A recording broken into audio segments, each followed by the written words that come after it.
And hello, good evening, and welcome to Tom Benson Hall of Fame Stadium. We are high above it here in Canton, Ohio, as we are getting you ready for Stagg Bowl XLVIII live audio broadcast. You have probably just come from our live video pregame show, in which we heard from players on both sides. We heard the announcement of the Gallardi Trophy. The winner, Blaine Hawkins of Central, the quarterback, joined us live on that show for his commentary, for his reaction. And then you have probably just come from learning who the D3Football.com All-America team is for 2021. I'm Pat Coleman. I'll be joined by Keith McMillan, Frank Rossi down the sidelines. Our statistician, Brett Harris. That is the first time I've ever been able to say that on a D3Sports.com broadcast, and we are looking forward to that as well. Here in the course of this broadcast, we will still have video interviews with Pete Fredenberg, the head coach of Mary Hardin Baylor. Jeff Thorne, the head coach of North Central, joined us as well. And then when we come back, Keith McMillan will have his keys to the game. We'll get an update on what things look like in terms of field conditions. Pretty good right now, and we'll see what the weather radar has to offer us for the rest of this evening. And then, of course, we'll have starting lineups and kickoff just after 7 p.m. Eastern of Stagg Bowl XLVIII. We'll be back in just a moment here on the D3Football.com coverage of Stagg Bowl XLVIII. I did receive a non-athletic scholarship upon entering school. I got the presidential scholarship, which was huge for me. I think there's more opportunities for academic scholarships in Division III. I did receive academic scholarships. Just being involved on campus, being a leader, all those things combined kind of get me recognized. It's a great experience for me.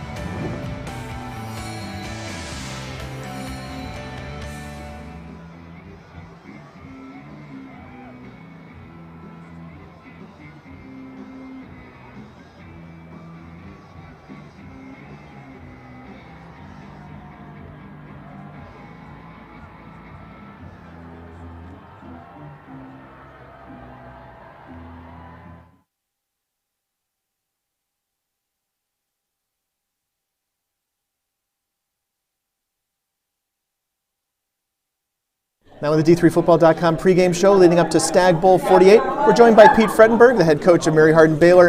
And Coach, first of all, I have to say you're looking good. And I say this not just to be nice, but I know sometimes we run into you at this time of year, like in December, and you look pretty worn out. But you're looking great.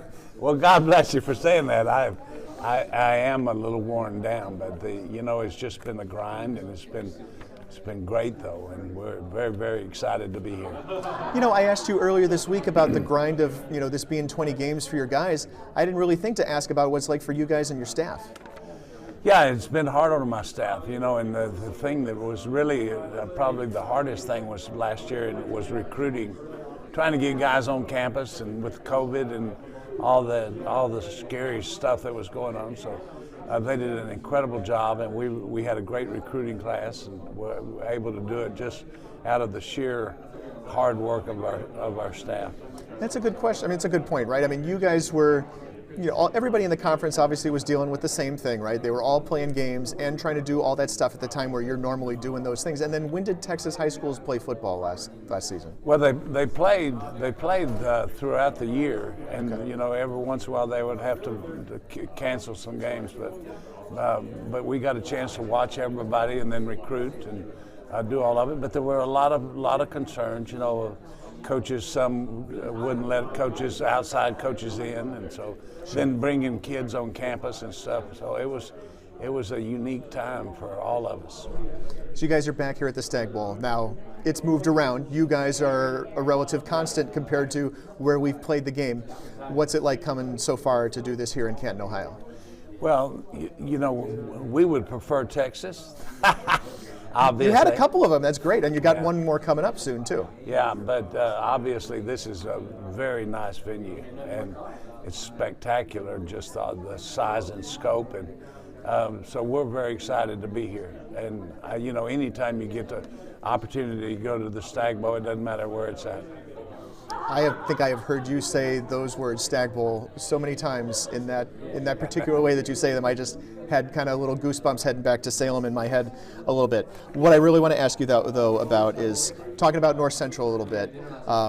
You know, I assume that, you know, like every good quality coaching staff, you've got somebody who is just looking at other teams, looking at what they're doing. You've got somebody, some film junkie somewhere, or maybe 2 or 3, who's looking at all of these things. You described to us how you guys looked at that Whitewater game from 2019, for example. Was somebody also looking at like the North Central run and breaking down those things and that sort of thing? You know, it's ironic, but we spent a lot of time on the telephone talking with the defensive coordinator from North Central, just to get some ideas of how they played and against Whitewater and what they did. And it was enlightening for us, obviously, because they do a great job and of coaching. So that was kind of our only insight into North Central until we got an opportunity to see this year's version of their offense and defense. So we know a little bit about their defense. I do. Yeah. And we've had to study their offense. Well, when we talked back on Sunday, we weren't ready to talk about how you might tackle or try to tackle Ethan Greenfield, right? Especially, I was looking for now, after having a couple days of film and prep and that sort of thing, the comparison. Is there anything that you guys take away from your how you schemed up Alex Pete and Whitewater that works for you for Greenfield? Is it a completely new game plan? How does that work out for you guys? Well, you know, it's similar in style, I think, but Greenfield is so much stronger, in my opinion. I just think he's just a tremendous running back, and it's going to be very difficult on us to stop them. And they do a lot of things that Whitewater does. You know, like for an example, people run the power, and they'll a lot of times try to hit it in the B gaps where they kick in and pull a guy around. But they really like to hug it in the A gaps, which is very difficult to defend, and with just the body masses that you have in there. So they have a lot of similarities. Keith is going to kill me for asking this question, because I'm supposed to know this. Keith McMillan has been trying to teach me about defense for like 20 years. A gap is between the guard and the tackle? No, the A gap's between the center and the guard. Ah, shoot. Starts from the inside and goes out. All right. Yeah. Good to know. I appreciate that. Thank you. Sure. No problem. All right. So there's been a lot of focus on Brandon Jordan. Obviously, you know, it's not a breakout performance for him, but a big performance on essentially national television last week. He's not the only guy. So tell us a little bit about, you know, what the receiving core looks like with Brenton Martin, KJ Miller. We got, you know, called Aaron Sims' name on Saturday for the first time. I mean, not for the first time, but you don't hear his name as much as we used to. Tell us a little bit about the rest of those guys. Well, Brenton Martin is a longer guy that can really get down the field. He's kind of come into his own a little bit because so many people are focused on Brandon. But KJ Miller, to me, is the most talented athlete that we have on the field. So he can do so much, and he's just a quality person and a quality player. And then, you know, with Aaron, you've got to concern yourself with Aaron Sims when he's on the field just because of his speed. He's got an incredible speed. But Gary Ruckman has really also developed into an outstanding, not only blocking tight end, but a great receiving tight end. So, okay. Yeah, he's a good player. And you brought 2 guys to this news conference day here on Wednesday that play the same position. You've got 2 of your weak side linebackers. Just tell us a little bit about what it's like. You know, those 2 guys, obviously this is a very important position for you, and maybe even more so with what you guys are facing on Friday night. No, that's right. And, you know, Micah Hackett started out the year at the will linebacker, and Jacob was the Sam. Micah got hurt early in the year, and so we had to move our next best player, and it was Jacob. And he just kind of really took off, and we felt like that he had made adequate improvements, and now then he and Hackett kind of share time. And Omari Frazier, our guy that we moved to Sam in lieu of Jacob Mueller, has really blossomed, and so we feel like that those are our best athletes on the field right now. And is this a situation where, you know, 4 guys rotate through those spots, 5, 6 guys? How much of those 1s and 2s, how much of those 2s get playing time? Well, they don't get a lot. you know, Hackett does, but our backup, middle linebacker is a freshman. He's going to be a very talented player. He's just not as physical as Akeem is right now.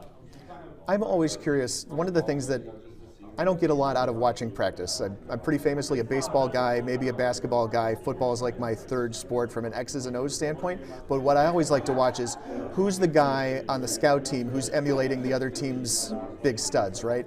So, like, who's the guy who's playing Ethan Greenfield for you guys this week? We've got we've got several guys, but you know, that are really quality running backs, and so we have a little bit of our scout team today. We had our running backs doing the same thing against our defense, and that's a good quality. I think we got 3 of the best running backs in the country.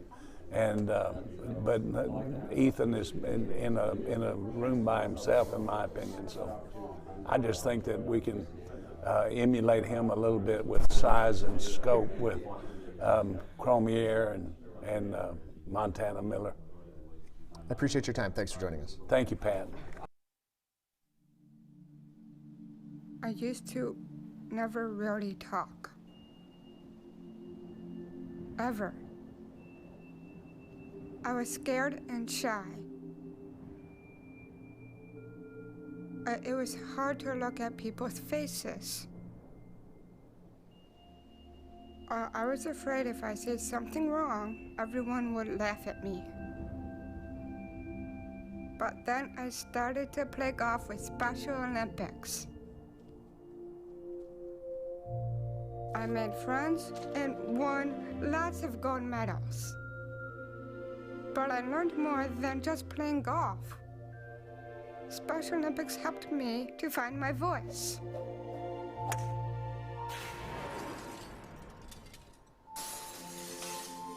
And now everyone else is speechless. Getting ready for Stagg Bowl 48 tonight between North Central and Mary Hardin-Baylor, sitting down with Coach Jeff Thorne. Well, first off, again, congratulations and welcome back to the Stagg Bowl. Thanks, Pat. Appreciate it. We're thrilled to be here. Yeah, what is it like, though, to do it for the second consecutive year? I know we talked earlier in the week, but now that you guys are here, you know, you're going to go through your practice. You've done some of the stuff here in Canton already. What's that like for you and for the guys? It's just nice to have done it already, just having that experience. So none of this stuff is new. You're kind of used to the rhythm of what's going to happen this week and how short the week is, and the game planning is disjointed a little bit. It really, quite honestly, is once we get here, it's a lot more relaxing. I know we have a lot of things that we have to do, the interviews, things of that nature, but just knowing we're here, you can settle in and find your time to watch film and continue to meet with the players. So, yeah, things are going well. And I would assume that having been through that 2 years ago also helps you with all of those things, like, you know, having a scout ready, you know, doing all your breakdowns and getting all that ready to load in a little earlier than usual, right? Yeah, we had some great advice when we came in 2019. Glenn Caruso was extremely gracious in helping us out. The guys at Mount Union were great in just kind of prepping us for what to expect and what worked for them, what didn't work. So we took some notes, and really it was really beneficial for us. So now we found out what worked, and now we can just kind of Xerox what we did in 2019 from a planning standpoint and how we're going to go about executing the week. I think the question for the hour, and maybe since this is recorded on Wednesday and it's still 2.5 days until the game, maybe we don't know this answer yet, but who is starting on the right side of your offensive line this week? Well, we'll have 2 guys out there, I promise that. It's good. And they'll be in legal formations are helpful. Yeah, they will be legal formations, and they'll have ineligible numbers on that, I can tell you. Too soon to know is what you're saying, or you're just not? Are you? I mean, if you're playing coy or whatever, that's understandable. Yeah. I'm just kind of curious if you guys know and are not telling us. Yeah, we have a pretty good idea. Okay. Yeah. Well, we'll keep an eye out. Coming up about 30 minutes from now, we'll be able to figure that out. Yep. Obviously, you know, a great performance, both offensively and defensively. Pretty good performance on special teams. Now that you guys are here in the stadium, and we're talking before your first walkthrough, but what are the keys for you guys here, like in terms of prep or getting accustomed to the surroundings or whatever for the rest of the couple days? I think as much as anything else, it's just rest and doing what we need to do. We just finished finals yesterday, so our guys getting off their feet, doing what we need to do with practice and meetings and things of that nature, but really just resting and getting their bodies right. It's such a fast turnaround for both teams, and Mary Hardin Baylor's had to travel a long way too. So getting the guys' bodies back to where they need to be is our primary focus. Luke Lanin got banged up a little bit near the end of that game at Mount Union last Saturday. What's he looking like for you guys right now? He's fine. He's a tough kid. The full playbook is available to him, kind of thing. Yeah, we're not concerned. We're not going to hold anything back at this point. But treatments every day for him and other guys that maybe got banged up a little bit, but he's doing fine and has practiced full go all week. There's been a lot of talk about how young he is, right? I mean, he's a COVID freshman, whatever that means, right. And not a true freshman or not an 18 or 17 and a half year old, and a guy, of course, who played baseball at North Central last year to a significant amount of success. How does that, how does that help him? Do you see like maturity out of that and that sort of thing? He came in with that kind of maturity, so I'm not at all surprised at how well he's playing because he's such a mature, just grounded kid. I think the baseball season helped him a lot. Just understanding how different high school is than college, whether it's baseball, football, basketball, whatever sport you're playing. It's just faster. You're competing against guys in many cases that are 4 or 5 years older than you. So going through that process, I think it was really beneficial for him. And then certainly, as we discussed previously, that COVID year where we had time to really teach him the offense and get him reps against our defense, which is a pretty good defense, it was pivotal for him to be at the point where he is right now. I mean, defensively for you guys, we all saw Brandon Jordan for Mary Hardin Baylor do some amazing things last Saturday in the semifinal up at Whitewater.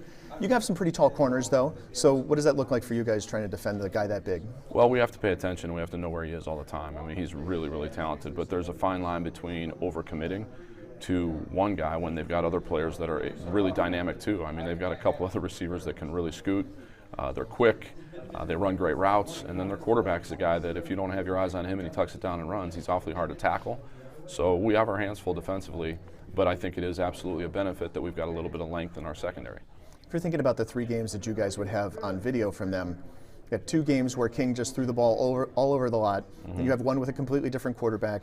And I don't know that, those games don't necessarily have as much of the classic Mary Hardin Baylor, pound it down your throat, run till you can't run no more. Yeah. You guys, how do you prepare for that sort of stuff too? I think there's a lot of similarities between our 2 programs, particularly on offense, how they do it. A lot of 11 personnel, they want to run the football, they want to use play action, be efficient in the passing game. So just kind of mirroring what we do when we face our defense and getting some ideas defensively on what we want to try to do, because I think it's very similar how they're trying to operate. Just got to execute. Got to come up with a good plan. The guys got to execute, be assignment sound, use great technique, and that'll give us a chance. I'd have to think that if we asked this question 2 years ago and someone said Mary Hardin Baylor is running with 11 personnel, that's 1 running back, 1 tight end, right? Yeah, I've learned that much? Okay, thank goodness. I can't imagine that seems so unusual. Yeah, well, it's kind of become the fad in offensive football. If you look across college football, a lot of teams are running primarily 11 personnel regardless of formation. They're leaving that tight end type in the game. We're a little bit different that way in that we will substitute personnel and get into different personnel groupings, but 11 and 12 personnel both are big parts of what we do. Great game from Matt Robinson. Obviously, you saw him turn that catch into a touchdown. You're talking about running backs. So Greenfield and Hill. I think we see them both on the field at the same time, but we saw a ton of Greenfield on Saturday against Mount Union, and then only a little bit of Hill. And sometimes it seems like it's been more 50-50. Yeah, we were in a game where it was really, really physical. Ethan has a knack for when you're in that type of game of getting better as the game goes on, and he just wears a defense down because he's got such a physical running style. Terrence has done a great job all year, and he'll be a part of what we're doing Friday night. To what extent, the game kind of dictates that. And how we're feeling on the sidelines really dictates where the carries are going. Ethan was hot, and he was breaking a lot of tackles, so we just kind of left him out on the field and let him. Cheer for the stumbles. And another 30 carries, I'm sure, is not out of the question. Whatever it takes. That's head coach Jeff Thorne. He's the head coach of North Central.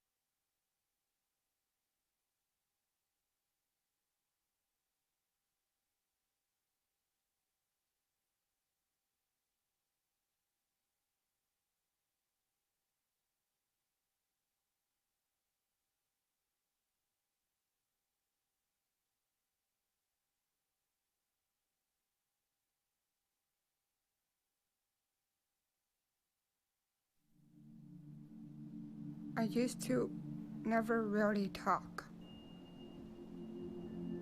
Ever. I was scared and shy. It was hard to look at people's faces. I was afraid if I said something wrong, everyone would laugh at me. But then I started to play golf with Special Olympics. I made friends and won lots of gold medals. But I learned more than just playing golf. Special Olympics helped me to find my voice.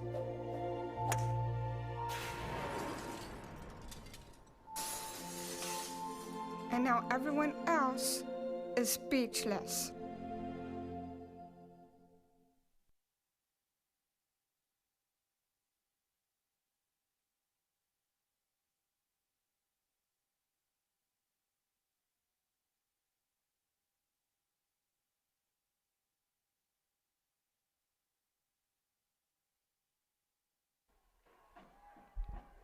And we're back out here in Canton, Ohio, Tom Benson Hall of Fame Stadium, in the shadow of, well, no, it casts a shadow on the Pro Football Hall of Fame as we get you ready for Stagg Bowl XLVIII. I'm Pat Coleman. I'm joined by Keith McMillan, and it is great to have Keith McMillan back on a D3Football.com broadcast. It would hardly be a Stagg Bowl without you, sir.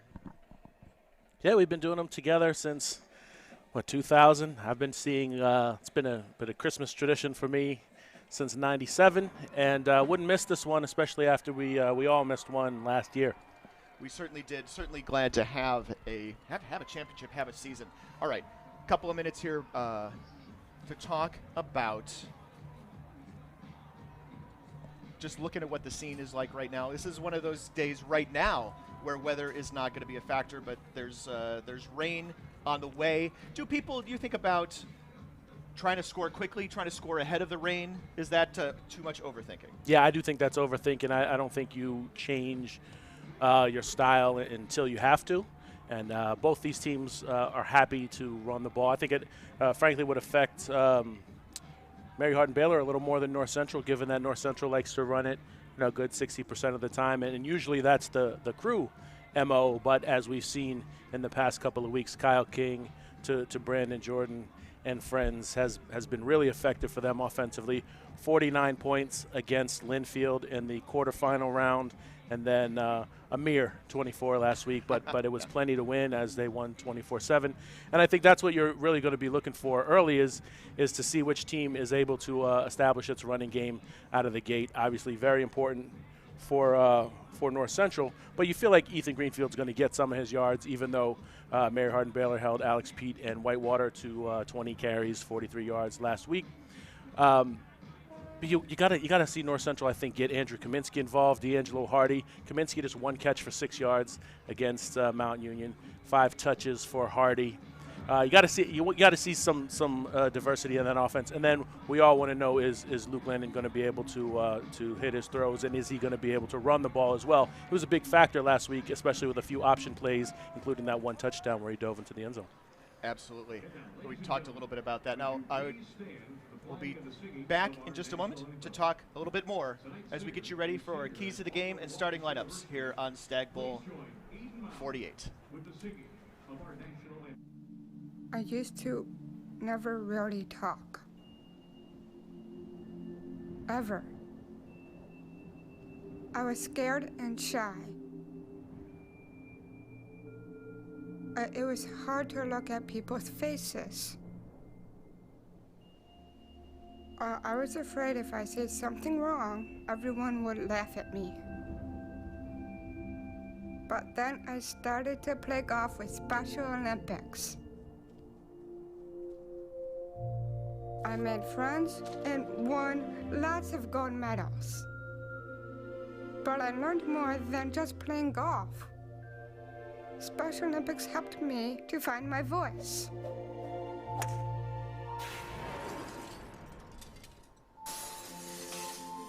And now everyone else is speechless.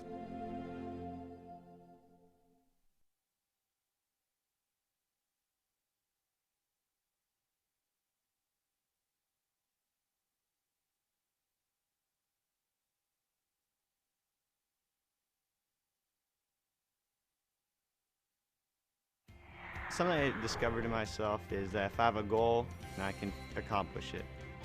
It's a well-rounded experience.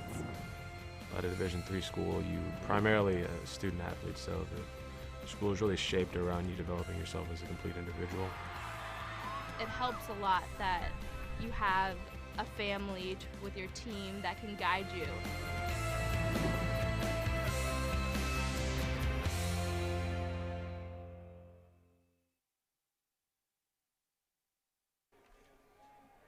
Back out here in Canton, Ohio, Pat Coleman along with Keith McMillan. We are about 6 or 7 minutes away from kickoff of this game. We talked a little bit over the course of the week. We talked about it last Saturday. We talked about it a little bit back in September when Wheaton came out, went down the field, scored right away on North Central, and then never scored again. And then Mount Union came out right away, went down the field, scored on North Central, and really didn't score again until the game was all but decided. It's like you see that, if you see that tonight, you have to not be too worried if you're a North Central fan. No, and obviously North Central's not doing that on purpose. They're not trying to feel out the other team by letting them drive down and score a touchdown. But it does indicate that that team doesn't panic. They don't get too down on themselves. They're gathering information at that early part of the game. So if they quickly figure out what the other team is doing and have been able to adjust to it. So Keith, we've had a little bit of time to think about this game. We've had a little bit of time to talk about this. A lot of time to talk about this game. Let's be honest with you. D3Football.com has been on the air for an hour and 58 minutes. So let's talk about finally the boiled down keys to this game. Yeah, well, you heard both the coaches talk in the pregame, and they had some great insights on one another. If you saw the quick hits earlier in the week, I thought a lot of people talked through some scenarios, some ways this could go. I think keys for me, for North Central, especially the defensive backs have to go up and attack the ball. We saw Whitewater in coverage, great coverage last week, but most of coverage is not just being there, right? You got to go get the ball when it's there. So Jake Beasley, at 6'3", 195, he's going to be able to match up physically. Maybe not so much the 195, right? Because Brandon Jordan is 240, but go up and get the ball. Don't wait for it to come down. Don't smack at it and try to knock it out of his hands, because the way Jordan and, to be honest, Brenton Martin and KJ Miller, the way those guys catch, real strong hands. So you got to go up and get it, make the play. Nick Rummel on the other corner, not a small guy. So he's got to go up and get the ball too. And then I think we're really going to look at how that North Central O-line is performing. Maybe not on the first drive because they went 3 and out to start the game at Mount Union, but the first couple of drives. Are they getting some push? And I think for Mary Hardin Baylor, the key is defensively they got a gang tackle. You've watched Ethan Greenfield run. Yeah. He very rarely goes down when the first guy hits him. He loves to bowl through contact. And so if you're not the first guy there, Mary Hardin Baylor's defense, you got to be hustling to the ball, and that team's got to rally, grab onto it. We saw Akeem Jackson do this in the Whitewater game. If you're maybe the third guy there and you've got him tied up, go ahead and see if you can punch that ball out, rip that ball. But it's not the second guy, right? Usually you say that's the second guy. That guy's got to get there and help with the tackling. And maybe the third guy's got to help too, given that Greenfield is such a strong runner. Mary Hardin Baylor in the gold with the purple numerals and the white trim. It will be the red uniform tops, the white pants, the white numerals, the white helmets for North Central, the defending national champions. North Central this season will start across the front line. We've got, for the Cardinals, at left tackle, a 6'6", 278-pound sophomore out of Oak Forest, Illinois, Zach Fortier.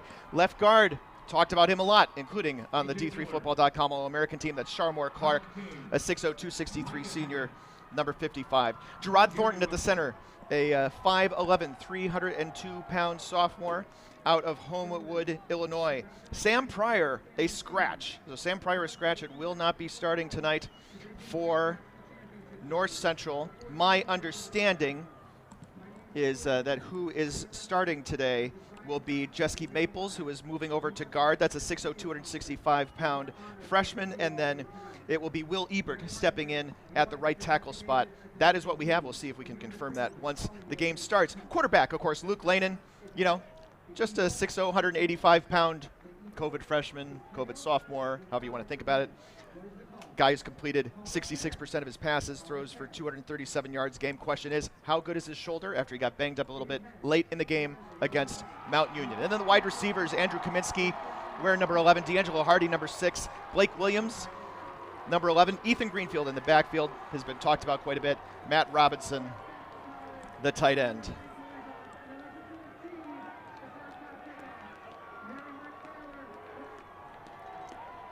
North Central wins the toss and will receive. So you got your North Central offense. Let's give you your Mary Hardin-Baylor defense. A 4-3 front at the end. Sante Parker Jr. and Kevon Shepard in the middle. The tackles, Tristan Green and Pete Smith. The linebackers, Jacob Muller, Akeem Jackson in the middle, Amari Frazier on the outside. The corners, Titus Duncan, Keith Gibson, Jefferson Fritz, first-team All-American, Jaden Smith.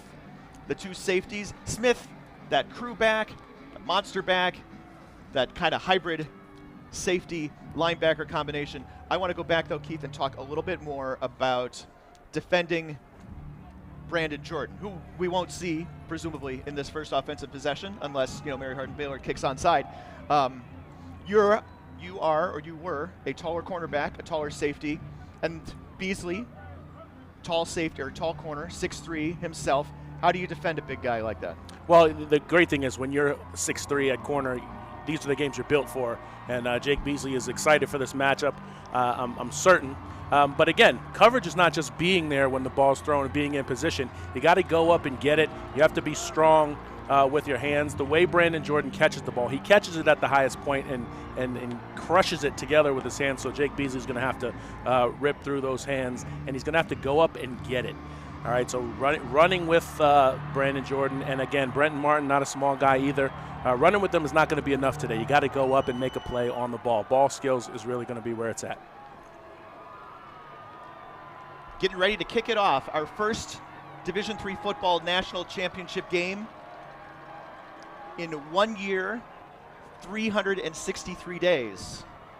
And waiting back to return the kick will be D'Angelo Hardy and Terrence Hill standing inside their own 5-yard line. Kicking it off for Mary Hardin-Baylor, the senior Anthony Avila. He'll be kicking from right to left as we're about to get started. Kick is underway. It is high and in the middle of the field, and it's taken by Hardy at his own 10, up to the 20, 25, plenty of room to the 30, up to the 40. Got plenty of room. Gets past the kicker across the 30 to the 20, and D'Angelo Hardy is going to take it 92 yards for a touchdown. What a way to start the national championship defense here at the Stagg Bowl for North Central. And when I was down on the field, I was walking past some fans, and they said, hey, Cardinals by 50. And if they're going to get there, if they're going to win today, I don't think it's going to be by 50, but that is how you start the game. We talked about them being able to withstand fast starts by other teams. This is them getting themselves out to a fast start, and now Mary Hardin-Baylor's got to figure out, okay, we took the first blow. Can we be the team that can bounce back from the 7-0 deficit? Tanner Raines on to attempt the extra point. Freshman with 2 big kicks in the rain last week, and this will be whistled dead before it starts. 12 seconds into this game. And the takeaway from that one too is it was a nice return by Hardy. 5-yard penalty. Will reattempt the try. Not the first time that North Central has been called for illegal procedure on its own kick just in the past 6 days. As I was saying, great return by Hardy, but he didn't have to make anyone miss. He just ran through the wide open hole there on the right-hand side, so a lot of great blocking by the North Central kick return team. So Raines now essentially a 25-yard extra point, and this one splits the uprights, so we are 14:48 to go in the first quarter. We are 12 seconds into this game. I am really fired up for having a Stagg Bowl, Keith. Jeez. Hey, we spend so much time breaking down how the offense and defenses match up. And one person did mention this in the quick hits picks, that a big special teams play may sway things. I think that pick was for a Mary Hardin-Baylor special teams play, and they've got great punt returners. And so this may not be the last special teams play, but how about that to start? After all the time you spend figuring out how the offense and defense mash up, it's a special teams play that gets us started. Yeah, we haven't even seen offense or defense on the field for either team. Let's talk about the Mary Hardin-Baylor offense across the front. Ruel Tando, a 6'2", 280 sophomore out of Killeen, Texas, wears number 76. The left guard is Jesse Hoke, 6'1", 315-pound sophomore. At the center, first-team All-American Jeffrey Sims Jr., 6'0", 280 senior. Right guard, Matt Sanders, 6'1", 280. Right tackle, Ethan Ruckman, 6'3", 300 sophomore. His brother Gary Ruckman is a 6'4", 255 senior at tight end. Kyle King, starting quarterback. Talked about him a lot. We'll talk about him a lot more. Brandon Jordan, wide receiver, along with Brenton Martin, KJ Miller, Afonso Thomas in the backfield. We talked about it a little bit. Mary Hardin Baylor with 11 personnel. Never thought I'd see Mary Hardin Baylor come out like that. Yeah, well, sometimes you have to play to what the strengths of your team are, and Mary Hardin Baylor's had 13 players that have caught a pass this season because they're so prolific in the passing game. Kick is away and taken by Aaron Sims at his own 10, skirts through up to about the 24, and that's where Mary Hardin Baylor will start out on offense. The defense for North Central, Tyler Rich and Dan Gilroy at the ends, Cameron Martin, Brandon Greifeld the tackles, Ben Wong, we'll see about his status. Storm Simmons in the middle, Sam Taviani at the linebacker spots. Jake Beasley and Nick Rummel are the cornerbacks. Dakota Cremines and Braden Lindmark are the safeties. A 13-yard kickoff return for Aaron Sims. And Mary Hardin Baylor will start off here. I think you get a shot play from Mary Hardin Baylor in this offensive series. Something up the seam. Kyle King, 6'3", 220 senior. With a year of eligibility left here, fakes There it the is. give, looking up the right-hand sideline. Plenty of room, wide open and out of bounds. Brenton Martin, but a big gainer into North Central territory, spotted down at the 35-yard line. And a pickup of 42 yards. There's your big play. All right, so why did I see that coming? Two things. One, you want to do something to get your team focused off the bad play that you started the game with and get Mary Hardin Baylor right back in it thinking, hey, this is going to be a back-and-forth type of game. They haven't seen us yet. And the other thing is it's just their strength on offense. Ball at the 35, going right to left across your computer monitor here in the first quarter. Fake the handoff. Here's King, rolls left, throws, pass complete, and knocked out of bounds is KJ Miller. KJ Miller with a first down. Pickup of 14, moves the chains. KJ Miller is the guy on this Mary Hardin Baylor offense at 5'7", 170, who is a little bit more of a small, quick player, a guy they want to get the ball in his hands. He's got 67 catches on the year, 812 yards and 10 touchdowns. So Brandon Jordan at 6'6", 240. Then you got a guy, KJ Miller, 5'7", 170. You have to have every kind of defensive back to match up with these guys. Afonso Thomas in the backfield. He gets the call here on 1st and 10. Cuts left up to the 15. Runs into a tackler. Runs into Jake Beasley over him and out of bounds just short of the first down marker. Pickup of 9. And so now Mary Hardin Baylor run 3 plays. 3 different players have touched it. They're inside the 15-yard line, and they have to be feeling pretty good about themselves, and they haven't punched it in yet. But if they do, so much for all those low-scoring picks that we had. Right? Exactly. And this happens quite often in the Stagg Bowl because we don't know how these teams match up. They don't play each other often enough for us to really have a good feel. Got a 2nd down and 2. King, here's the handoff again to Thomas. Nope, he keeps it himself on the RPO, and he is brought down for a loss of 2, and it will be 3rd down and 4. I just want to shout out one more time. I did at the top of the broadcast, but we have a statistician tonight, for goodness sake. Brett Harris, who is the sports information director at Wabash, who does this for NFL games and is doing this for us tonight. I am so very grateful. And on that play, King just didn't make a great read and got stuck keeping it and got tackled in the backfield. So we got 3rd down and 4 at the 15-yard line. He's going to keep it himself on the draw, and he is brought down right at the line of scrimmage again. So this will be 4th down. And this would be a 32-yard field goal attempt. Left hash kicker is Anthony Avila, right? Is that what we've all come to believe? But the kicking unit's not coming on yet. Oh, there they are. I was going to say no movement at all on the sideline. Anthony Avila's been a bit of a struggle this season, 6 of 12 on field goals. This is a guy who was a 2019 All-American. And instead they brought out Brandon Cunningham, right-footed kicker, a junior out of Wiley, Texas. 2 of 6 on the season, but perfect from inside 40. Yeah, didn't mean to talk over you, but I wanted to point out that's not Avila coming out.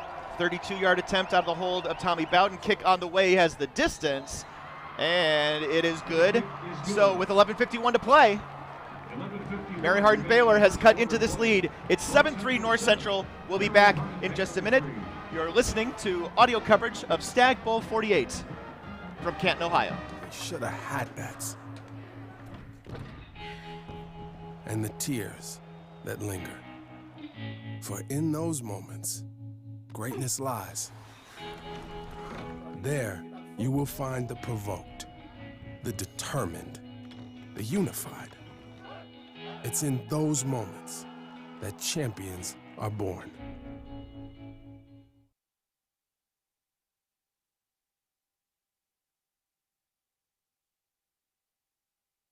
Division III allows you to give yourself to other things. Having that free time allows me to pursue the things that I want to pursue. Division III athletics affords students the opportunity to, engage in the other interests in their campus and in their lives outside of that sport. It allows you to just be able to do everything you want to do. I wouldn't change it for the world.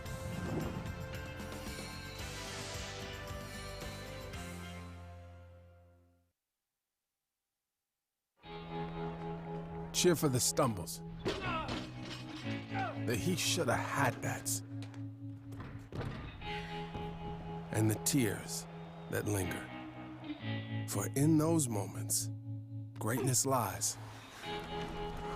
There, you will find the provoked, the determined, the unified. It's in those moments that champions are born.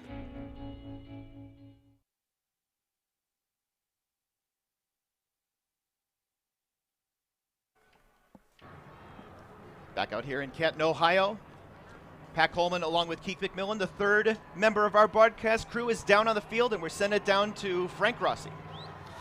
Pat, kind of a business-like atmosphere after that kickoff return for touchdown on the Mary Hardin Baylor sideline. They didn't seem very phased. Obviously, they only came away with a field goal.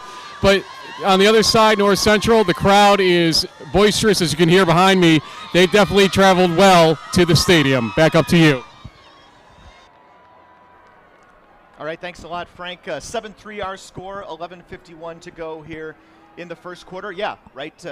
Teams have exchanged blows. 92-yard kickoff return answered by a 6-play, 66-yard drive. It took up 2:57 and finished with a 32-yard field goal by Brandon Cunningham, and that is where we're at. Yeah, I might be slightly disappointed if I was Mary Hardin Baylor, getting within gets about the 12-yard line after 3 plays and then only coming away with 3, but it's better than being down 7-0, I suppose. And this is taken, and this time this entire kickoff return is just smothered way back for no gain, and that is not D'Angelo Hardy. That is Joe Sacco, who takes the kick and gets flattened. I don't know if we need to refresh the North Central offense. We introduced them so long ago and they never took the field. But across the front, Zach Fortier, Sharmore Clark, Gerard Thornton, Jeske Maples, and Will Ebert. Sam Pryor, who did not play last week, is also not playing this week because of, I guess, officially unknown causes, but there you go. And so it will be 1st down and 10 at the 13-yard line for the Cardinals. First offensive snap for the Cardinals. They already lead 7-3, and here's the give off the right-hand side. Akeem Jackson getting the stop for no gain. Ethan Greenfield going nowhere. And that is not all that undifferent from undifferent. Wow, we're making up words. We're not making up, no making up words. Classic, a classic tradition. It's not all that different from how the game started last week. North Central 2 runs and then a 3rd down incompletion at Mount Union. They'd like to do a little better on this drive. Let's see what they have on 2nd down. 2nd down and 10. Greenfield in the backfield to the right.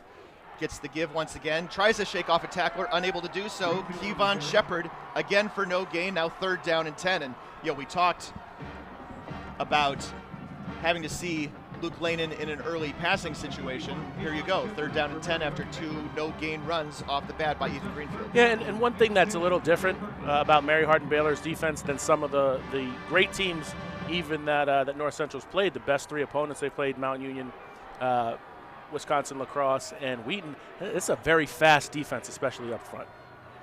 2 receivers out to each side. Greenfield in the backfield. Lanin steps back, throws, pass, underthrows, incomplete. Looking for Andrew Kaminsky, who was wide open beyond the sticks at the 25-yard line. It'll be 3 and out. I'm glad you said beyond the sticks because most football fans get really annoyed when they throw that pass. They need 10 yards and they throw it 8 yards and let's see if the guy gets it. That time Kaminsky ran the route to the proper depth. 12 coming back to about 11 and a half, maybe 10 and a half, and Lennon threw it at his feet, probably about 9 yards he threw it. So First data point on whether his arm is great. Not a good one. Inconclusive at best. Reigns to punt out of his own end zone. It is a shanked punt. This is going to go little to nowhere, and it goes out of bounds. They're going to spot it at the 22-yard line. This is a 9-yard punt. Special teams giveth and special teams taketh away. North Central started this game with a kick return for a touchdown, and now this 9-yard punt has Mary Hardin-Baylor with great field position, getting ready to start on the 25-yard line, headed in and with a chance to go ahead, down 7-3. We're not even 5 minutes into this thing, Pat. We've got all kinds of action. 10:26 to go here in the first quarter. King at quarterback. Kind of two flankers, a man in the backfield, Cormier. Back to throw, pass complete to Miller. Miller is going to get taken down right away by Nick Rummel. Pickup of 7, and it'll be 2nd down and 3. And yeah, Nick Rummel at 6 feet 162. He's the guy who's going to match up with KJ Miller, who we've already mentioned his size once, 5'7", 170. These are the more traditionally sized D3 guys that many of you listening may be used to. But to be fair, they got a ton of speed, and they've earned their way onto the field for both of these teams. They mark it at the 19, so it's a pickup of 6, 2nd and 4. They're singled up again, those two. King looking like he was going to pass. Now he is going to pass. Pass in and out of the hands of KJ Miller, incomplete. And Nick Rummel right on him once again. 9th pass breakup of the season for Rummel, and that'll be 3rd and 4. Well, I'll tell you what this has told me now. 7 plays run, 8 plays run for Mary Hardin-Baylor. They've targeted KJ Miller 3 times. That they watch the tape. They don't like what they see on the Jake Beasley side, but they think they have an advantage potentially on the Nick Rummel side. Either that or it's awful coincidental that they just keep throwing to KJ Miller. Rummel, 6 foot, 162-pound sophomore. He was a wide receiver last season. KJ Miller, 5'7", 170 senior. Of course, he's been the guy you've heard about basically his entire career in Belton. King looking to throw, looking to pass complete over the middle and into the end zone for the touchdown. A 19-yard grab and Brandon Jordan on the board. Well, that time, Brandon Jordan didn't have to go up over anybody to get the ball. He got schemed open. We'll give credit for that one to Stephen Lee. And also to that 9-yard punt. So remember, special teams giveth for North Central, special teams taketh away. And if you are, say, an older North Central fan or someone who has some cardiac conditions in the past, you're already going through some tough emotions, ups and downs in this one. Cunningham's extra point is blocked. And there's another one. There you go. So we've got a kickoff return for a touchdown, a 3-play Mary Hardin-Baylor gets inside the 15 and then ends up kicking a field goal, 9-yard punt. Mary Hardin-Baylor scores, gets on the board, and then gets the point after blocked. Just the second missed extra point by Brandon Cunningham on the season. That play, or that drive, 3 plays, 25 yards. It took them 47 seconds to get on the board. We'll take a little more than 47 seconds, and we'll be back after this. It's 9-7, Mary Hardin-Baylor, 9:39 to go here in the first quarter, Stagg Bowl 48. Division III allows you to give yourself to other things. Having that free time allows me to pursue the things that I want to pursue. Division III athletics affords students the opportunity to, engage in the other interests in their campus and in their lives outside of that sport. It allows you to just be able to do everything you want to do. I wouldn't change it for the world.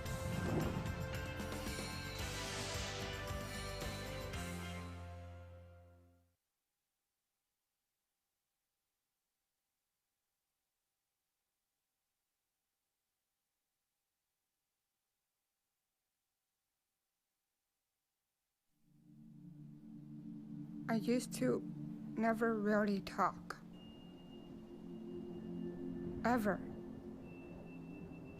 I was scared and shy. It was hard to look at people's faces.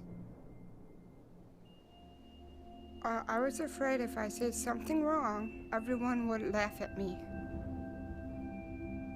But then I started to play golf with Special Olympics. I made friends and won lots of gold medals. But I learned more than just playing golf. Special Olympics helped me to find my voice.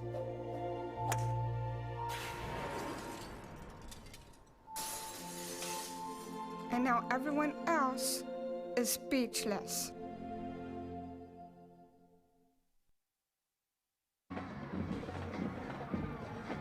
Back out here in Canton, Ohio, Pat Coleman along with Keith McMillan, Frank Rossi on the sidelines, Brent Harris, our statistician, Greg Thomas running Twitter.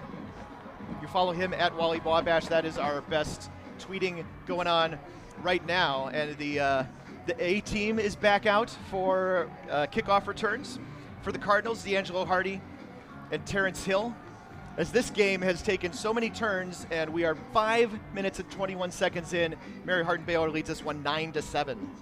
Yeah, it's been a fairly eventful game for us to be only 6 minutes in, and you know, I think the takeaway from that is buckle up for the next 54.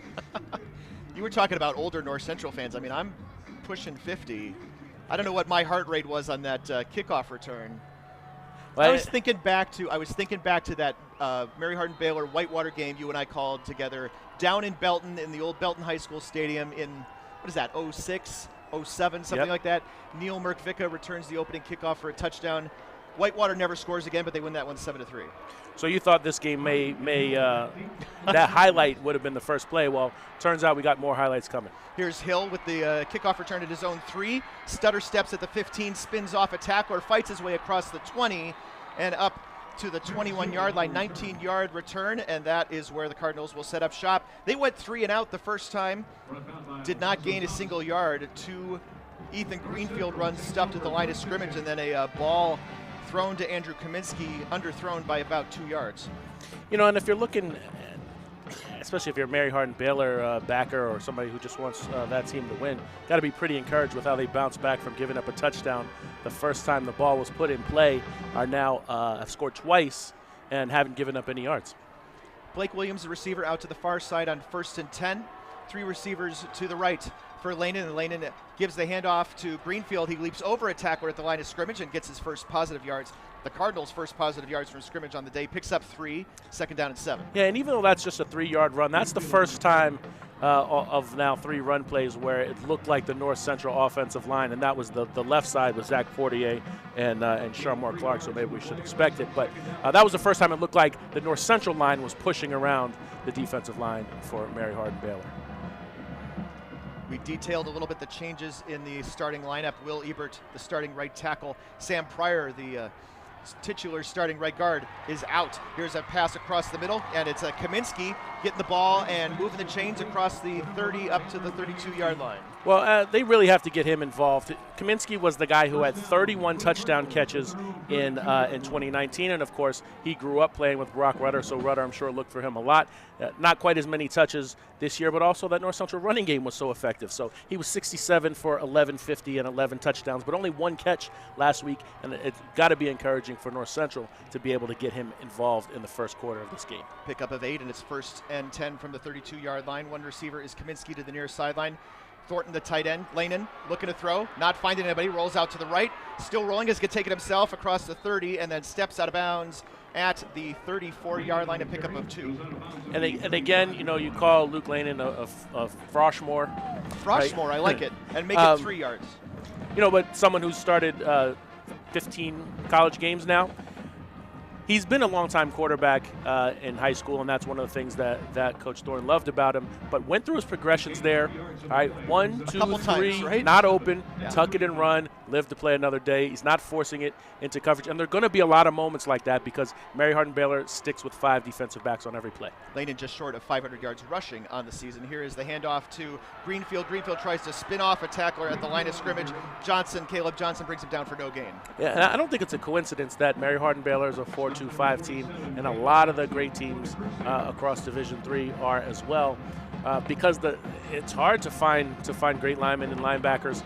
But if you can find players who you can turn into these weak side safeties or crew back, monster back, what Linfield calls it, you see a lot of these great teams run in the 4-2-5 because you can find safeties, and those guys give you flexibility in the defense. You can show it. You can walk it up like it's a 4-3. You can play nickel coverage. It gives you a lot of flexibility. 4 carries for 3 yards, and now Greenfield is out of the game. Hill in the backfield, looking to throw over the middle, into double coverage. Pass is complete to D'Angelo Hardy. Looked like he might shovel it off. I saw that as well. It's a first down as they move the chains and pick up a 13. And again, wise probably that he didn't. Maybe in a mid-season game against Milliken or Carroll, you try that. But in the Stagg Bowl, possession is important, and he knew he had a first down. Also important for North Central to get D'Angelo Hardy involved, and now they've done that, both Hardy and Kaminsky on this drive. Pickup of 14 as they spot it at the 49-yard line. Hardy out to the left. Matt Robinson, the tight end, to the left side. 2 receivers out to the near side, including Blake Williams, and it's still Hill in the backfield. 3-step drop for Lanin. Fakes, now looking to throw. Long over the middle, looking for Kaminsky. Kaminsky! And just overthrows him. Is it deflected and intercepted? No, deflected and incomplete. Kaminsky just a step beyond everybody in triple coverage, but the ball was, I don't know it. That was a ball. It's a catchable ball. Yeah, it was a little bit out in front, and Kaminsky fell down as he caught it, but it hit him in the hands. Yeah. And look, that's Ghilardi Trophy finalist on Ghilardi Trophy finalist action. The pump action by Lanin got Jefferson Fritz flat-footed, and Kaminsky was able to run by him. Instead of a 2nd down and 10, instead of probable 51-yard touchdown.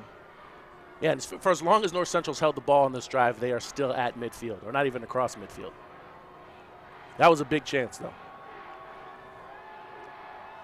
3 receivers out to the right, fake the handoff to Hill. Pass complete to Hardy at the 45 of Mary Hardin-Baylor. He tries to cut back and is just going to get enveloped, and they are spotting him at the 45 for a pickup of 6. Yeah, and that's the life of a safety, right? You get beat deep on one play, and they'll come right back to you with a short route. That time North Central was about a 5-yard hitch from D'Angelo Hardy, and Fritz had to come up and tackle. So Kaminsky runs by him, and if Kaminsky catches that in stride, that's a touchdown, and we're talking about a 14-9 game. Now he gets away with one, but they're going to go right back after him, and just because he is the best player on this Mary Hardin-Baylor defense, North Central's not going to show any fear. We haven't seen Ethan Greenfield touch in a while. No, he's not on the field on this. He's back on this possession. Hardy was in. Terrence Hill was in for a handful. Williams, Metz, and Kaminsky, the receivers to the left. Lanin looking to throw on 3rd and long, and just overthrows everybody off incomplete on the right side. I don't think this is 4-down territory. I think maybe especially after a 9-yard punt, but the offense, well, momentarily was still on the field, and now they will switch it up and bring out Tanner Raines. Yeah, and you wondered on that drive, did North Central see something it could exploit? Or did it get a little too pass happy? Obviously, Kaminsky makes that catch, and you say, great, I'm glad we threw the ball a bunch of times on that drive. In this case, they're now punting from midfield. KJ Miller and Jefferson Fritz standing back at their own 10-yard line to receive the punt.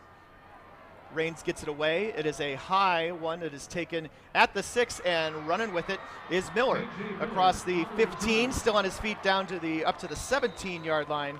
And that's where they will start off after an 11-yard return, a 41-yard punt. 9-7 our score. Mary Hardin-Baylor in the lead with 5:18 to play in the first quarter. Yeah, Miller is the guy that Mary Hardin-Baylor wants to field those punts with Jefferson Fritz blocking for him.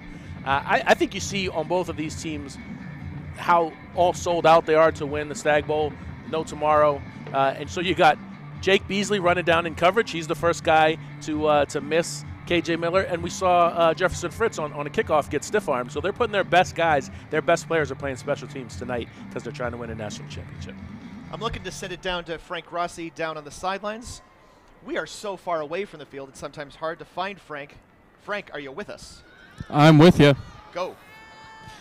Well, the good news for North Central on that drive is that you saw a quarterback whose shoulder was in question, Luke Lanin. He uncorked 2 passes there, showed no ill effects, and it looks fine on the sideline after it. Obviously, the bad news is they are down 9-7 after scoring that first 7 points. So we'll see where it goes for the rest of the first half. Back up to you guys. Thanks a lot, Frank. Excellent point. Right, you see a couple of deep passes. Really good point by Frank down there. I do think that has to be an encouraging drive for North Central for that reason, but also because you know they're going to go in their bag offensively. They're not going to be conservative and run the ball. They had a shot.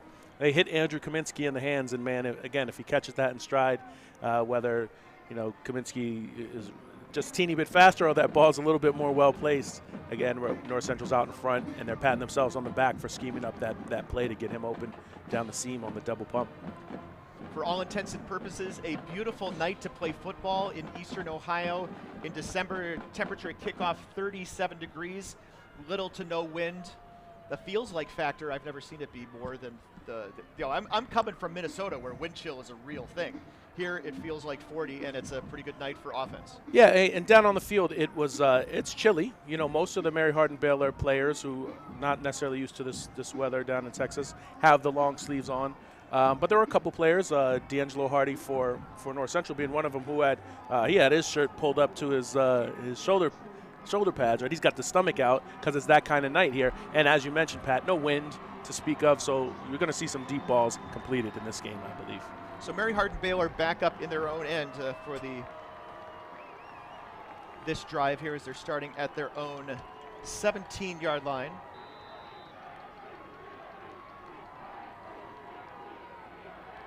Man in motion. King is going to throw it. Looking right side. Pass complete. Beyond the sticks. Coming back for it is Brenton Martin. They spot him a little bit short of the first down, and it's Nick Rummel on the stop after a 9-yard gain. You know, I just noticed that Nick Rummel's number 8, Ethan Greenfield's number 8, and obviously one's on defense, one's on offense. Defensive backs have to tackle in this game. Mary Hardin Baylor doing a great job of running deep routes and then coming back 3, 4, 5 yards to the ball. But Nick Rummel that time, the tackle was so good that it ended up not being too hurtful of a play. Rummel, 24 tackles, 22 of them solo coming in to the night, and King on the keeper moves it up for the first down, a pickup of 4. Nope, is this Cormier? What are you, is it direct snap? What are you trying to tell me? Oh, Keith needs to cough. I'm sorry. It is like we haven't done a game for 2 years and I no longer know your sign language. My apologies. I'm very sorry for the listeners at home. Just trying to hold that one off. Mary Hardin Baylor, first down. And again, have they really settled in after giving up that kickoff return early? First down and 10 at their own 30, going right to left here across your computer monitor. 4:07 and counting remaining in the first. Here is the handoff to Alfonso Thomas. Thomas around the right side, gets it cut up the right sideline and then is knocked out of bounds. Moves the chains. Ball spotted up at the 44-yard line to pick up a 14. Yeah, we talk a lot about Brandon Jordan and his ability to go up and get a pass. How about that time they motion him over to a wingback position and let him lead block for Alfonso Thomas, who is not a small guy himself. Alfonso Thomas, 6'0", 210. Believe he started his career at SMU. And then Brandon Jordan, 6'6", 240. So you got those guys coming at you and offensive linemen pulling. It's a tough assignment for the defense. 2 receivers out to the left, a receiver and a flanker, and here is on the other side King going left side, going back to Martin. Martin, pass complete, big catch downfield. This may be our first replay. Rummel thinking it was out of bounds. It is signaled a catch on the field. They pick up a 37 if it stands. King just looking downfield, goes up and gets the ball. Looks like a catch to me, but I have only seen one replay angle so far. And I did not have a better angle. Yeah, and I'm made the call. I'm just guessing on fast motion and the fact that the officials didn't immediately signal. Ball at the 18-yard line going in for the Crusaders. Jordan in motion, going towards the right side of the formation. Here's the handoff to Thomas. Thomas on first down is going to get stopped for no gain. Maybe loss of about a foot or so. It'll be second and long. And that looked like the same play that they ran one play before the pass play. That time, the North Central defensive line played it a little better. Defensive end Tyler Rich was able to ride his man down the line and make the tackle. Tyler Rich, 6'4", 256-pound junior. Rich, Gilroy, and Cameron Martin, 3 of the 4 North Central defensive linemen, started in the 2019 Stagg Bowl. So they got a lot of experience up front, and they're going to need it. Officially a loss of 1. It'll be second and 11. Miller comes in motion, now goes back towards the right side. 2 receivers out to that side on second and long. King, happy feet, looking to throw, gets Miller up the seam, touchdown, Mary Hardin Baylor. 19-yard touchdown for KJ Miller, his 11th touchdown catch of the season, and Mary Hardin Baylor up by 8, looking to make it 9. This looks like the Mary Hardin Baylor offense that we saw in the quarterfinals against Linfield, where they could do everything they wanted to. Right now, North Central is having to defend the whole field, and I know it sounds like a cliche because you always have to defend the whole field, but you have to defend it stretch-wise, you have to defend deep, and you have to be ready for these play-action passes. Cunningham on to attempt the extra point, 1 of 1 this evening, make it 1 of 2. 2:14 to go. 16-7 our score. Mary Hardin Baylor in front. 5 plays, 83 yards, 304 on that drive. And I mean, they've scored with the ball at the 25. They scored with the ball at the other 17. Nobody's stopping Mary Hardin-Baylor right now. No, they've got to be averaging 10, 12 yards a play at the rate they're getting these chunks. And I think the thing we haven't given proper credit for so far is that Kyle King has put every pass on the money, whether it's a deep ball, whether that one right there was up the seam and required a little bit of touch, or whether it's a comeback, which requires him to really put it on a rope. Every pass has been exactly where it's supposed to be. And what North Central needs right now is for Luke Lennon to start doing the same thing.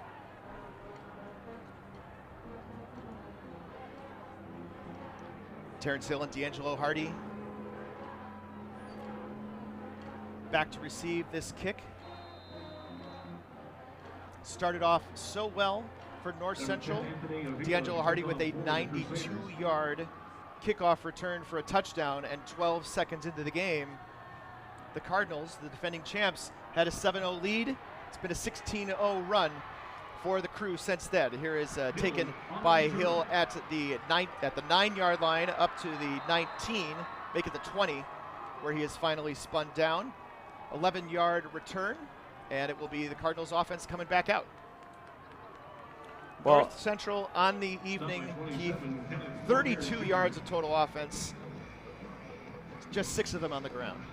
And this is only their third possession because they scored on a kickoff return right away. They have rallied from down previously in this season. Just last week, Mount Union scored first. We talked about Wheaton scoring first and them having to rally. But they haven't had to rally from 9 down, multiple scores previously. So what you'd like to see North Central do, if you are a Cardinals backer, is put together an efficient drive that ends with points. We mentioned the 32 yards of total offense, 170 on the opposite side for the Crew. Here's a quick swing pass out to Kaminsky. Kaminsky pick up of 4, and it'll be 2nd and 6. I hate to keep going back to that pass that just went off the outstretched fingertips of Andrew Kaminsky, but for North Central, they feel like they almost hit a big play in this one, and maybe that moment is coming, and we as observers should feel like we're about to have a back and forth game. But North Central needs to get some of that fourth going right now, or else they risk falling in a pretty big hole. Tight end to the right here as they hand off to Greenfield, and Greenfield spins off a tackler at the line of scrimmage, fights his way forward. Now he's 3 at the 30, carrying a tackler all the way across the 35. Is he carrying Akeem Jackson? He's carrying Keith Gibson, the cornerback, for a gain of 15 yards, all said and done. All right, and that's a 15-yard run, but that is a highlight reel run. For Ethan Greenfield. Breaks 2 tackles in the backfield, 2 more tackles about at the 3 yards across the line of scrimmage, and then turns it into a 15-yard gain. That's the longest run of the evening so far for the Cardinals. 1:08 to go here in the first quarter. 2 receivers to the right, a tight end to the right. Fakes the handoff. Lanin rolling to the left, looking upfield and completing it to Blake Williams. No, incomplete, in and out of his hands. In first down territory, unable to hang onto the ball. Yeah, and the reason, Blake Williams is the third receiver and has been with Kaminsky and Hardy for the whole title run. But the reason you don't see them use him as much is that time he tried to catch it in breadbasket style, and he needed to use that size, go up and get it. All right, because the ball was thrown short with a little bit of touch on it. And Blake Williams is the big guy of the group, 6'5", 188, a senior. Only 13 catches for 241 yards, 3 touchdowns on the year. Lane of 4 of 8, but 2 big drops by his receivers, just 30 yards passing so far on the night. A 3-step drop for him on 2nd and 10. Pass up, coming down with it is Kaminsky. Going to be just short of the first down marker, or maybe we'll have to measure. It is right at 9-point-something. They're going to move the chains, make it 10. And that was not a great throw by Luke Lennon either, but Andrew Kaminsky went up and got it. That guy can get up, man. Yeah, made his quarterback look good. I think Kaminsky's got a chance to play on Sundays. He may have to work the slot, but at 6'0", 190, he could certainly take a hit. And speaking of taking a hit, Luke Lennon, after he delivered that pass, got knocked down so badly that Sharmar Clark went over to check on him, make sure he got up, he was all right. And Lennon is not under center, in the shotgun, and looking like he's ready to go again. First down and 10, again just short of midfield for the Cardinals at their own 49-yard line. This on the keeper, guess he's fine. And the ball is I thought ball came out there for just a second. I misread it. A pickup of 1 right at midfield, 2nd down and 9. Well, some interesting color combos down on the field that we're not necessarily used to here at there's Stagg Bowl. basically no purple here. Yeah, purple helmets for Mary Hardin Baylor, bright yellow, and a late flag. Looks like maybe that was Kevon Shepard that was talking to the officials. We are at the end of the first quarter. As you're walking off the field, don't say anything to the officials. That's a good policy. I like that. I like what you're Play's saying. dead. He can't hurt you anymore. All you can do is hurt yourself. In football, I don't think is quite as important as basketball to work the officials early in the game. No, that is not a thing. Our officials huddling up. You're just not going to get more calls by harassing them. No, that's a very good point. After the play, unsportsmanlike conduct, offense, number 55, and defense, number 2. That is the first unsportsmanlike conduct foul each player during the game. But the yardage for those fouls offset. This is still the end of the first quarter of play. Sharmore, Clark, and Jefferson Fritz, a couple of names called fairly often. Possibly the best player on each team. And my apologies to Kevon Shepard. He was the last person looking back at the official. I thought it was him. Clark and Fritz play with a lot of passion, and they're lucky that the other one got a penalty as well. You can let this one slide. We'll be back in just a moment. We're at the end of one. Mary Hardin Baylor leading North Central 16-7 in Stagg Bowl 48. I used to never really talk. Ever. I was scared and shy. It was hard to look at people's faces. I was afraid if I said something wrong, everyone would laugh at me. But then I started to play golf with Special Olympics. I made friends and won lots of gold medals. But I learned more than just playing golf. Special Olympics helped me to find my voice.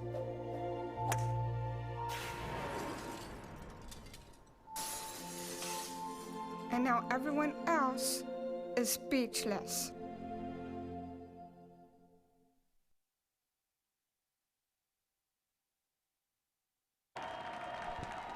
Back out here in Canton, Ohio, 16-7 our score. Headed into the second quarter, quickly downstairs for Frank Rossi.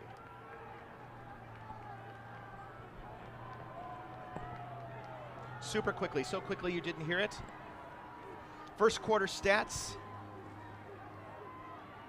North Central, 61 yards of total offense, 21 on the ground, 40 through the air. Mary Hardin Baylor, 170 of total offense, 147 through the air. Correction. The unsportsmanlike conduct foul was against number 74 of the offense. That is his first unsportsmanlike conduct foul of the game. So that's Gerard Thornton, the center. That is, of course, not an insignificant change because a second unsportsmanlike disqualifies you. However, Thornton is almost as instrumental to the line as Clark is. Clark is the 3-time CCIW Lineman of the Year. Oh, no doubt. You just want to make sure that you get the right person in a situation like that. You only get 2 fouls and you foul out, right? Second down and 9 at midfield. Now the Cardinals going right to left, rolling out, rolling right, and making completing a pass to D'Angelo Hardy, pickup of 4. I did not see how I didn't see Hardy, to be honest with you. Basically, he was in a sea of everybody. I thought that Lehman was throwing it away. Hey, he was there on the working the sideline, and Kaminsky was up the seam, and it looked like Kaminsky was open early in the pass route. Lennon rolled all the way out and then decided to get Hardy. Again, for North Central, got to be pleased that they're getting both of their receivers involved a lot more than, or their top wide receivers involved a lot more than they were able to last week at Mount Union. They didn't necessarily need to do it at Mount Union, but they need it tonight because they're going to need points, trailing 16-7. Third down and 6 into Crusader territory. Looking to throw. Pass is complete and right away to Kaminsky. Kaminsky a gain of 8 on 3rd and 6, enough to move the chains. And that's what I mean about a guy who can work the slot. He goes in motion. He is the inside receiver. shoots up the numbers, has to go up to make a catch, sees Akeem Jackson come in and is able to catch it, protect his body, duck under the tackle, and not take a giant hit from a oncoming linebacker. The ball at the 39-yard line. 16-7 our score. Mary Hardin-Baylor with the lead. North Central trying to put together a bit of a drive here, strung together a couple of first downs. And it's not the first time they've moved the ball, but they did stall out at midfield last possession, so this one going a little bit better for the Cardinals. Greenfield in the backfield for the Cardinals. They fake the give to him on 1st and 10. Lanen as the ball stripped, fumbled, taken away, picked up by Micah Hackett, and it's Crusader football. Micah Hackett is the player that we talked to in the postgame, who was in the pregame, interviewing Kyle King. He's someone who was a starter early in the year, got hurt mid-season, and so they shifted Jacob Muller over from the Sam linebacker over to Will. And then Muller was so good that Micah Hackett didn't get his job back, but they figure out ways to get him on the field. That time, kind of just smacked at the ball as he was running past Lanen. Wasn't like it was a giant hit and the ball popped loose. He just happened to smack it at the right time, and that a huge, huge turnover for Mary Hardin-Baylor, especially given how effective that offense has been. Second forced fumble on the season for Hackett. First fumble recovery for him. And the ball is in territory. Here is a double reverse pass and looking to throw. Throwing a strike is Miller to Brenton Martin. A little bit of razzle-dazzle, only picks up 10, but it's a first down. Yeah, and teams like to get aggressive after a big turnover at midfield like that, so you see a double pass. What you rarely see on that, though, is the person who pitched it also be the receiver on that. So Brenton Martin had the first reverse, pitched it to KJ Miller. It looked like they wanted Brandon Jordan down the middle. He was well covered in the post, and Brenton Martin on the sideline was the second option. Mary Hardin-Baylor will take 10 yards. They'll take him down to the Cardinal 36. Going left to right here in the second quarter. Looking to throw. King throws out to the right side. Pass complete to Martin. Gets away from a tackler at the 25 to the 20. Down to the 15. Ball is out. Ball is out, and it is in Cardinal hands. I don't know that it's a fumble. And the official is whistling the ball dead and pointing it down at the 15-yard line. Meantime, 21-yard completion. After the completion, Kyle King immediately waving out the trainers to come get right tackle Ethan Ruckman, who's laying on his back at about the 40-yard line. You see 3, 4, 5 officials from the Mary Hardin-Baylor sideline out there taking a look at him. Losing the right tackle would not be a very good thing. Coming loose. Officials timeout on the field for an injured offensive player. Ethan Ruckman looking like he's in quite visible pain. Wyatt Crawford.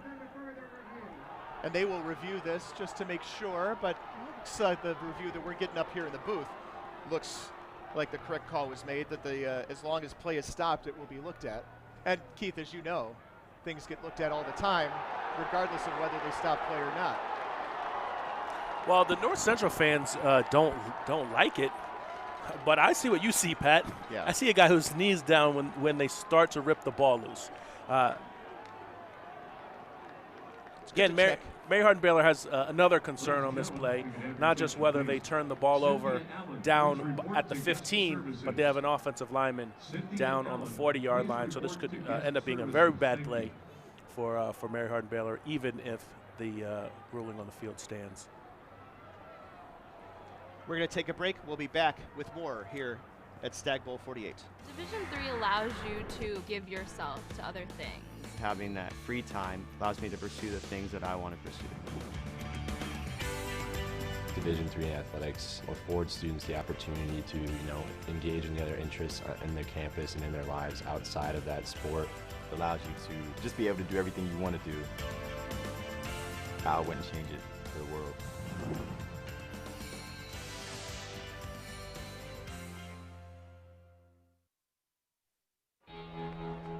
Cheer for the stumbles, the he shoulda had that's, and the tears that linger. For in those moments, greatness lies. There, you will find the provoked, the determined, the unified. It's in those moments that champions are born. That the ball came loose prior to the runner going down. It was recovered by the defense. It'll be 1st and 10 for North Central at the 10-yard line. Well, you heard it there, folks. So it will be North Central football at the 10-yard line. We look at it, and the ball is not out by any stretch of the means, but it does move. And I'm not accustomed to getting this level of anything on a Division III game to really know, how big a deal that is. Yeah, we got big video boards beyond both end zones, and of course full TV treatment, so they can run the replay from multiple angles. It was Sam Taviani, the outside linebacker for North Central, who ripped it out, had the foresight to go for the ball while Brenton Martin was being tackled, and that play ended up being a very bad play for Mary Hardin Baylor because Ethan Ruckman, the right tackle, was carried off. He wrapped around some folks' shoulders, so I don't think he was going off under his own power, but he also wasn't on a cart. We'll get down to Frank Rossi in just a moment. Here's a first down give and lots of fight forward for Ethan Greenfield on first down, a pickup of 7. And so each team now has traded a very fortunate turnover, a timely caused turnover. Just as North Central was driving, it was the Micah Hackett turnover, and then Sam Taviani ripped the ball loose from Brenton Martin. North Central got the ball back. And that may have been a bigger play for North Central given the momentum that Mary Hardin Baylor has established since that opening kickoff return. Up 16 unanswered points since then. Here is the give. Greenfield now his 7th carry of the evening, across the 30-yard mark and across the first down marker down to the 24. Let's go downstairs where we've got Frank Rossi. Guys, between the last 2 drives, D'Angelo Hardy's been worked on both on a trainer's table and also getting wrapped on his left thigh area pretty badly between the last 2 possessions, Mary Hardin Baylor possessions. So it's an injury possibly coming into this game, but they're definitely monitoring him on the sideline. Back to you guys. Thanks a lot, Frank. It didn't seem to affect him on that 92-yard kickoff return, but then they did not send him back out for another. Here's another give to Greenfield. Greenfield up across the 25, and the ball comes out, and Mary Hardin Baylor says they have a football. Now, I've yet to see anyone wearing stripes confirm this. Gain of 5 if it stands. A lot more discussion among this officiating crew. Well, the advantage we have that we don't have during the season, of course, is replay. Those plays can be initiated. The ruling on runners 4. Second down. Forward progress was stopped. Let's go. Let's go. Okay. 11:10 to go here in the second quarter. Forward progress stopped. It will remain North Central football after a short gain. Gain of 4. Cardinals retain possession. Second down. D'Angelo Hardy split out wide to the right side. Cardinals going right to left. Across your screen here. In the second quarter, down 16-7, scored 12 seconds into the game, and now Mary Hardin Baylor is going to take a timeout. We'll take one as well. 10:46 to go here in the second quarter. It's Mary Hardin Baylor 16, North Central 7 here on Stagg Bowl 48. Cheer for the stumbles, the he shoulda had that's, and the tears that linger. For in those moments, greatness lies. There you will find the provoked, the determined, the unified. It's in those moments that champions are born.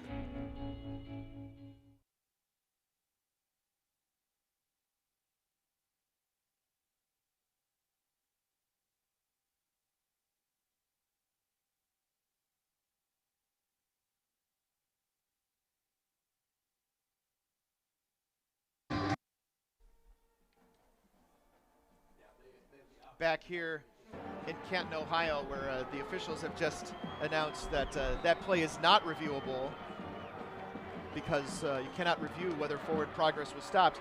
Now, of course, that play of that nature may have been reviewed in a Mary Hardin Baylor game as recently as last week. Here is a quick pass out on second down and long, and it is complete to Kaminsky out across the 40 to the 41-yard line, moves the chains, and a pickup for Kaminsky of 14 yards. For players on either roster, the subtext of the past few possessions, though, is be very deliberate about ball security. Both of these defenses are coming in, trying to pull it out, punch it out, rip it loose.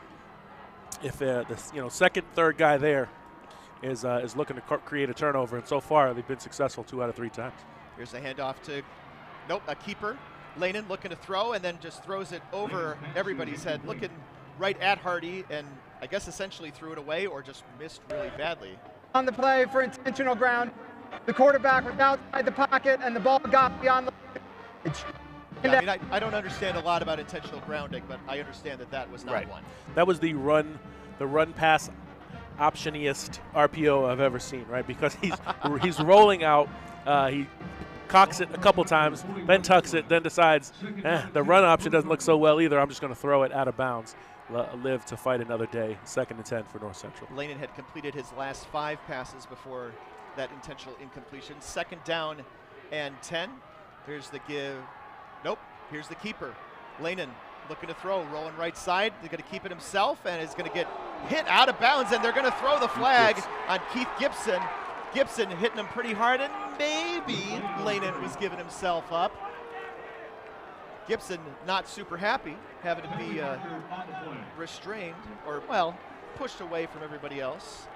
This will be the first penalty accepted against Mary Hardin Baylor here, as this would be a personal foul. Had the offsetting ones earlier. Gerard Thornton still getting into it. That one seems pretty inexcusable. After the play, personal foul, unnecessary roughness, late hit out of bounds. Defense number 0. 15 yards will be added to the end of the run. Automatic, 1st down. Gibson's argument, though, could be that Lanin wasn't out of bounds when he was hit. It was certainly unnecessary roughness. He was getting ready to go out of bounds.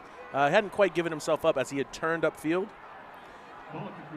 And Gibson delivered a shot to him, and he didn't necessarily have to do that. But as long as Lanin's in bound, he's fair game. So Mary Hardin Baylor now making its own bad breaks. Lanin picked up 6 on the run, tack on 15, and now we're inside the 40. Here's the give. Greenfield hit this time across the 30. Got the 1st down to the 25-yard line. Pickup of 13 yards, moves the sticks. And that one opened up right away on the right side. It was Will Ebert, the tackle, who Ethan Greenfield ran behind. That was a big run pretty much from the time it was handed off. The hole was so wide open. Ebert, that 6'2", 275 junior who's in the starting lineup tonight because Sam Pryor unable to play. Here's another give to Greenfield. Spins off a tackle at the 30, or at the 25, down to the 22, pickup of 3. And North Central must feel like pretty soon they're going to bust something open. Remember, they haven't scored offensively. They scored on the first play of the game on a kickoff return, have had some drives with promise flame out or end in turnovers. Now they're inside the 25-yard line, looking to narrow this 9-point gap for Mary Hardin Baylor. And I think if North Central scores any points on this drive, we'll feel like we've got the back and forth part of the game put together. Here's a quick out to the left-hand side for Hardy. Hardy across the 20 down to the 15-yard line. That'll move the chains. Pick up a 7. And by that I mean, North Central struck first, and then all the striking back since then has pretty much been the Crusaders. And North Central, every time it feels like they're about to muster something. And to their credit, this drive started with a turnover caused by Sam Taviani. This is North Central's best chance at striking back that we've seen since the opening kick. Kaminsky and Blair to the right side, Hardy to the near side, but it's a give to Greenfield. Stutter steps to the left at the 15 and gets his way all the way down to the 11 for a pickup of 4. Yeah, that really shows you how tough it is to stop Ethan Greenfield. They had about 4 Mary Hardin Baylor defenders hit him around what looked like it would have been a 1-yard gain, but he hits the hole with such momentum that he falls forward, turns that into a 4-yard gain. Now you're looking at second and 6 from the 11 for North Central. A lot of plays they can run from this part of the field. You know, they can throw fade, they can hand off short passes, run, quarterback run. Blair and Hardy to the near side, fakes the give, gives the give. This is to Greenfield. He's got room across the 5, pushes his way down to the 3, down to the 2-yard line. First and goal for the Cardinals. They pulled both guards on that run. That was Jesky Maples out in front, as well as Sharmore Clark.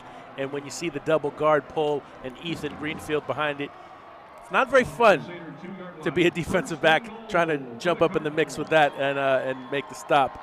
But sometimes you have to do what you have to do. Pickup of 9, 65 yards now on the day for Greenfield. I'm reading this stat chart I used when I was in high school. I haven't seen that thing since. I'm learning to read it again. Sharmore Clark, of course, the All-American, one of the all-time great linemen in D3 history. First and goal.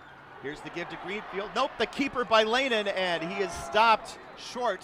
Pickup of 1, second and goal. Pat, had you fooled, had me fooled, did not have Micah Hackett fooled, nor...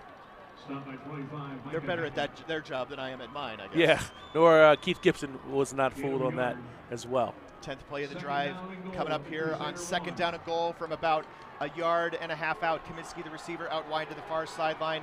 Hardy to the near. There's a tight end in the backfield, and here's the give to Greenfield, and Greenfield is going to get stopped once again short of the end zone. Picked up a little bit, but it's going to be third down and just under 1 yard. And, you know, you can't blame North Central for running the ball when they've had so much success running it, but the split on that play, about 20 yards for Kaminsky to run a slant and get open on Titus Dunk. Surprised they didn't pull that one and throw it. Now 3rd and 1. They probably run it again. Greenfield behind Sharmore Clark. Run it twice, right? At this point, either that or some sort of half rollout where Lennon has the option to run it in himself. Tight end Matt Quinn on the left side. They run straight up the middle. The A gap, not quite enough. They are spotting him right now just short of the end zone where it would be 4th down and inches. No, touchdown. Official comes all the way in, the line judge, a 1-yard touchdown run for Ethan Greenfield. Now we've got a game on our hands. 16-13, extra point pending, 5:32. We send this one to Indianapolis for a review, right? Every scoring play? No, I'm joking. I was laughing on the inside. That's good. That's good. 11 plays, 90 yards, 6 minutes and 28 seconds. That is a classic North Central drive. They had so many of them of that type. And now look at the Mary Hardin-Baylor sideline. Mary Hardin-Baylor sideline getting a look at what's on the Jumbotron. And finally a coach comes all the way down and whistles for a timeout, wanting to get this reviewed. And I think you timeout. Mary Hardin-Baylor, their first timeout of the half. I think you heard officially maybe what might have been said. I think it's not quite sayable on radio, but it's okay. Remember that Mary Hardin-Baylor wanted to burn a timeout and challenge a play earlier in the drive. Because that play was not reviewable, they got their timeout back and are now going to use it to challenge this scoring play. I mean, I think they should. I just don't know if you get enough angles to overturn this. It's also interesting, you know, is it worth it? You're going to get a 4th down from the inch line. Yeah, and I guess it's always worth it if it's a scoring play. You can take 6 off the board, right? You just may give it up again here on the next play. I think it's worth it because it's 5:32 left, and you have 2 timeouts left after this. We're going to send it downstairs for Frank Rossi. Yeah, guys, what precipitated at ground level that timeout is that they saw an angle on the video board where Greenfield had the ball to the inside of the goal line, not across it, and that's why they wanted some extra time to look at it upstairs, but it may not change. We'll see what happens. Yep, exactly. That's the reason you call that timeout, right? Yeah, there's no point in saving the timeouts in the first half. In the second half, you have to be a little bit more judicious. But I just think even if they pull this one off the board and you put it on that half-inch line, you have to assume they run the same play right behind Clark again, give it to Greenfield, and they score. North Central's lining up for the kick. Yep, the white hat looked over at the sidelines, looked at the DV Sport guy, and turned around, and we're going to attempt this extra point. Tanner Raines out of the hold of Jake Johnson, gets the snap, handled cleanly, kick on the way, and it is good, so it splits the uprights. 16-14 our score, 5:32 to go here in the first half. For those North Central fans who've been waiting for something good to happen from the since that opening kick return, and there have been some moments, but all the points had been Mary Hardin-Baylor. I think now you go into the second half, and again we got 5:32 before we get to the second half, but each team can go into this thing with a little bit of confidence. North Central realized, okay, we took a few shots, we were able to put a drive together, string one together that started with a turnover first of all, so you give defense credit for that, but offense was able to come up with some big runs, get that running game going. They did spend a lot of time loosening up with some intermediate passes, and now that running game starting to pick up steam. 5:32 to go here in the first half. Mary Hardin-Baylor 16, North Central 14. You're listening to Stagg Bowl 48 on D3Football.com. Cheer for the stumbles. The he shoulda had that's. And the tears that linger. For in those moments, greatness lies. There you will find the provoked, the determined, the unified. It's in those moments that champions are born. Division III allows you to give yourself to other things. Having that free time allows me to pursue the things that I want to pursue. Division III athletics affords students the opportunity to, engage in the other interests in their campus and in their lives outside of that sport. It allows you to just be able to do everything you want to do. I wouldn't change it for the world.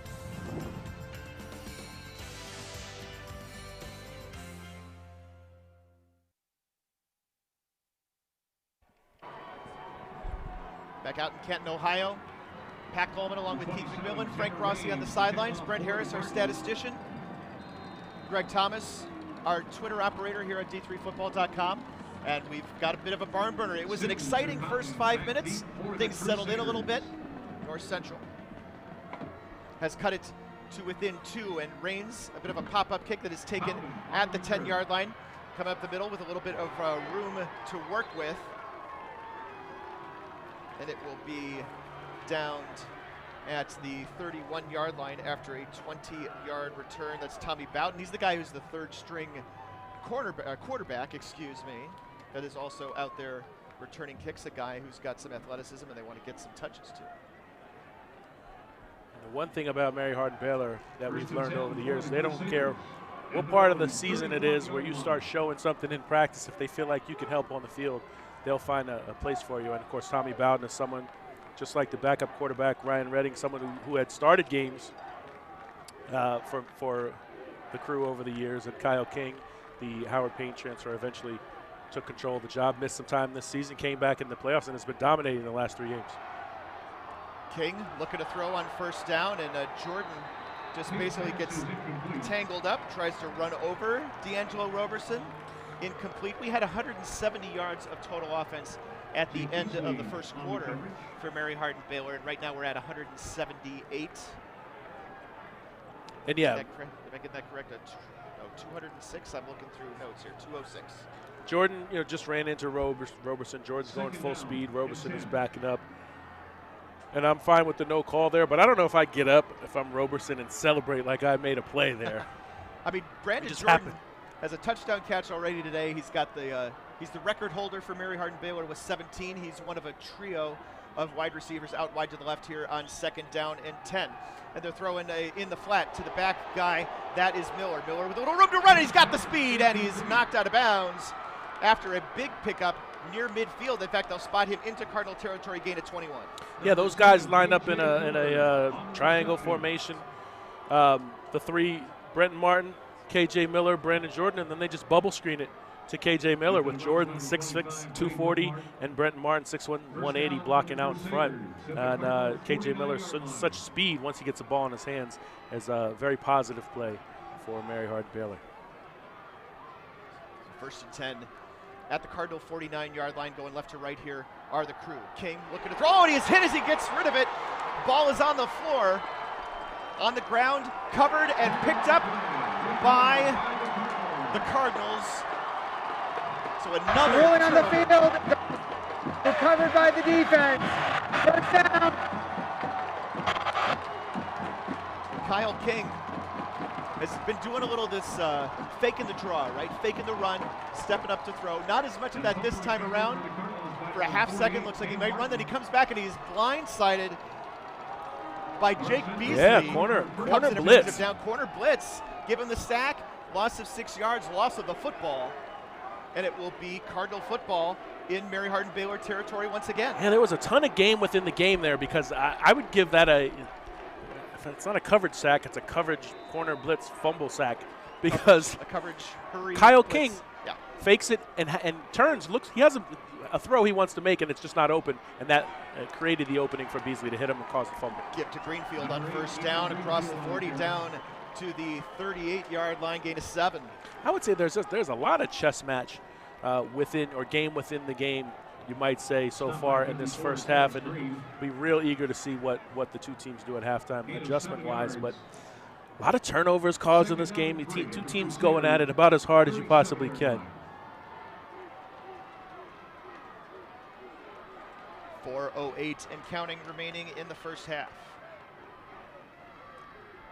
Dropping back, Lanin looking to throw off his back foot, looking for Kaminsky. He comes down with it with a big gain over the top of Omari Frazier, the strong side linebacker, back in help coverage.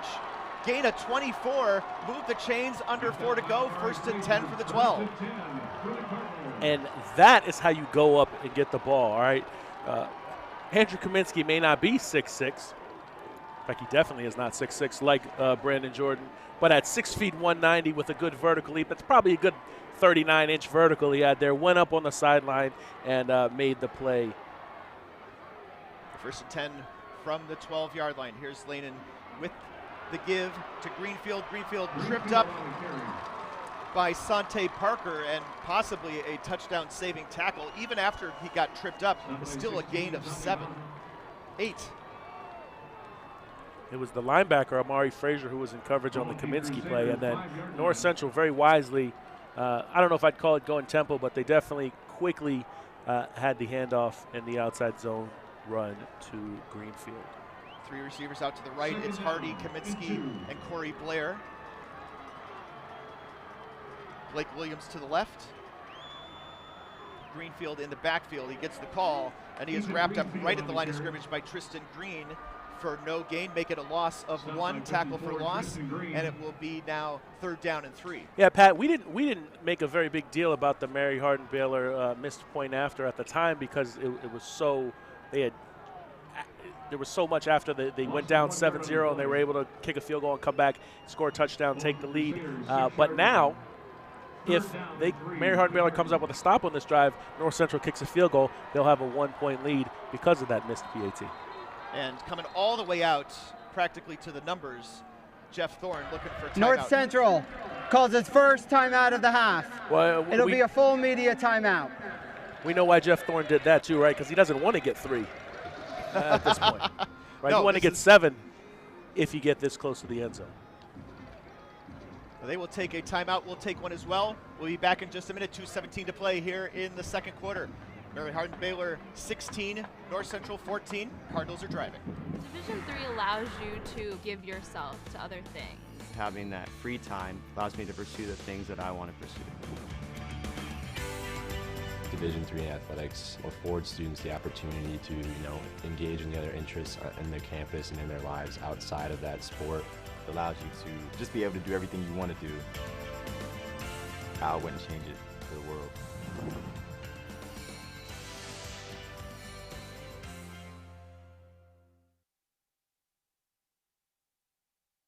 I did receive a non-athletic scholarship upon entering school. I got the presidential scholarship, which was huge for me. I think there's more opportunities for academic scholarships in Division III. I did receive academic scholarships. Just being involved on campus, being a leader, all those things combined kind of get me recognized. It's a great experience for me.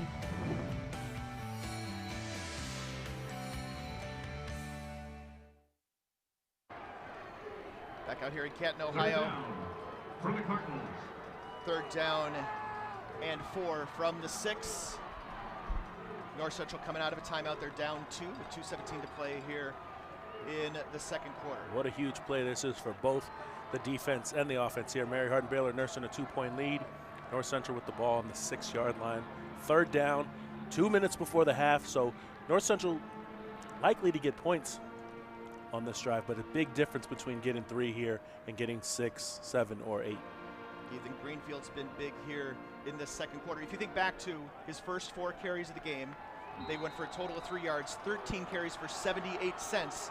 And here is 3rd down and 4 from the 6. He gets the give across the 5, maybe across the 5. Not enough, though. Could be a couple yards short of the 1st down after a gain of 1. And Mary Hardin Baylor will take a timeout, looking perhaps to preserve clock here now with 2:08 to go. What they're doing. And you can see the look on Coach Thorne's face. He's probably resigned to having to kick a field goal here. Would have liked to punch that one in and then be agonizing over whether to go for 2 or not. In this case, with Tanner Raines, who made some pretty important kicks last week at Mount Union. I mean, Jeff Thorne is still talking with Luke Lane in here in this timeout.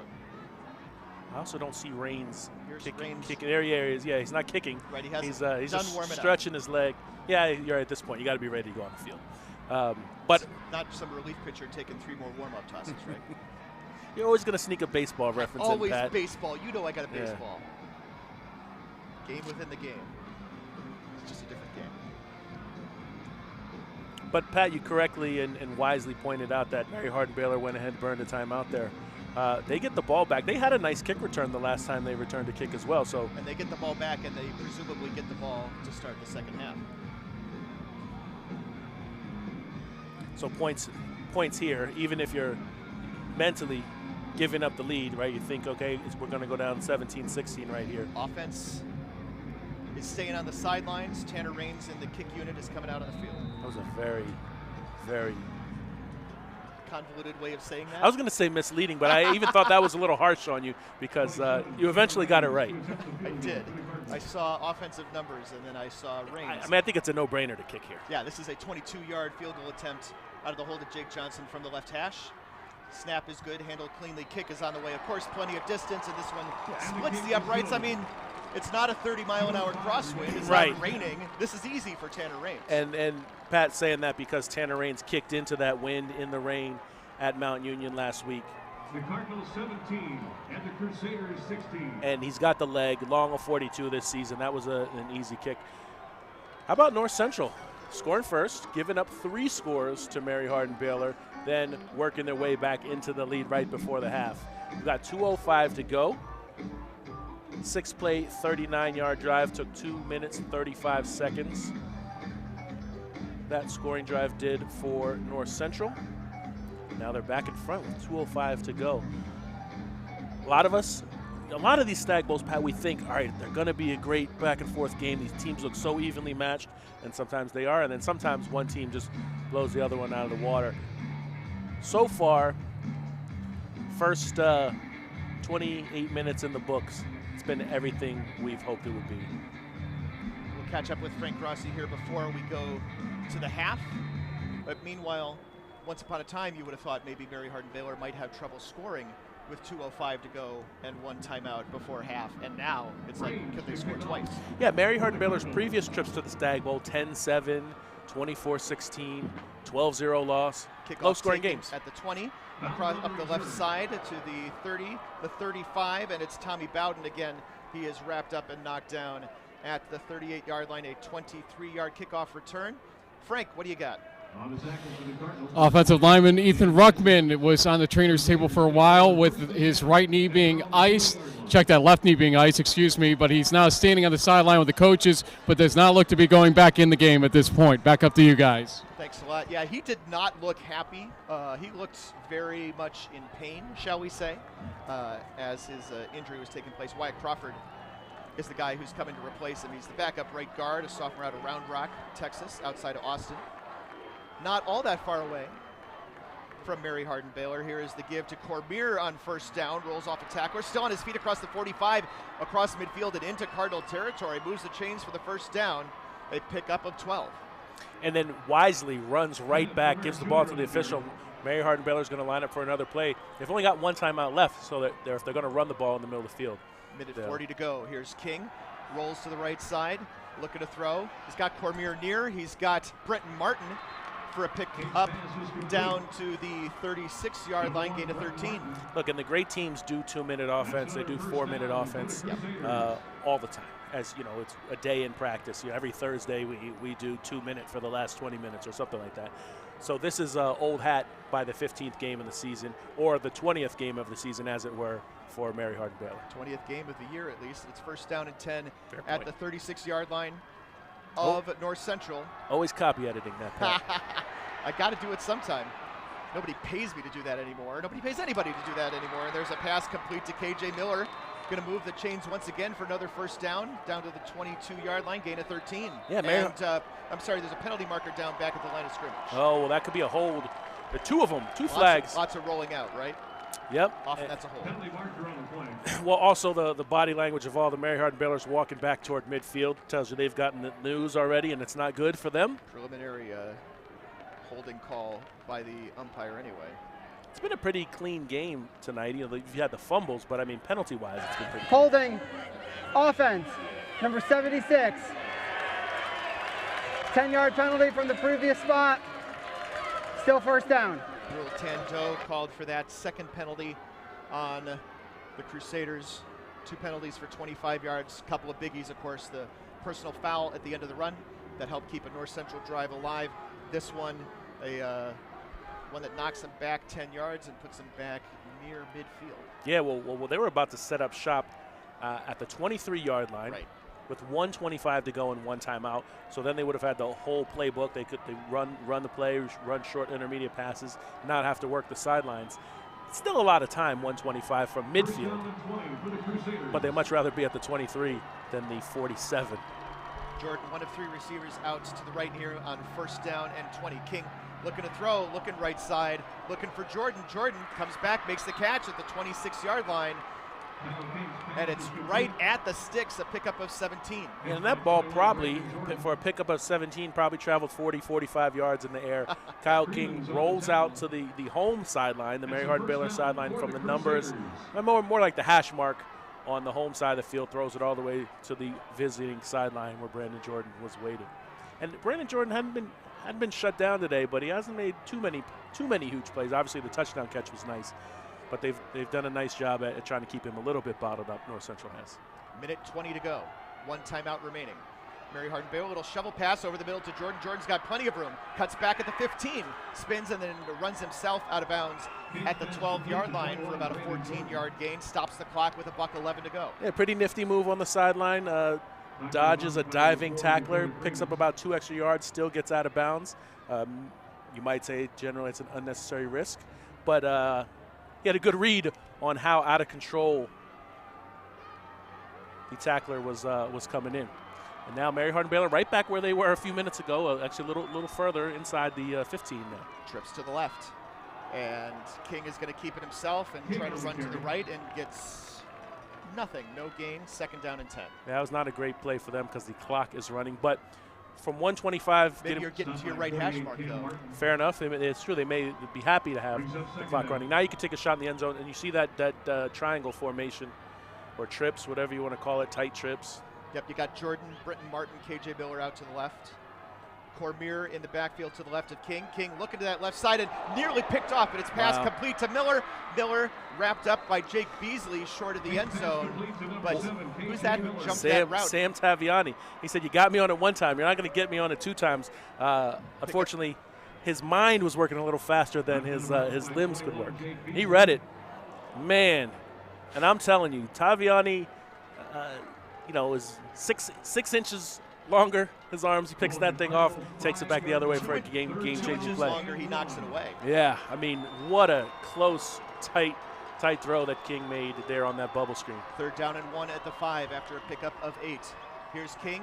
King working in front of him. He is fighting his way forward. It feels like there's enough effort for the first down, but that spot they're giving him makes me think otherwise. It's basically no gain. Yep, no gain.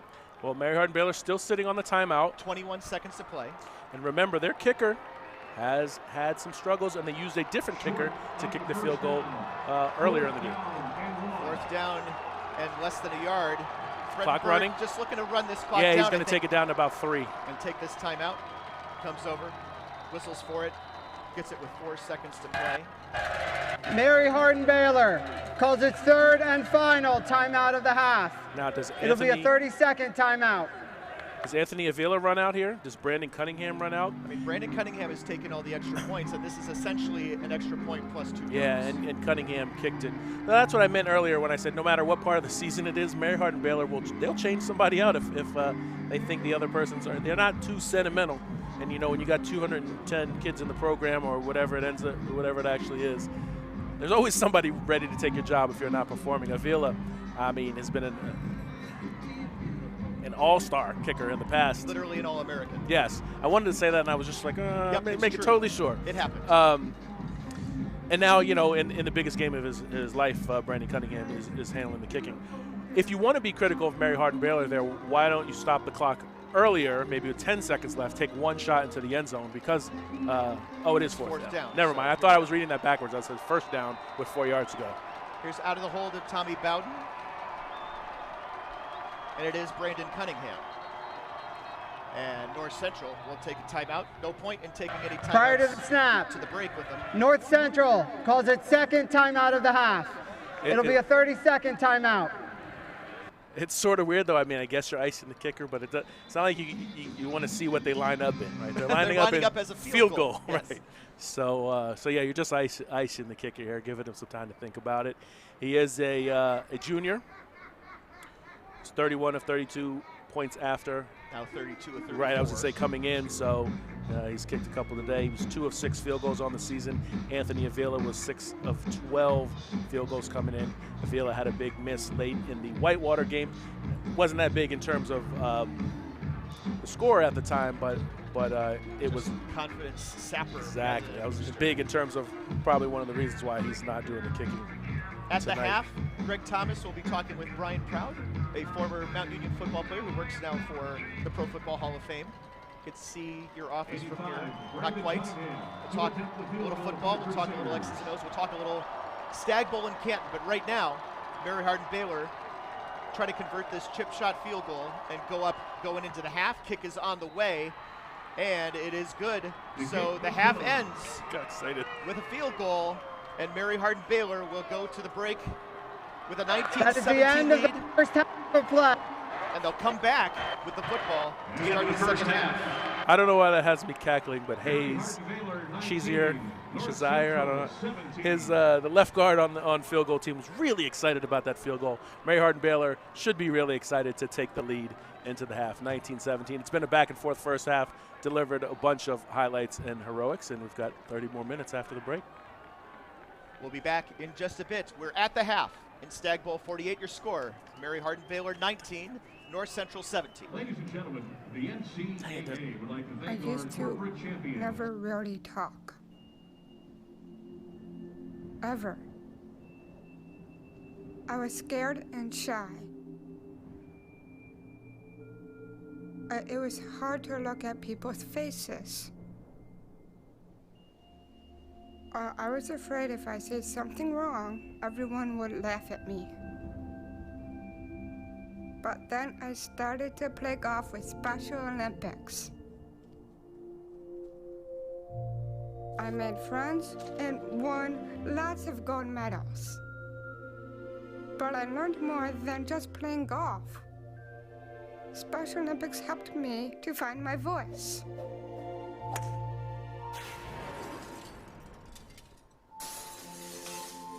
And now everyone else is speechless. Division III allows you to give yourself to other things. Having that free time allows me to pursue the things that I want to pursue. Division III athletics affords students the opportunity to, engage in the other interests in their campus and in their lives outside of that sport. It allows you to just be able to do everything you want to do. I wouldn't change it for the world.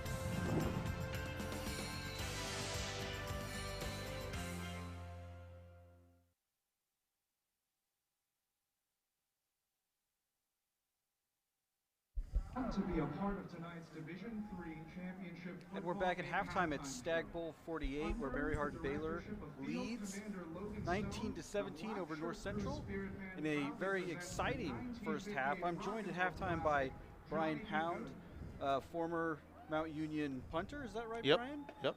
Brian now works here at the Hall of Fame in Canton, just next door to where we are here at Tom Benson Hall of Fame Stadium. Brian, thanks for joining us. Thoughts on the first half? Well, it looked like it was going to go one way, and then all of a sudden it was going to go the other way, and now we have a 19-17 game at half. So, it looked like the power of Mary Hardin Baylor was going to really take over, and then North Central kind of made some of that headway, and now it looks like we have a pretty even matchup. Yeah, it's been a lot of wild swings back and forth. We had the D'Angelo Hardy 92-yard kickoff to open the game, and that had the stadium kind of pumped up there at the beginning. We had a nice crowd from North Central here today, traveling over from Illinois. But then Mary Hardin Baylor comes back. They score 16 points in a row. They really move the ball at will against a North Central defense where we just haven't seen that happen against anybody. Mount Union had one really nice drive to open the game against North Central in the semifinal, and then really struggled the rest of the game. Mary Hardin Baylor really having their way offensively with North Central. Thoughts on Mary Hardin Baylor's offense? You've seen, as a Mount Union fan and alumnus, you've seen Mary Hardin Baylor play before.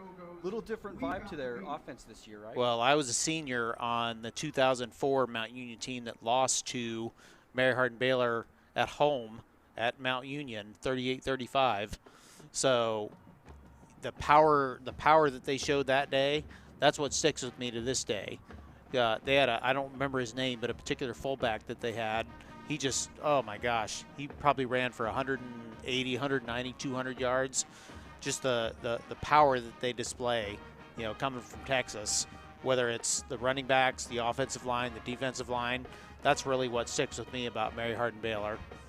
Yes, and they have matched up well with North Central. We talked a lot about North Central's offensive line coming into this game. In the first quarter in particular, really kind of a stalemate there with Mary Hardin Baylor's defensive line against North Central's offensive line. First quarter in particular, forcing North Central to throw a lot with Luke Laney, which is something that we thought we might see. Something that Mary Hardin Baylor wanted to do. Less Greenfield, more Laney, probably good for Mary Hardin Baylor. Second quarter, a little bit different. It seemed like North Central offensive line got their feet under them a little bit, adjusted maybe a little bit to the energy and the size and the speed of Mary Hardin Baylor, opening up a little more running lanes for Ethan Greenfield, a little more success in the second quarter, where we saw North Central come back. Oh, yeah. So, like I said, just the matchups. I mean, obviously, number 1 versus number 2, that's what D3Football.com predicted, and it pains me to say that was unfortunately correct. But, just to know that, both teams that are coming in, essentially have the top game, on either side. Even though Mount Union's not involved, unfortunately for me personally, that's really what you want to see in a Stagg Bowl. So, it is. And we've seen the star players making star plays today, right? We've seen Andrew Kaminsky, who only caught one pass last week. He's making great catches, climbing the ladder, getting his feet in bounds. KJ Miller almost broke a screen earlier for a touchdown. We had the long kickoff return, D'Angelo Hardy. Brandon Jordan's been in the end zone. A lot of big plays, a lot of explosive plays. Really exciting game to watch as a fan. Definitely. And speaking of Andrew, I actually had a chance to not only speak with him last night when the team was at the Hall of Fame for dinner and a tour, but I also had the chance to speak with, I think it was his grandparents this afternoon, sporting Kaminsky jerseys. So I had to say something. And, I wished him luck on the Ghilardi Trophy. Obviously, that didn't happen. But, either way, it's, being at the Hall of Fame and having this game here, for me personally, it's such a unique opportunity, especially with the Mount Union connection, just to be able to have the opportunity to connect with, quote-unquote enemy teams, and just make that personal connection. Even though, a week ago we were rooting against each other, but now it's like, well, you know, if you beat our team, then we want your team to do the best that you can, at least in my view. Some Mount Union fans might not agree with that, but, you know, that's how I look at it. Like, Mary Hardin Baylor, I was rooting for them in 2004 when they beat us my senior year against Linfield. You know, they didn't win that year, but, you know, that just making those kind of connections, like with Pat and everybody else, you know, just is really a game winner for me. Yeah, I want to talk a little bit more about that and the association that the Hall of Fame had with this game and the student-athlete experience that you guys were able to provide for the players that qualified for the game. Tell us a little bit about what the players did with the Hall of Fame yesterday and Wednesday. Yep. So Mary Hardin Baylor was there on Wednesday. North Central was there on Thursday. And basically both teams had a meal, pretty straightforward. And then both the teams got the opportunity to tour the Hall of Fame. But included in that is things like a holographic theater we have called A Game for Life, where the Hall of Famers come on and talk about not just I shouldn't say that. They don't talk about the stats and all that. It's all about the values of the game and how they've used those things in their lives going forward.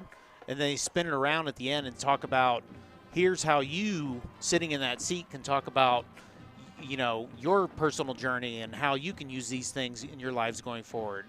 Not, you know, forget our stats and everything, just how you can learn from, you know, what we've taken from the game, even if you've never played football or, you know, or not. So so that was really one of the most valuable things, especially Mary Hardin Baylor. I had the privilege of escorting Coach Fred into the Game for Life and watching him and taking a picture of him watching it. So that was really cool. So that is cool. And I got a chance to tour the Hall of Fame earlier this afternoon before we came over to set up for a broadcast today. My first time through the Hall of Fame. Even though I spent a lot of years in Indiana, I was probably close enough to do it. Shame on me. As I found out today, just an extraordinary trip through professional football history, and you know, just walking through the forum with all of the busts and just sort of going through class by class, and you're like, oh yeah, it's just reminiscing about players that you saw growing up and players that were legendary when I was a kid. Seeing their bust in the Hall of Fame, very, very fun, very cool, and a really great tie-in for the student athletes, and one of the highlights, I think, for the game being brought to Canton. And you know, we know that the game's coming back to Canton, and certainly I think we endorse coming back again and again. We've had a first-rate experience all the way around. That's great to hear. Yep.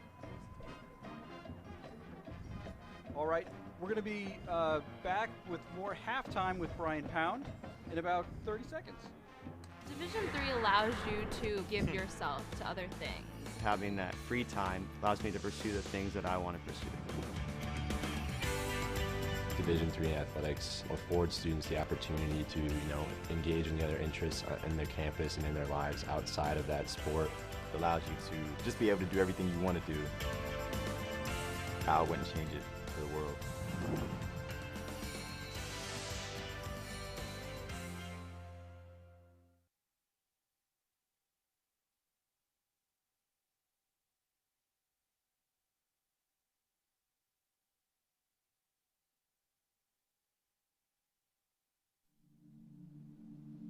I used to never really talk. Ever. I was scared and shy. It was hard to look at people's faces. I was afraid if I said something wrong, everyone would laugh at me. But then I started to play golf with Special Olympics. I made friends and won lots of gold medals. But I learned more than just playing golf. Special Olympics helped me to find my voice.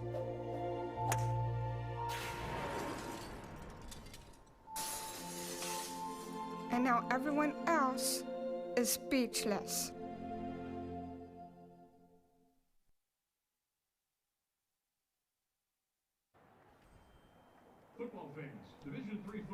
back at halftime of Stagg Bowl 48. I am joined with Brian Proud.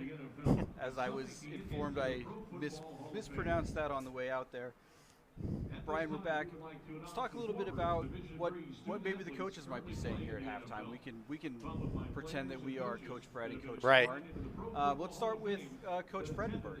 What do you think he's talking to his team about at halftime? What do they want to adjust and do better in the second half? Oh, well, I think North Central really showed a little bit of what they can do on the running end of the game toward the end of the second quarter. So, you know, essentially, because that's where they were really successful at Mount Union last week. So shutting down the run, you know, as best they can, I think is what Coach Fred would be saying right now.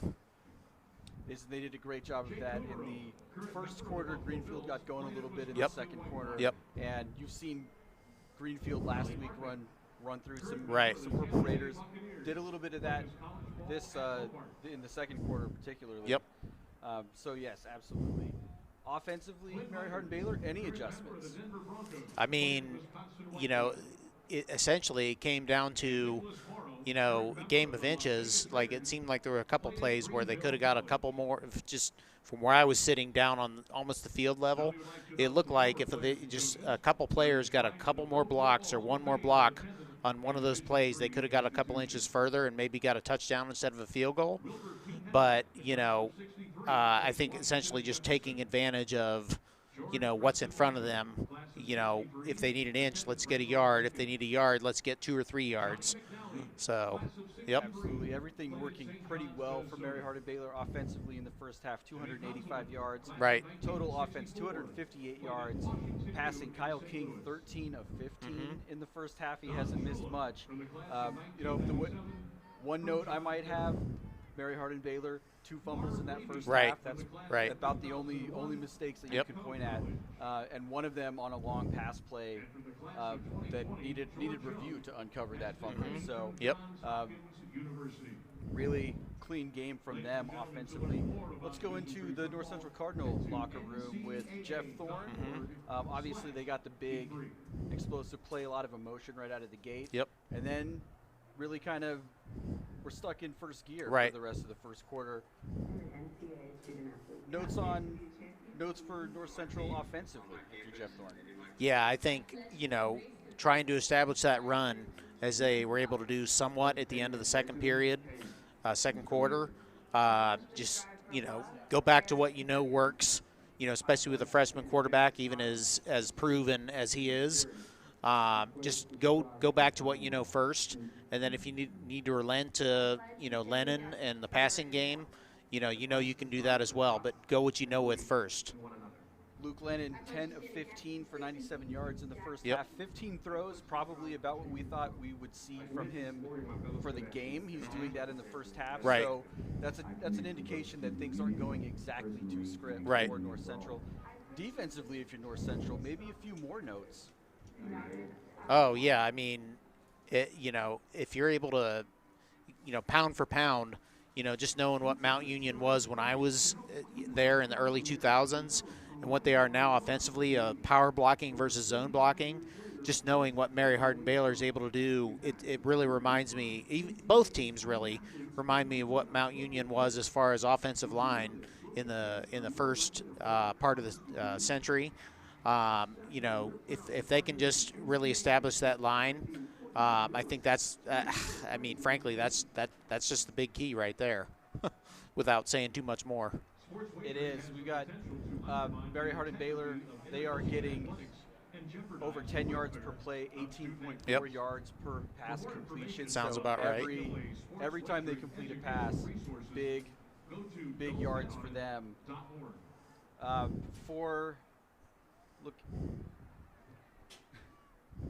We are about 4 minutes left in the half. We're going to go ahead and take a break and bring it back with Pat and Keith to get us set for the second half of Stagg Bowl 48. Special thanks to Brian Proud from the Pro Football Hall of Fame and former Mount Union football player. Thank you very much.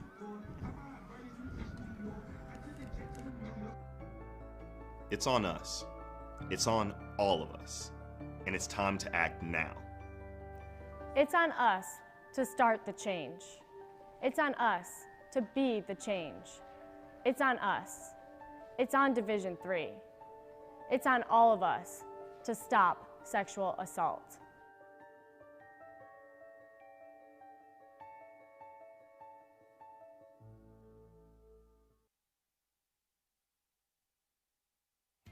Something I discovered in myself is that if I have a goal, I can accomplish it. It's a well-rounded experience. At a Division III school, you primarily a student athlete, so the school is really shaped around you developing yourself as a complete individual.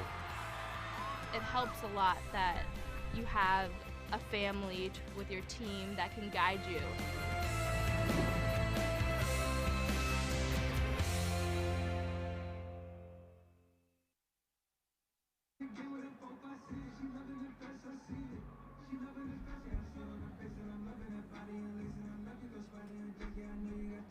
And we're back here in Canton, Ohio at the half.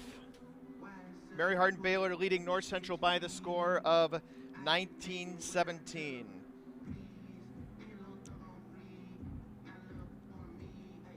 Overall here in the first half, Mary Hardin-Baylor 285 yards of total offense, 258 through the air, 27 rushing yards and a half for Mary Hardin-Baylor. And they lead by 2. North Central 172 yards of total offense, 76 of them on the ground, 96 through the air. You know, Mary Hardin-Baylor 26 plays, 11-yard average per play. I'm reading this correctly? Craziness. 4.5 yards per snap for North Central. Individually for Mary Hardin-Baylor, Alfonso Thomas leading the way on the ground, 3 carries for 21 yards, a long of 14. Kyle King, 13 of 15 passing for 248 yards, 2 touchdowns, 6 carries for -6 yards. KJ Miller, of course, with 1 10-yard completion as well. It's been Brenton Martin getting the majority of the receptions and the yards for the crew. 7 catches for 126 yards. He's been held out of the end zone, but he had a 42-yard reception.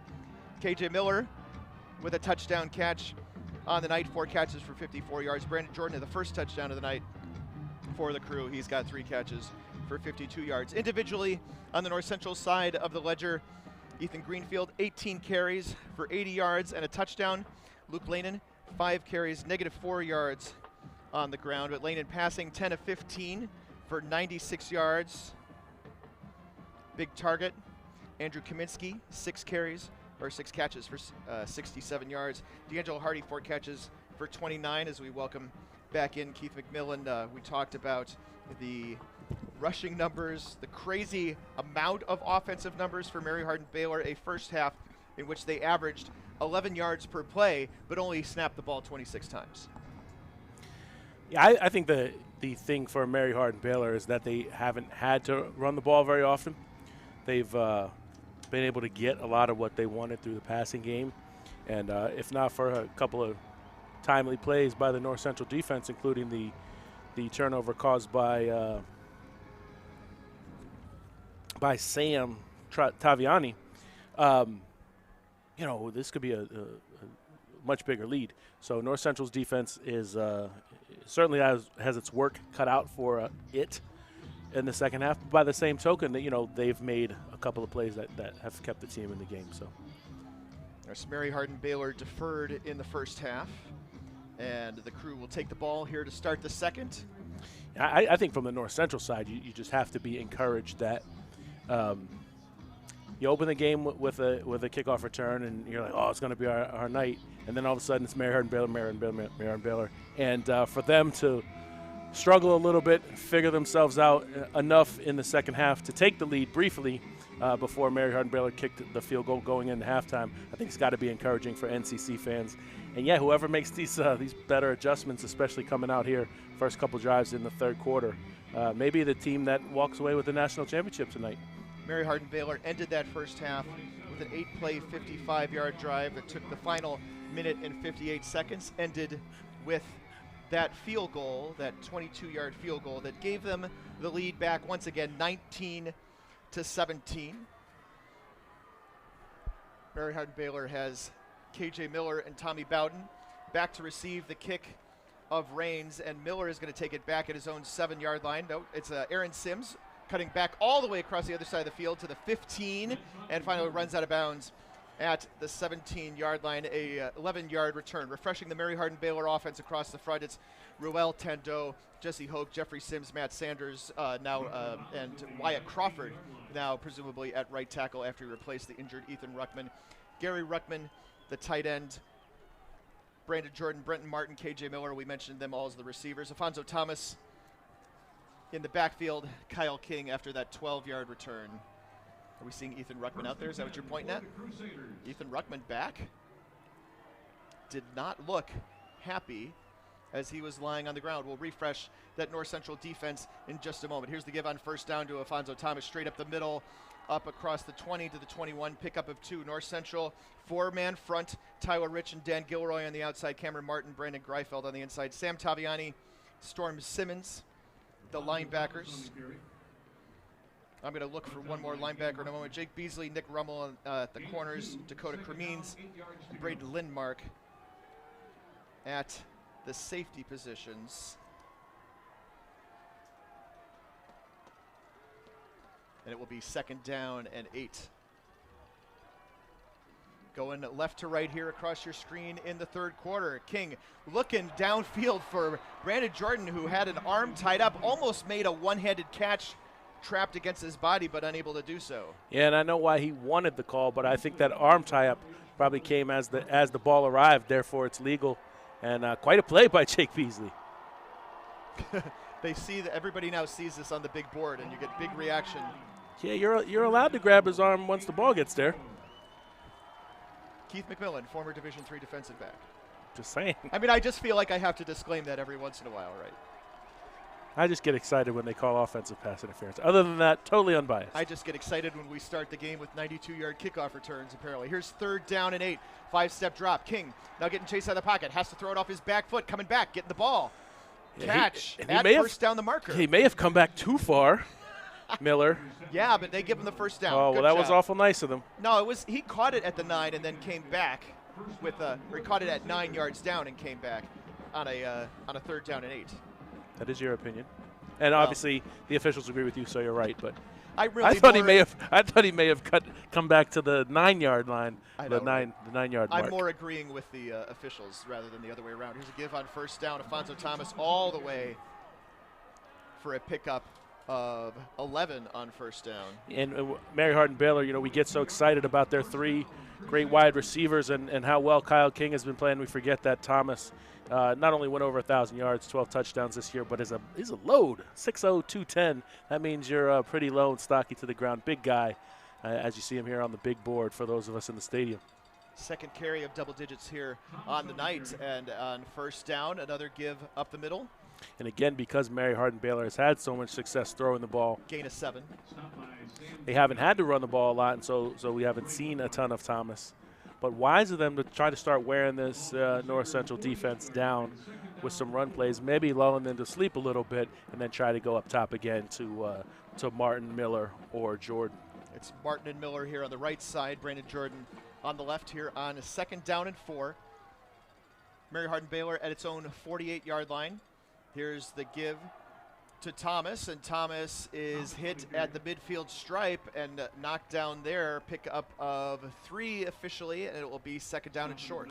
Well, I like Mary Hardin Baylor's offense dialing in, trying to establish the run a little bit. But now you got a 3rd and short. 3rd and about 2 to go. Do you throw quick? Do you run it one more time? Gary Reckman splits out as a tight end. Got 2 in the backfield here.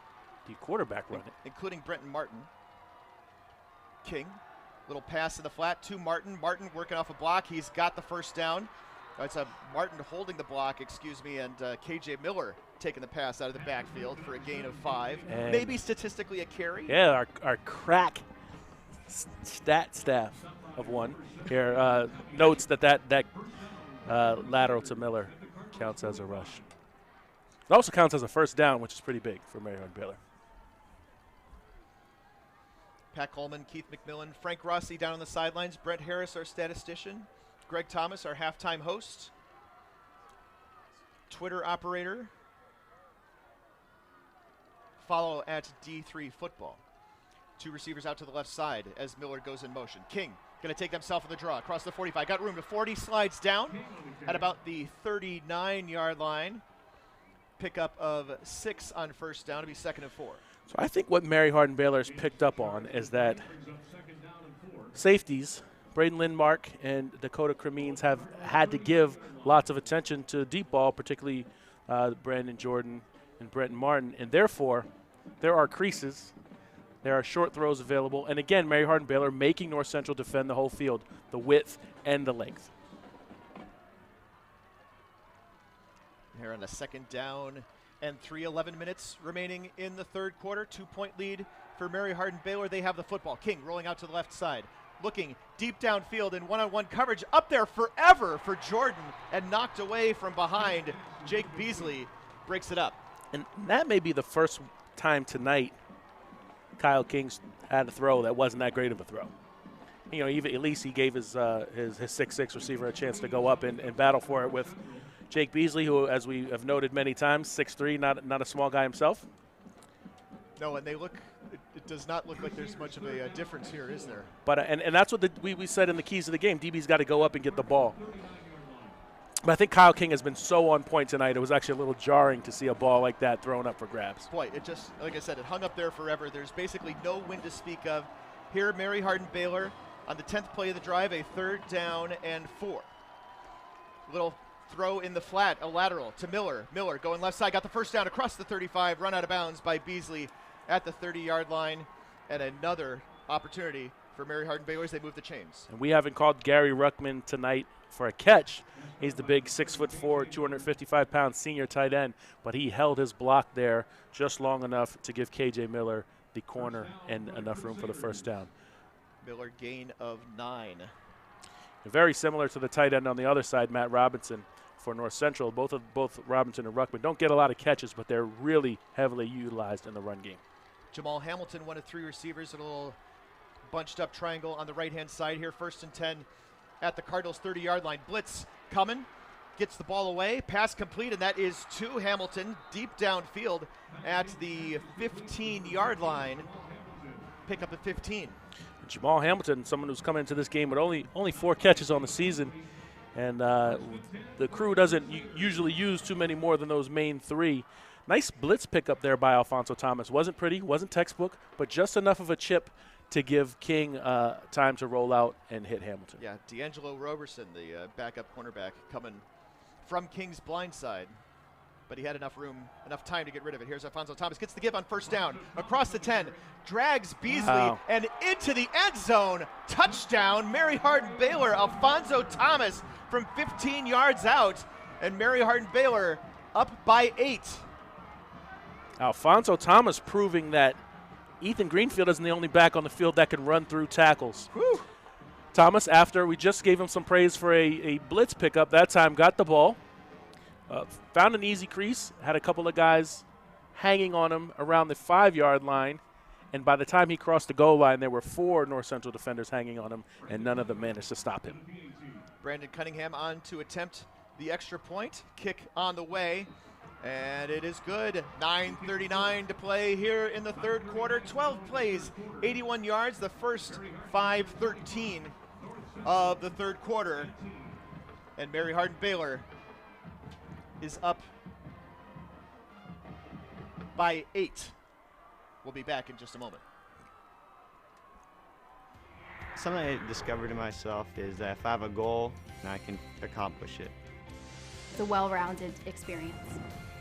At a Division III school, you primarily a student athlete, so the school is really shaped around you developing yourself as a complete individual. It helps a lot that you have a family with your team that can guide you.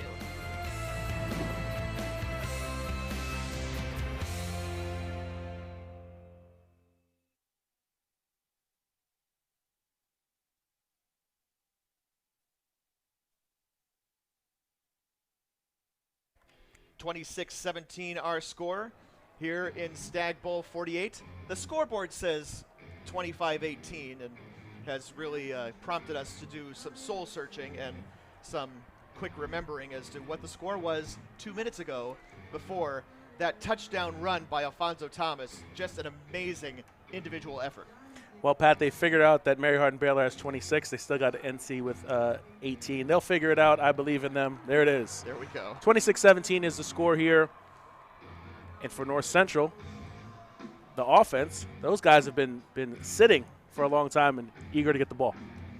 Let's go downstairs for Frank Rossi. Frank, tell us a little bit about your halftime costume change, for example. But I'll take a chance, Pat, and I will tell you that is Sager strong.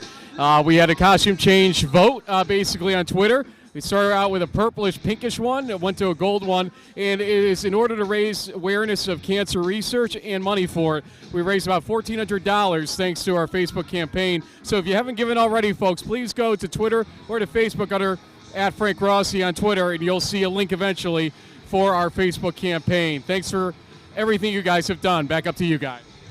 All right, thanks a lot, Frank. I mean, this happened initially because Craig Sager, of course, longtime well-known sideline reporter, TBS, TNT games, especially associated with the NBA, passed away because of from cancer shortly before a Stagg Bowl. Now I don't remember what year, to be honest with you, some years ago. And Sparkle Man, as he was dubbed by some fans someday, sometime, is Frank Rossi, our sideline reporter. And there you go. Here is a kickoff that is taken by Hill at his own 10-yard line, and he is just run into by a wall of defenders, including Micah Hackett for Mary Hardin-Baylor. And you really, one of the main things you cannot do on kickoff return is stop your momentum because you have, and Terrence Hill left his feet, because you have people coming full speed that have gotten a 40-yard head start, so they're running about as fast as they go. And for you to stop your momentum, unless it's a quick cut, it's really tough for the ball carrier to not absorb a big hit. That's why a lot of times you see a guy just run right into the back of the blockers because he doesn't want to stop his momentum. Just an 8-yard return for Terrence Hill, and the Cardinals will start off first down and 10 at their own 18-yard line. We'll get you a refresh on the North Central offense here in just a moment, but here's Greenfield on the give across the 20 up to the 21. He's behind Zach Fortier, Sharmore Clark, Gerard Thornton, Jeske Maples, and Will Ebert across the front line. Andrew Kaminsky, D'Angelo Hardy, Blake Williams, the wide receivers. Lanen, the quarterback. We mentioned Greenfield, the running back. Matt Robinson, after that gain of 4, will make it second down and 6. Mary Hardin-Baylor on the ends. Kevon Shepard, Sante Parker, Pete Smith, and Tristan Green are the tackles. Amari Frazier, Akeem Jackson, Jacob Muller, and/or Micah Hackett at the linebackers. Keith Gibson and Titus Dunk are the corners. Jaden Smith, Jefferson Fritz, the safeties. And here's a quick out on second down and wrapped up right away by Omari Frazier for no gain. That is D'Angelo Hardy. It feels like in the first half, and this theme has continued into the second half, that even though this is such a close game, that offense has been a bit more of a struggle for North Central than it has been for Mary Hardin-Baylor. And for the 40th time, I'll remind you that North Central scored a touchdown on a kick return, so they've really only scored 10 points offensively. But it felt like they were starting to get it together at the end of the first half, and for them to go 3 and out here would be really deflating. 26-17 our score. North Central down by 9. They have the football, 8-19 and counting remaining in the third quarter. 2 receivers out to the left, or out to the right, 1 to the left. Here's Lanen. Pass complete to Kaminsky, 35-40. First down, in space, 45, and then wrapped up at midfield after a big gain of 28. Yeah, and I don't know if Andrew Kaminsky is a guy you lose track of on third down. And he's kind of favoring his shoulder. Yeah, shoulder or wrist maybe. Yep. It's not good. And that's a tough guy. We've seen him take hits every which way. So for him to be leaning over the way he is, he may have some kind of serious issue with the shoulder, elbow, wrist. Looks like lower arm to me. Frank Rossi will be checking that out for us, I'm sure. Get information from him as soon as we can. When Kaminsky made the catch, there was no safety in the middle of the field, so he turned it into a pretty big play. First and 10 for the 49ers. Greenfield, a little bit of room to run across the 45 into Mary Hardin-Baylor territory. Got the first down for a gain of 10. And what a huge play that Kaminsky catch was, because he needed, they only needed 4 yards for first down, and then end up getting to midfield. Now they're running get another first down right after that. So now they're running a play from the 41-yard line. And as long as this North Central offense can keep pace, they don't have to worry too much about their defense giving up that score coming out of the half. Greenfield, 20 carries, 94 yards and a touchdown here in the afternoon, or on the evening. He does his 21st carry. Pickup of a couple. Also, Kaminsky back into the game on that snap. This is a gain of 3. It'll be second and long. If you've been following for a long time, you know that Mary Hardin-Baylor has had great defenses year over year. There are guys you could name, you know, from Baylor Mullins on down to, you know, this defense doesn't seem like it has quite as many stars, but they work so well together, and they keep everything in front when they tackle. Here on second down, Lanin looking to throw, rolls to the right side, pump fake. Now he throws again, looking wide open, no! Picking it off is Jefferson Fritz, and then stripped, and then gets it back across the 5, out to the 8. All of those things happened. Fritz came all the way over. Blake Williams was so wide open, and yet he wasn't. Jefferson Fritz, a guy has a ton of range, and that's what you need out of your safety to be able to get to the sideline on a ball that's not well thrown. That one was not a great throw from Lanin. Probably a throw that's complete against some less talented teams during the season, and that's, you know, when people say you got to take your game up a notch in the offseason, that's what they mean. Everything's got to be fast. The pass has got to be crisp. And I'm not going to blame that one on Blake Williams at all, but he could have helped by trying to go after the ball. 26-17 our score. Big pick. Big takeaway by Mary Hardin-Baylor. We'll be back with more from Stagg Bowl 48 after this. Something I discovered in myself is that if I have a goal, then I can accomplish it. It's a well-rounded experience. At a Division III school, you primarily a student athlete, so the school is really shaped around you developing yourself as a complete individual. It helps a lot that you have a family with your team that can guide you.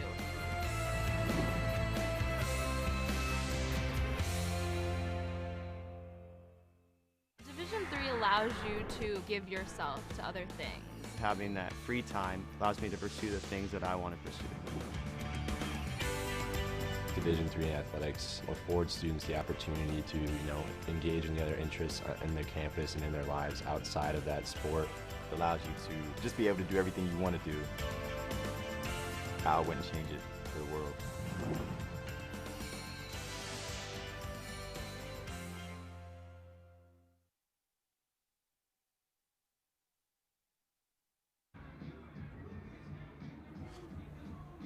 Back out here, Canton, Ohio, 6:26 to go in the third quarter. A big takeaway at the goal line by Jefferson Fritz, his second interception of the year, third turnover by North Central on the night, and this one's a big one.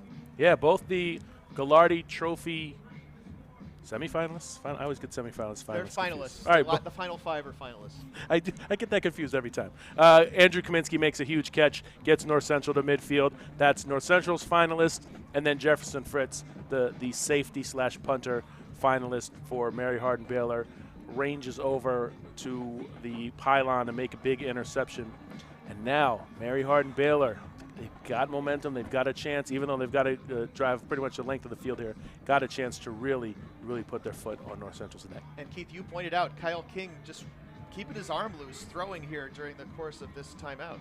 That's something you pick up as Mary Hardin-Baylor has by being in enough games where you have TV timeouts. It's not a common thing in D3, it's not an every week thing, but smart enough, Mary Hardin-Baylor's done this enough times now to know the quarterback can stay warm, because that 2-minute break, it can be very disorienting for teams that aren't used to taking those long TV timeouts. Downstairs for Frank Rossi real quick. You'll see Ethan Ruckman back in the lineup here on the offensive line for Mary Hardin-Baylor. Also, the rain is starting to follow. It's supposed to start around 9 to 10 o'clock, and it is starting to sprinkle out here right now. Back up to you guys. All right, appreciate it. Little sprinkle on the sparkle, man. Man, you beat me to it. It was too easy, right? And then it made me think of Sprinkle Sprandle Stadium. Sprinkle Sprandle Stadium, the home of Albion College football. Here, give on first down. Alfonso Thomas up across the 10, gets away from the tackle of Cameron Martin, ends up with a pickup of 3. Yeah, I visually can't see the rain, but if it starts to pick up a little bit, we're going to see a heavy dose of Alfonso Thomas, one, because UMHB is in the lead, but also because they'll want to keep that clock moving and try to nurse the lead a little bit. However, Thomas is going to have to start covering up. when tacklers come in, because we saw it in the first half, a ball stripped, and we've seen Mary Hardin-Baylor do it to North Central. Miller in motion on 2nd and 7, goes back, slot left. King fakes the give, looking to throw, looking left, looking for Miller, pass complete to the 30, slides down at the 33-yard line. And somebody just needed to give Dakota Cremines a ball call. KJ Miller ended up being a back shoulder throw. He was able to turn around and get it. Cremines was right there with him, running with it. He got his head turned around. He just needed to find the ball. Somebody needed to either tell him it was coming. You know, if you're a DB and the play's not coming to you, you should be yelling ball for your defensive cohorts. Pick up 21 there, moves the ball out to the 33-yard line. Here is the give to Thomas. Thomas trying to go left side, and he is going to be stopped short of the line of scrimmage. Maybe officially no gain, but not officially much of a loss either. Yeah, I think the Alfonso Thomas touchdown run was on an outside zone play. That one blown up by Cameron Martin and Tyler Rich, the defensive tackle, defensive end for North Central. Kyle King, the quarterback, has had an amazing playoffs for Mary Hardin-Baylor. 78% completions, and pretty much on par with that tonight. 17 of 21 passing for 298 yards here. 2nd down and 10. Fakes the throw. Now he's going to keep it himself on the draw up across the 40, where he is hit by, looks like Jerron Williams, backup safety, bringing him down a pickup of 8. Kyle King started his D3 career at Howard Payne. Pat, does that make him the most significant transfer from a middling D3 school to a championship D3 school since Danny Jones went from California Lutheran to Wisconsin Whitewater? Oh, that may be, because the only other name that I was coming up with was Pierre Garçon. So that was the first thing that came to mind. That is a really good pickup. Danny Jones, championship-winning quarterback. Rubbing off a tackle is Cormier across the 45 up to the 48, moves the chains. Another first down for Mary Hardin-Baylor, gain of 7. Garçon started his career at Norwich, then sought out the coaches at Mount Union, and I imagine Larry Karras got a lot of people beating down his door in the days when Mount Union reigned atop D3. Probably turned a lot of them away, but that Pierre Garçon he saw and said, "Oh, yeah, sure." Yeah, that guy was all right. Come on out. He did okay, and then for 10 years in the NFL as well. There's some speculation that some folks on the field tonight will get their shot in the NFL, and I think there may be someone that catches on. 1st and 10. Fake the Cormier, now looking downfield. King looking into double coverage and making the catch. Well downfield, KJ Miller coming up strutting, and well-deserved, a gain of 34. Both safeties were there, Braden Lindmark, Dakota Cremines, but it was KJ Miller who had the ball skills. He may be 5'7", but he can turn, go find it. And Lindmark, a much bigger guy, 6'3", 188, good size for a D3 safety. Just not as adept at turning around while he's running and finding the ball as KJ Miller is. Miller's having a great game tonight, and so much focus was on Brandon Jordan coming in. 8 catches for 124 yards, over 300 passing on the night for King. King on 1st down and 10, trying to keep it himself. Gain of 1. This ball is at the 22, now the 21-yard line of North Central, and Mary Hardin-Baylor up by 9 here late in the 3rd. Crew followers must be really happy to see KJ Miller having this great game. He is the only player on the Mary Hardin-Baylor offense that started in the Stagg Bowl in 2018. UMHB won that one in Texas against Mount Union. King with a couple of flankers, with Cormier in the backfield, fakes the give. King looking, got to give it up, looking for Jordan, one-on-one. Ball batted up, batted down, incomplete.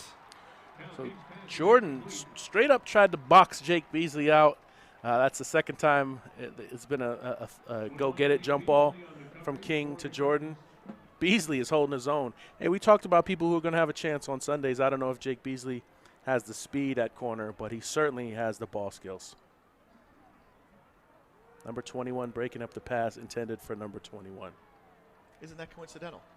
It is very coincidental. Actually, not that coincidental, just kind of a thing that might happen sometimes. 3rd down and 10. Ball on the 22-yard line.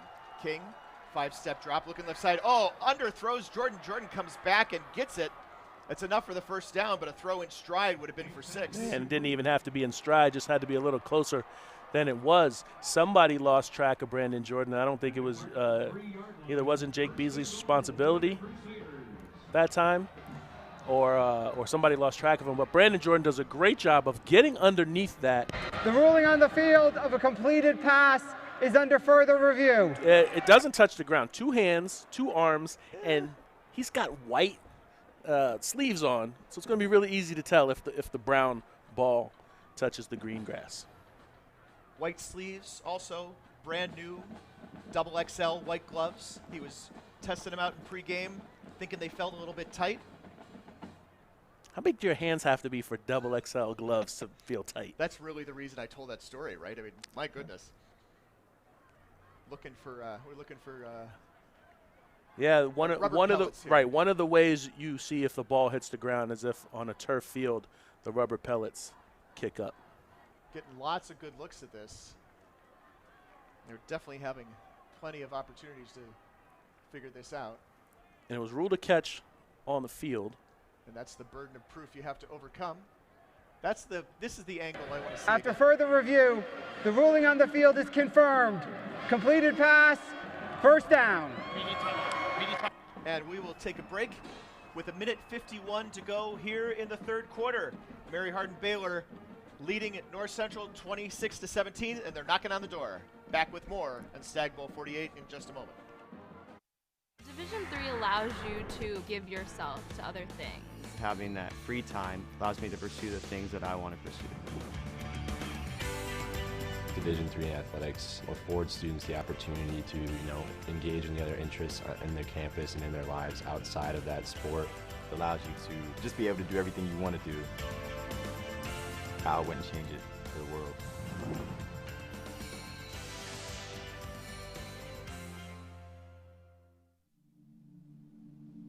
I used to never really talk. Ever. I was scared and shy. It was hard to look at people's faces. I was afraid if I said something wrong, everyone would laugh at me. But then I started to play golf with Special Olympics.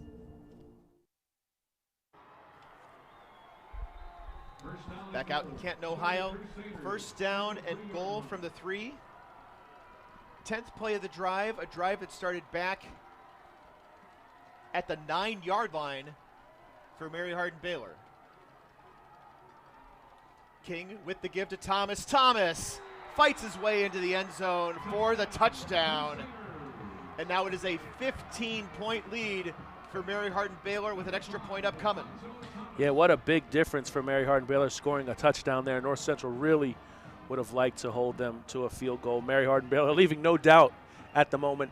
And let's go back to that Brandon Jordan catch. He didn't catch a touchdown on that drive, but keeping that one alive, it led to a touchdown by getting his 2 hands underneath that ball as he was coming back, falling down, enabled the Alfonso Thomas touchdown. Cunningham extra point on the way, and it is good. 10 plays, 91 yards, 4 minutes, 55 seconds.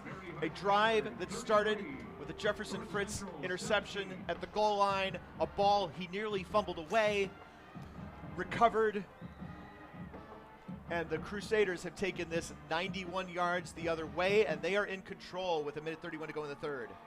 Yeah, I think it's not looking good for you if you're North Central. 1, because your defense can't stop Mary Hardin-Baylor, so even if you do score, you're going to have to come up with some stops. But 2, what do you do offensively if Andrew Kaminsky went out on the last drive, it's your best wide receiver, and Luke Lennon took a shot at the end zone, came up well short? They're going to have to try to throw the ball, and their best offensive player right now, their best healthy offensive player, or their best healthy offensive skill player is Ethan Greenfield. And so do you have enough time? You got 16 and a half minutes left in this game. You're down 16 points. Yeah, and you can't stop them, right? You can still run the ball. Right. Right. It's not completely thrown out the window. You don't have to put it all in Lennon's hands, but you're going to need some chunk plays, I think, because you got 3 possessions left in this game, if you're lucky. Kickoff is going to be taken by Kaminsky at the 12-yard line, up the right-hand hash, across the 30, and he'll be knocked down right there. A return of 19-yard lines. Better field position. It's been a little bit of a struggle, actually, ever since that initial kickoff return. North Central has had, obviously, some opportunities to return kickoffs and hasn't done very much until just now. Yeah, I mean, it's never good to have a really, really bad play for your unit, but it usually gets corrected. They fix it on the sideline. You get yelled at a little bit, and you tend not to make that mistake again. If you do, you end up being a bad team. One concern for North Central alleviated there. If Kaminsky took that kick return, that means he's also lining up this drive as wide receiver. And, hey, for one of the best players in North Central offensive history, you'd love to have him out there for this rally that they need to come up with. He is split out to the left, but it is a give to Greenfield across the 30 down to the 34, pick up a 4. And again, still the third quarter. You don't have to be super time conscious, so you can hand to Greenfield, and you want him to touch the ball, but you also want to be offensively diverse to be able to run and throw. So far, good start on the drive for North Central. But even if in the back of my mind would be, even if we score, how does this defense stop Mary Hardin Baylor? The Crusaders have dominated offensively in the second half. 101 yards rushing on the night. And here's a pick in and out of the hands That's gonna of do it. Kaminsky. Taken away by Mary Hardin Baylor. Micah Hackett rolls it all the way down inside the 10-yard line. A ball deflected off of the hands of Kaminsky. And it is bedlam on the Mary Hardin Baylor sidelines. Bedlam in the stands on the far side of the stadium is now Mary Hardin Baylor now up by 16 and knocking on the door. A 42-yard interception return for Micah Hackett. Yeah, and I know pointing fingers is not necessarily the job here, but I'm trying to figure out, it looked like that ball was a little bit high and away of Andrew Kaminsky. I wouldn't call that a drop. I'd call that a high throw from your Froshmore quarterback. Second pick on the night for him. Great interception by Micah Hackett, and you have to be happy for him. Again, someone who lost starting job after getting hurt this season, still splits time with Jacob Muller to come up with some big plays tonight. North Central calls its first timeout of the half. This will be a 30-second timeout. Just get a chance to regroup, right? It's first and goal here on the 4-yard line. What can you do to stop and limit the damage by somehow holding them to 3 or maybe somehow getting a turnover? Yeah, I mean, any score here, it makes it a 3-score game. It's already 16, which is the maximum 2-score game it could be. So any score is bad, but I like this timeout because you got to give North Central, they have to give their players some confidence. The defense has got to come up with a stop here.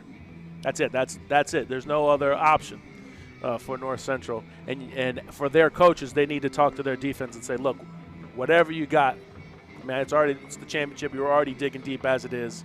But whatever you got, we need it here. Also gives the defensive coordinator time to think. Do we want to be risky here? Do we want to try to generate a turnover, cause a fumble, something, or do we want to play it straight up? I like the timeout. I do not like the position North Central is in. Yeah. If I'm a Cardinals fan, I'm clearly an unbiased observer here in the middle.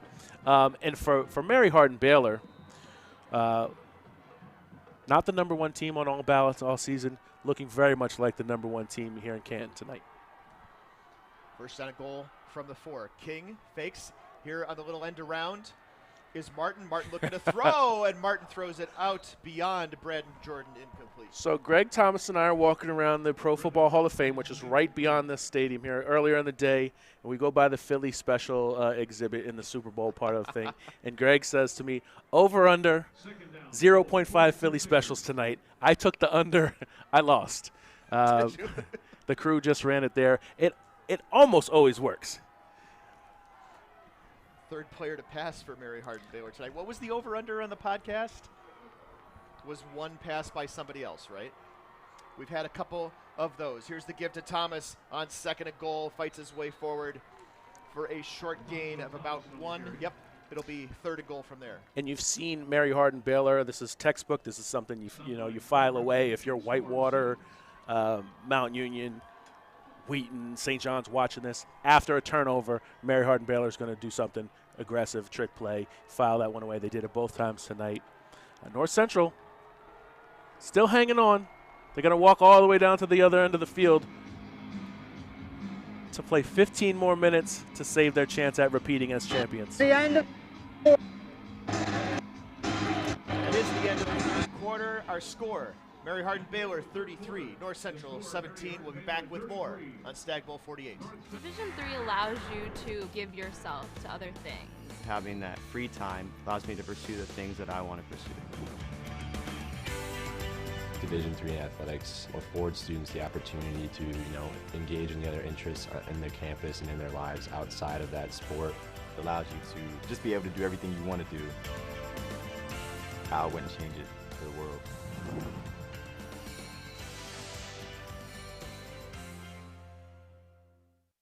For the love of the game. But for those of us who are Division III student athletes, it's more than that, a lot more. Sure, the game is important, but as we work so hard to build both mind and body, it's more about team. That is why NCAA Division III teamed up with Special Olympics, and in giving the gift of sport to those for whom it seemed an impossible dream, we are working to make this a better world. Help us keep that dream alive. You can make a difference.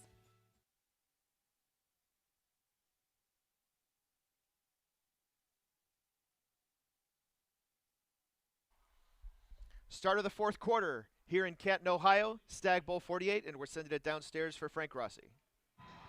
After the last interception thrown by Luke Lannon, he kind of looked a little withdrawn on the sideline is the best word I can use. Andrew Kaminsky not really there to kind of talk him down on that because he was experiencing helmet issues that had to be taken care of by the trainer as well. So just kind of a dejection on the sideline, not much excitement at all. The crowd's trying to get them or keep them in the game on that side of the field. Obviously, the Mary Hardin Baylor side feels that they score this game is probably in the books, but hey, we've seen some weird things happen throughout the year, so who knows? Back up to you guys. All right, thanks a lot, Frank. Yeah, I mean, I can't argue with that. It is a big moment here for North Central, already down by 16 points and facing third down and 3. Third down, a goal to go from the 3. This was a 2-point game at halftime. It was back and forth in the first half, and it's been all Mary Hardin Baylor. I mean, imagine the elation of a North Central fan when you see the team run back the opening kick and you just think it's going to be our night. And it's going to happen. We're going to repeat as champions. And they know as well as anyone else, right? The game is a long game. There are 59 minutes and 48 seconds or whatever it was after that play. Yeah, you got it. But these seconds right here, these last 15 minutes, the initial seconds of the last 15, super important for North Central to somehow limit this to being a 2-score game. Otherwise, they're going to have to get desperate offensively and try to score a bunch. Got the 2 guys in the backfield. You got 2 flankers out there. Brandon Jordan, the lone receiver, split out wide to the left here on 3rd and goal from the 3. Waiting for TV to come back here as we start the fourth quarter with the score. Mary Hardin Baylor leading North Central 33-17. Mary Hardin Baylor, there's so many amazing offensive numbers, and we'll talk about them coming up here in a couple of minutes. Now Jordan motions back in, lined up as if he were a tight end. 3rd and goal. Faking the give. King looking. Wow. And the jump ball is brought down. No, it is not. Not a catch. Jordan could not hang on to it in the back of the end zone. Oh, he caught it. He just came down out of bounds. So 4th down.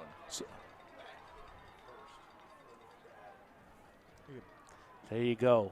The back hit first before the feet landed. Yep, absolutely. And he only needed 1 foot, of course, but he did not get either.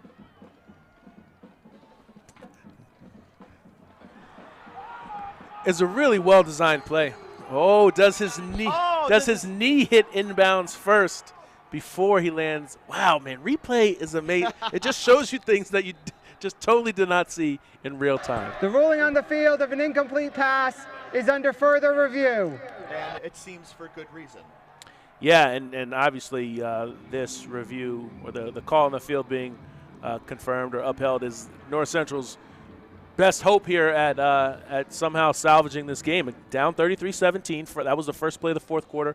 Really well-designed play. They motioned in everything tight to make it look like it was going to be a run, and the action in the backfield was read option. It was inside zone action, right? So it looks the back looks like he's going to get it. Yep. King pulls it, and then just lost a jump pass over to Jordan. Jordan is in the back of the end zone. He catches it, goes up and gets it, and comes down.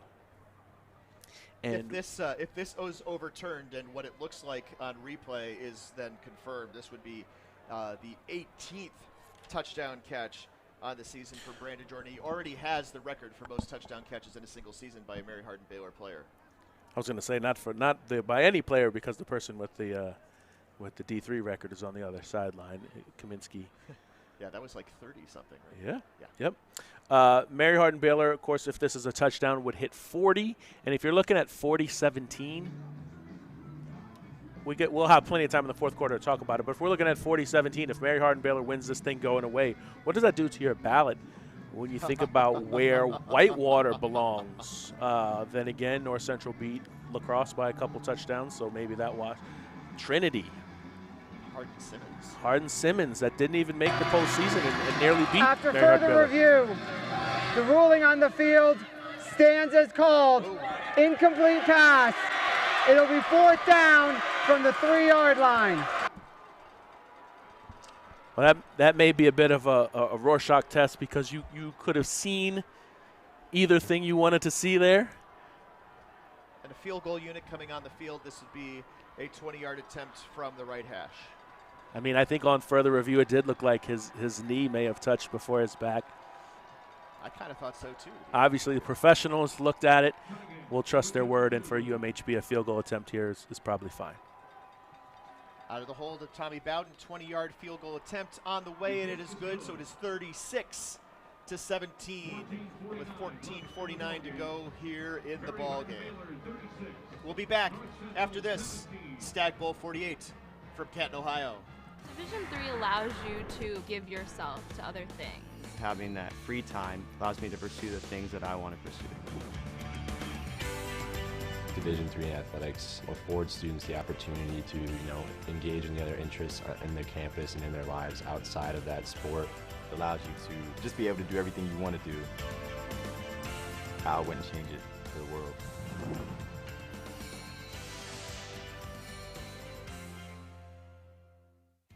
Something I discovered in myself is that if I have a goal, then I can accomplish it. It's a well-rounded experience. At a Division III school, you primarily a student athlete, so the school is really shaped around you developing yourself as a complete individual. It helps a lot that you have a family with your team that can guide you.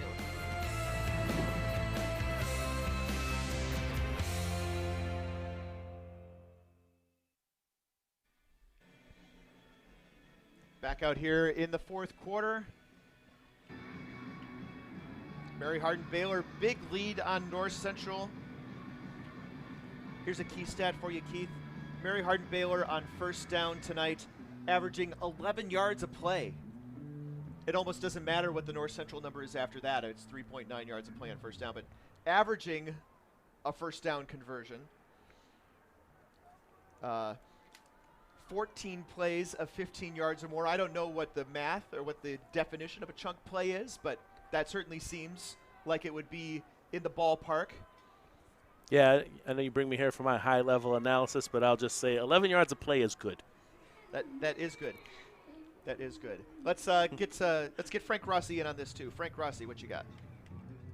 During this entire extended TV timeout, Fredenberg has been having a long conversation with the head referee about that last call of no touchdown. And the person more animated, it's kind of funny, was actually the referee. Fredenberg was kind of calm, just sort of taking it all in. But as he parted ways with the referee, he began to give it a little bit more animated and say a couple things about the call. The sideline on Mary Hardin Baylor's side does feel like they have not gotten the benefit of the calls tonight. And there's one case where I do wonder, I would love to go watch that one again a few more times. Back up to you guys. Yeah, thanks a lot, Frank. It would certainly be nice to know what was seen and what was there. Third quarter stats, by the way, at the end of the third quarter, and then add that 4-play, 1-yard drive for the field goal. 458 yards of total offense for Mary Hardin-Baylor. North Central just 220. North Central's turned it over 3 times, resulting in 10 points for Mary Hardin-Baylor, including that field goal just now makes it 13.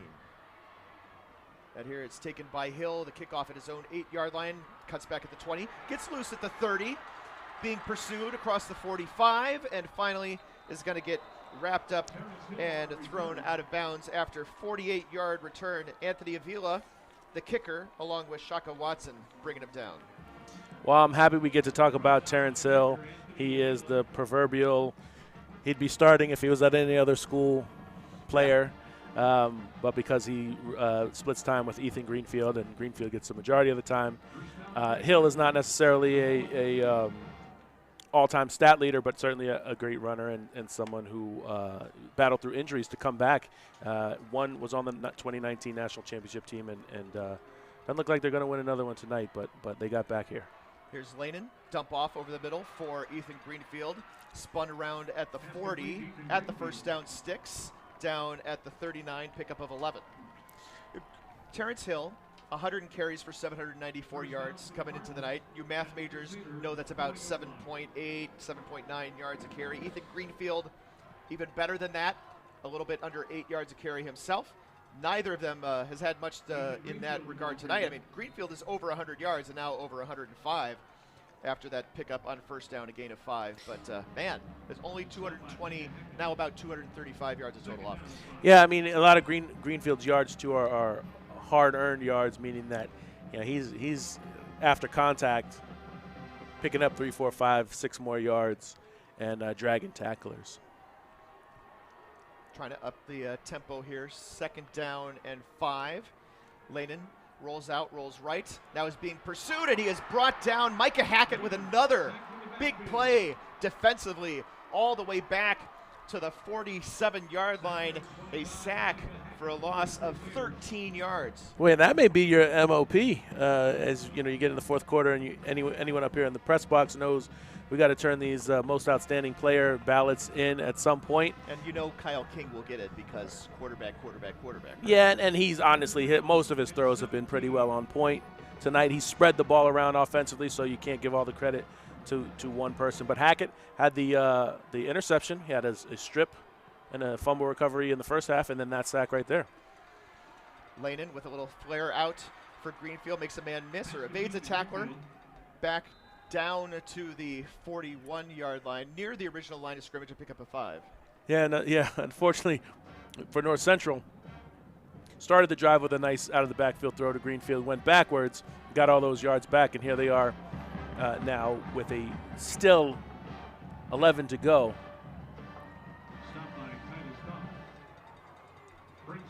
Mary Hardin-Baylor band here, North Central band here, adds to a atmosphere. It doesn't seem like, there's not a ton of people here, but it doesn't really seem like it. Here is it's thrown right to Micah Hackett. Micah Hackett, his second reception of the night, and is coming back the other way across the 50 into North Central territory.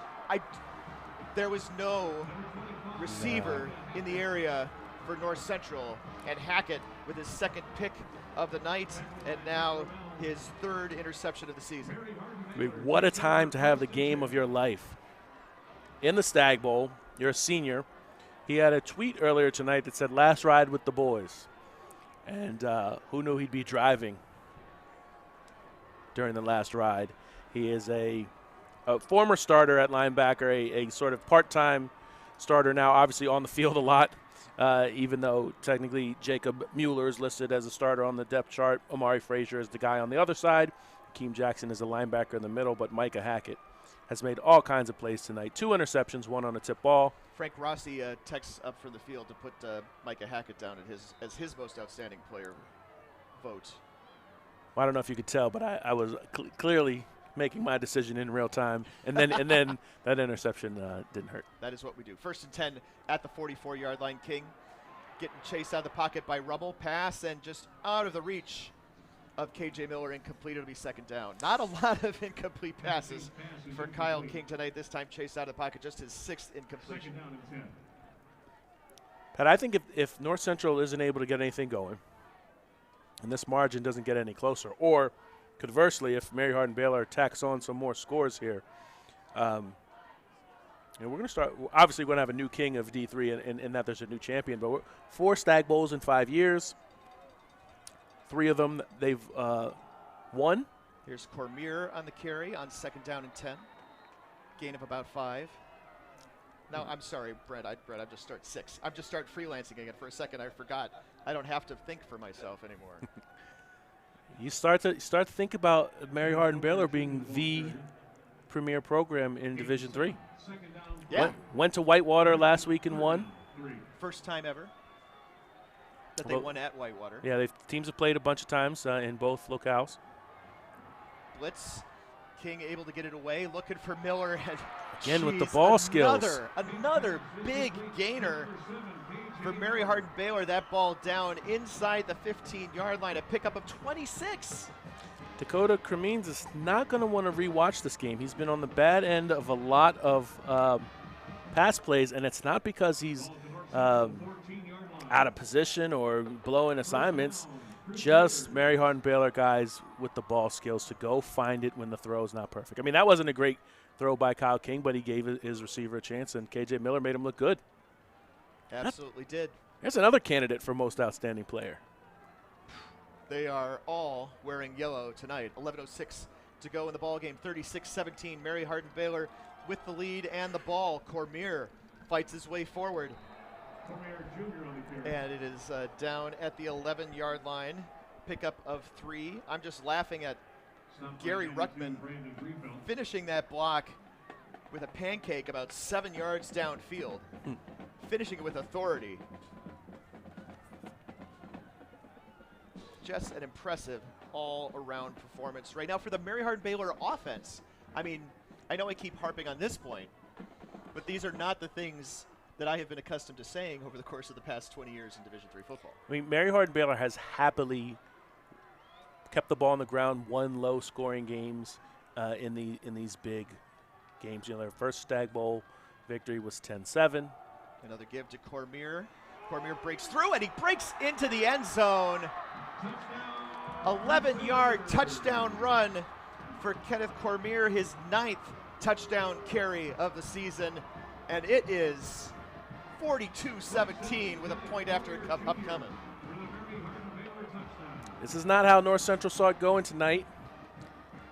Certainly not after the opening kick, and even at halftime, it was 19-17, and math whiz over here. I've got 23 going on 24-0 in the second half for Mary Hardin-Baylor. Cunningham's extra point on the way, and that one is good. 5 plays, 46 yards, 209, capped by the 11-yard touchdown run by Kenneth Cormier, and it is all Mary Hardin-Baylor after halftime. 10-10 to go in the ball game, 43-17. UMHB will be back with more at Stagg Bowl 48 after this. Something I discovered in myself is that if I have a goal, then I can accomplish it. It's a well-rounded experience. At a Division III school, you primarily a student athlete, so the school is really shaped around you developing yourself as a complete individual. It helps a lot that you have a family with your team that can guide you.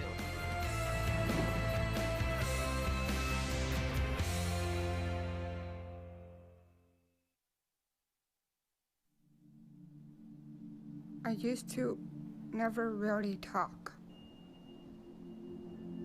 Ever. I was scared and shy. It was hard to look at people's faces. I was afraid if I said something wrong, everyone would laugh at me. But then I started to play golf with Special Olympics. I made friends and won lots of gold medals. But I learned more than just playing golf. Special Olympics helped me to find my voice.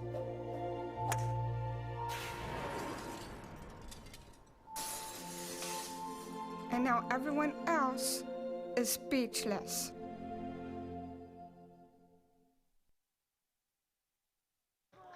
Welcome back to the D3Football.com presentation of Stagg Bowl 48. Frank Rossi down to the sideline. And as the rain starts to come down a little bit harder, guys, it doesn't seem like the Mary Hardin-Baylor side of the field even notices it's falling right now with that last touchdown. Kyle King went down and congratulated every member of the team basically during that TV timeout. There is jubilation on this sideline, and as I said earlier, dejection on the North Central sideline. With 26 points, 10-10 to go. We'll see where it goes. Back up to you guys. Thanks a lot. Kyle King, let's talk about Kyle King for a second, because this is a guy who's not in the All-American conversation because they've split time. The passing game just got unwrapped in the quarterfinals. This is a guy who I think, just shoots his way to first-team preseason All-American next fall, next summer, right? The next guy on our list, the guy who didn't make the cut, was Braxton Plunk. He is a senior, but he's got a year of eligibility left, and he did say he would be coming back. Here is a kickoff handled on the ground and returned out to the 30-yard line, picking it up, running it out, and kneeling on it after a 7-yard gain is 88, who's not on the roster. 98, the tight end, Matt Quinn. North Central, 10 minutes left in this game. Defense hasn't been able to stop Mary Hardin-Baylor at all. Offense hasn't been able to really get anything going, but I think you got to play these last 10 minutes hard. It's your program on TV, and you're showing. If you show some fight, you can take that out to on the recruiting trail. It's no fun getting beat up in your last game. First and 10 for North Central at its own 30-yard line. Lannon getting chased out of the pocket, getting run out of bounds back at the 27 for a loss of 2. Yeah, I tell you who's still playing hard. That Mary Hardin-Baylor defense. It was a race to the quarterback between Kevon Shepard and Kobe Giles. So close. The G, the hard G. Third sack of Lannon on the night. He's up 2nd and 12. Ball back at the 27. 9:52 to go. 43-17. All Mary Hardin-Baylor here in the second half. Quick outs to Greenfield to the right side. Wrapped up at the 30. Gain of 4. And we've talked about this earlier in the broadcast that Mary Hardin-Baylor's base defense is already 4-2-5. So they like to hang back and come up and tackle. They're now rushing 3 down linemen. They started doing it last drive. So now they're dropping 8 into coverage, and there's not going to be a whole lot there for Luke Lennon. He's got to take these 5, 10-yard gains and move the ball down the field. You get a score for North Central, then you can start thinking about onside kick or getting the ball back quickly. But first you got to take these checkdowns. Layden, look at the check down, rolling out to the right side, throws it downfield in the middle of the field, pass complete at midfield to Kaminsky. Well, that'll move the chains. 9:08 for the moment, 20-yard pickup. Yeah, there's just not going to be a lot open when there are 8 guys in coverage. But if you start rolling out, because there's not a whole lot of rush, Kaminsky caught that on the move, and it's just hard to cover somebody for 8 seconds, even if you're in a zone. Kaminsky smartly found a spot in the zone, sat down, and Lennon found him. Look at a throw here again on first down. Gets to Greenfield. Greenfield fights his way forward down to the 43, and then out of bounds, a gain of 6.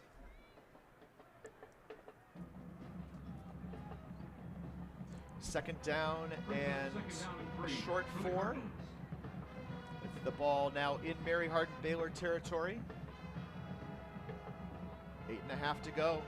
Clock ticking on North Central, which needs 26 points to tie. Here's the give to Greenfield. Cuts left at the 40, down to the 35, down to the 30, so that'll move the chains. Just getting some of these yards now as he picks up 12. And for Mary Hardin-Baylor, you got to be careful not to celebrate too soon. You got 8 more minutes to play.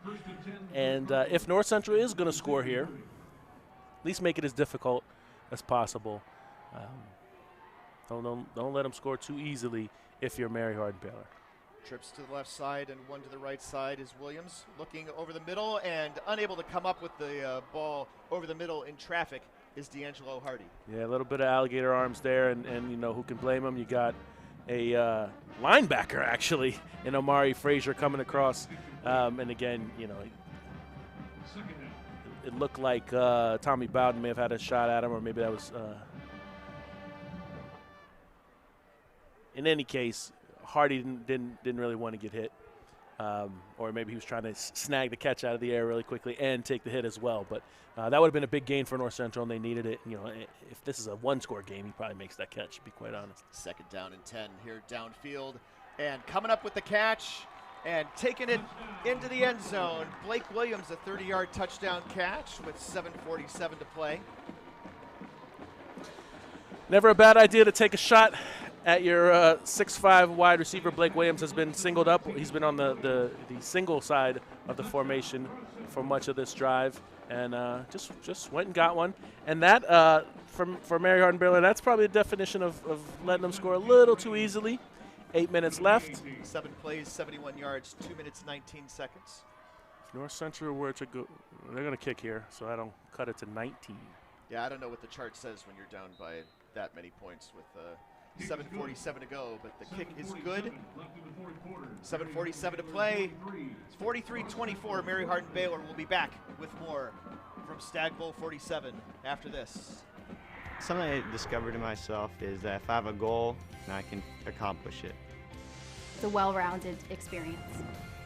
At a Division III school, you primarily a student athlete, so the school is really shaped around you developing yourself as a complete individual. It helps a lot that you have a family with your team that can guide you.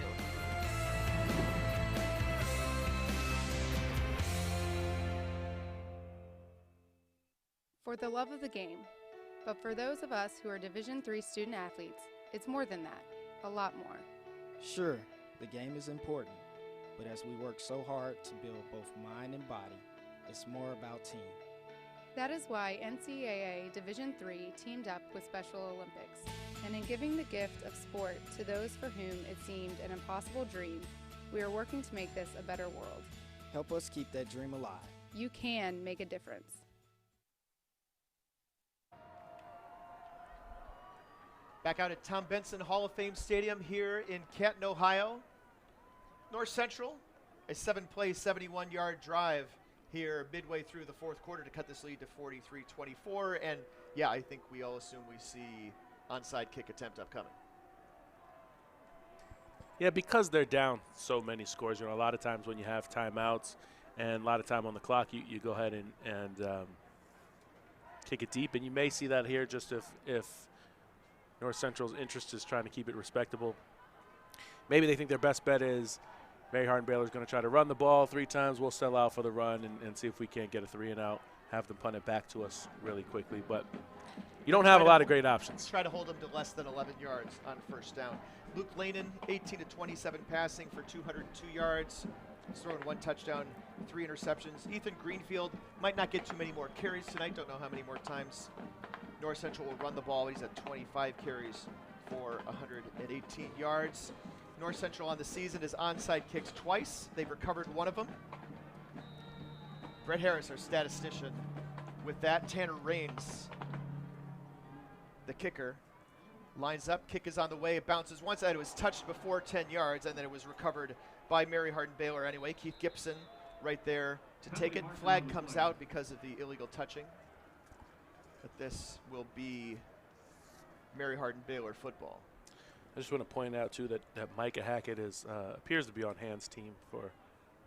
His hands have been pretty good tonight. A couple of interceptions, fumble caused. Yeah, that guy's all right. I think he got. Did he get all 4 votes from this booth? Greg Thomas confirms all 4 most outstanding players votes from this booth. J.J. Nekoloff used to do this duty of collecting these ballots as the person helping run the championship in Salem, Virginia. Now just did it as a member of the NCAA Championships Committee, basically running the media here. Jake Beasley trying to get that Mary Hardin, that North Central defense fired up, and drill into their minds that with 7:45 left, it's not Offside. over. Kicking team, number 21. That 5-yard penalty will be added to the recovery spot. First down, Mary Hardin Baylor. Maybe Jake Beasley was yelling, "I'm sorry" to his teammates for being the one that was offsides. Just the second penalty on the night, by the way, against North Central. Yeah, North Central's not only played a clean game tonight, they've had a fairly clean playoffs prior to tonight with the turnovers. They'd only had 2 turnovers in 3 games coming in. One of them was an interception thrown by the backup quarterback. So really only 1 turnover before the implosion in the second half tonight. Mary Hardin Baylor averaging 9 yards a play tonight. It would take a little over 4 plays to get to the end zone at this rate. Here's Alfonso Thomas on first down, a little bit short of that average. In fact, 9 yards short, no gain, 2nd and 10. Yeah, well, the main duty right now for Alfonso Thomas is not necessarily to gain yards as he hobbles off and is replaced by Montana Miller. His main duty is to hang on to the ball and keep that clock running. Mary Hardin Baylor up 43-24, game that was 19-17 at the half, which is pretty much what many of us thought the final score might look like. Thought it would be close, score would be late high teens, low 20s, and unfortunately North Central is the only one still in the low 20s right now. Thomas on the night, 13 carries, 65 yards, 2 touchdowns. A pretty epic one in which he carried people for like the last 12 yards of a 15-yard run. Here is the give to Kenneth Cormier. Pickup of 2, clock rolling with 6:49 and counting remaining in the 4th quarter. And as Mary Hardin Baylor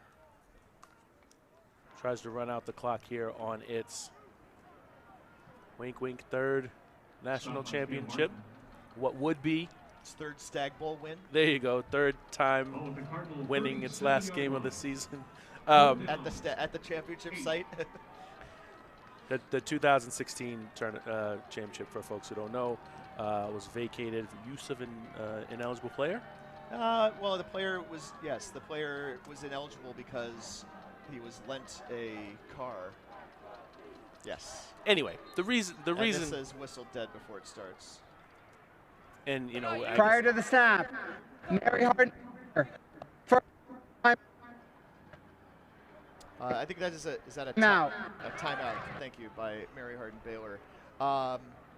Frank Rossi has a better sideline mic than we do from the officials tonight.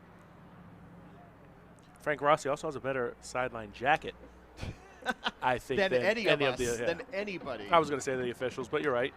There's probably some cool team-issued gear down there. That's not sparkly, though. That's true. You don't see a lot of sparkles on the old football sideline. Look for Mary Hardin Baylor, especially if they know they're getting Kyle King back, and to watch him really blossom during the last 3 games of the playoffs. You look at what they have coming back, they're going to lose a lot of their receivers. Yeah, and those guys have been studs tonight. KJ Miller, Brenton Martin, Brandon Jordan, all seniors. Even Aaron Sims. You know, Aaron Sims is a guy we used to talk about a lot. Hasn't gotten so many looks, hasn't gotten so many catches. It's a guy who's also a senior. KJ Miller, big playmaker. Obviously someone that, we'll see how they replace these guys next year, but they still have 6 minutes and 8 seconds to celebrate it here. Well, only one senior on the offensive line, Jeffrey Sims, the center. All the other guys you'd expect to be back next year. Defense got some pretty significant seniors mixed in. King looking to throw on 3rd and 8.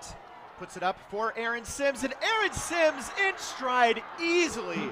A 37-yard touchdown catch. The capper for Mary Hardin Baylor, going back to the senior who meant so much to them as a return specialist, as a receiver over the course of several years, and now he gets mobbed by his teammates as he puts his team up 49-24.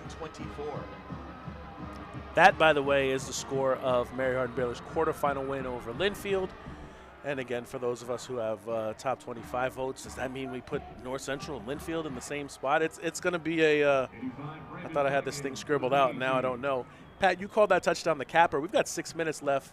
You know, North Central has a quick possession here. Either way, Mary Hardin Baylor may get the ball back. I understand that, but I call it that because you're getting other guys involved. You're getting your senior a touch who you might not have otherwise. North Central did go down and score, right? You know, it made it at least theoretically not yet over and it, not to be premature with 6 minutes left, but that 3-play, 39-yard drive in 1:44, capped by that 37-yard touchdown pass to senior Aaron Sims. Let's be honest with you. It's the dagger, it's the nail in the coffin. I am out of cliches. Yeah, and the path for North Central winning tonight was not to have its freshman quarterback do what he now needs to do. Of course, 6 minutes left, down 26, it'd be a miracle. But they really needed to try to keep that 60-40 balance on offense and run it with Ethan Greenfield more. It's not going to happen tonight for North Central, but at the same time, they've put this program in the national conversation. They got over the hump. Remember, there was that graphic that we ran back at the 2019 Stagg Bowl, which showed how many times their playoffs they entered, and ranked in the top 10. They would get bounced in the second round, sometimes at home. So they got over that hump. They won a championship. They got here tonight to Canton with a chance to win it. And the rain is falling, both the R-A-I-N and the R-E-I-G-N, because Mary Hardin Baylor looking like they're going to close this thing out. KJ Miller on the night, 9 catches for 149 yards and a touchdown. Brenton Martin, 7 for 126. That and a handful of other receptions adds up to a night for Kyle King where he is 21 of 28 passing for 409 yards, 3 touchdowns. We talked about his completion percentage in the playoffs, 78%, 21 of 28 is 75% on the night. It has been an amazing postseason run for this guy, for Kyle King, who didn't even start or play all of the games, right? I mean, in the game against Birmingham Southern, he was hurt. Ryan Redding came in, started that game, helped him win that game. Kyle King is just doing amazing stuff here at quarterback for Mary Hardin Baylor. I think it's been a real team effort all season for Mary Hardin Baylor, and we've seen it tonight with the number of people who've had great impact offensively. Of course, the line, but the quarterback has found at least 3 wide receivers to make significant plays. Alfonso Thomas had a great day running the ball. Micah Hackett, game of his life on defense. Did he have a hand in 4 turnovers? 3 for sure. Yeah, I mean, we're starting to lose track. Season high passing numbers for Kyle King tonight. He threw for 345 yards in that game against Linfield. He did throw for 6 touchdowns, but this is his biggest yardage total. And here is the ball again taken by Matt Quinn, the tight end, up to the 29-yard line. A 6-yard kickoff return here is it's a 5:58 to play. And as Mary Hardin Baylor gets ready to be crowned kings of D3 again, it's a weird spot to be in for North Central because, again, happy that their program is now in the national discussion. You're looking at some of the all-time greats getting ready to move on in terms of Andrew Kaminsky, Jake Beasley, some other real significant seniors along defensive line, linebacker, but also, except for Sharmore Clark, the whole offensive line's coming back. Luke Lannon's a freshman. D'Angelo Hardy's a sophomore. Ethan Greenfield and Terrence Hill, neither one of them are seniors. So North Central will be around. Mary Hardin Baylor showing 3-man front and then unable to handle the snap was Luke Lannon. Clock ticks under 5:55. And Pat, this really felt like at halftime a game that with 6 minutes left we'd be talking about, North Central potentially driving to take the lead or, run the clock out or what, and it's just been since halftime all Mary Hardin Baylor done whatever they wanted to do offensively, and defense hasn't really given up much either. That's officially supposed to go down as a team rush. Loss of 10 yards there. Here is Greenfield getting a carry, his 26th carry of the night, up to the 25-yard line, looking at a 2nd down and 13 after that gain of 7. Yeah, and as we talk about this Mary Hardin Baylor defense, defense in the running game has been their calling card for their entire existence. Mary Hardin Baylor for a women's college for a long time, and started football in '98, immediately became competitive, made it to the Stagg Bowl in '04.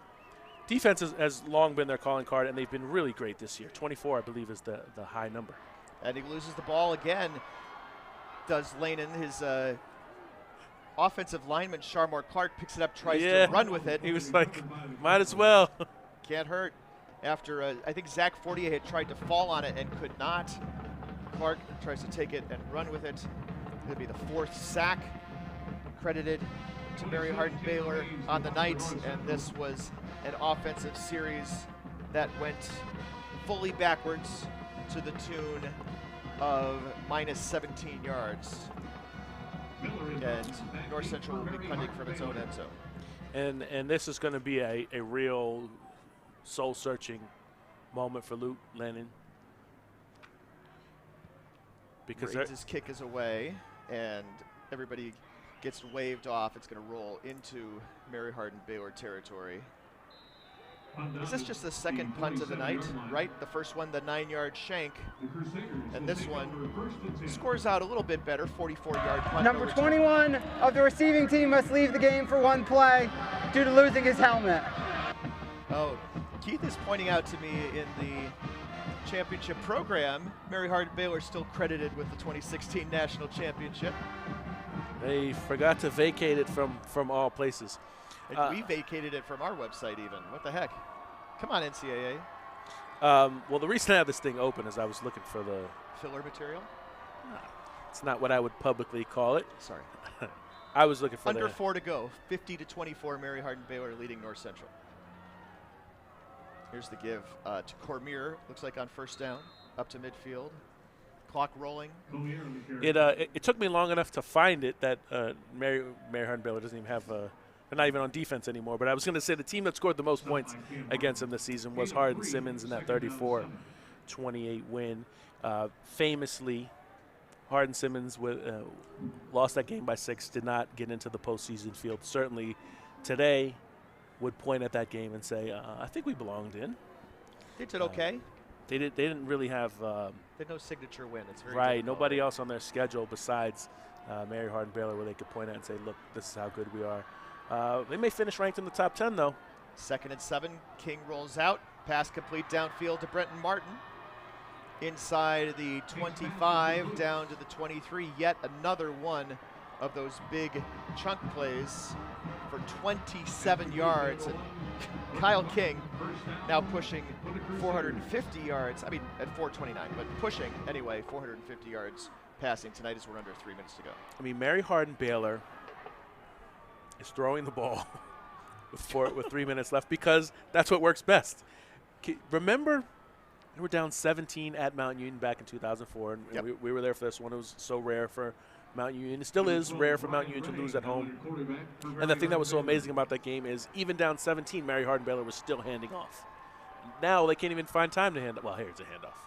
That's Ryan Redding on the keeper, in fact. He comes around the left side and is going to get wrapped up. He stays in bounds. No gain.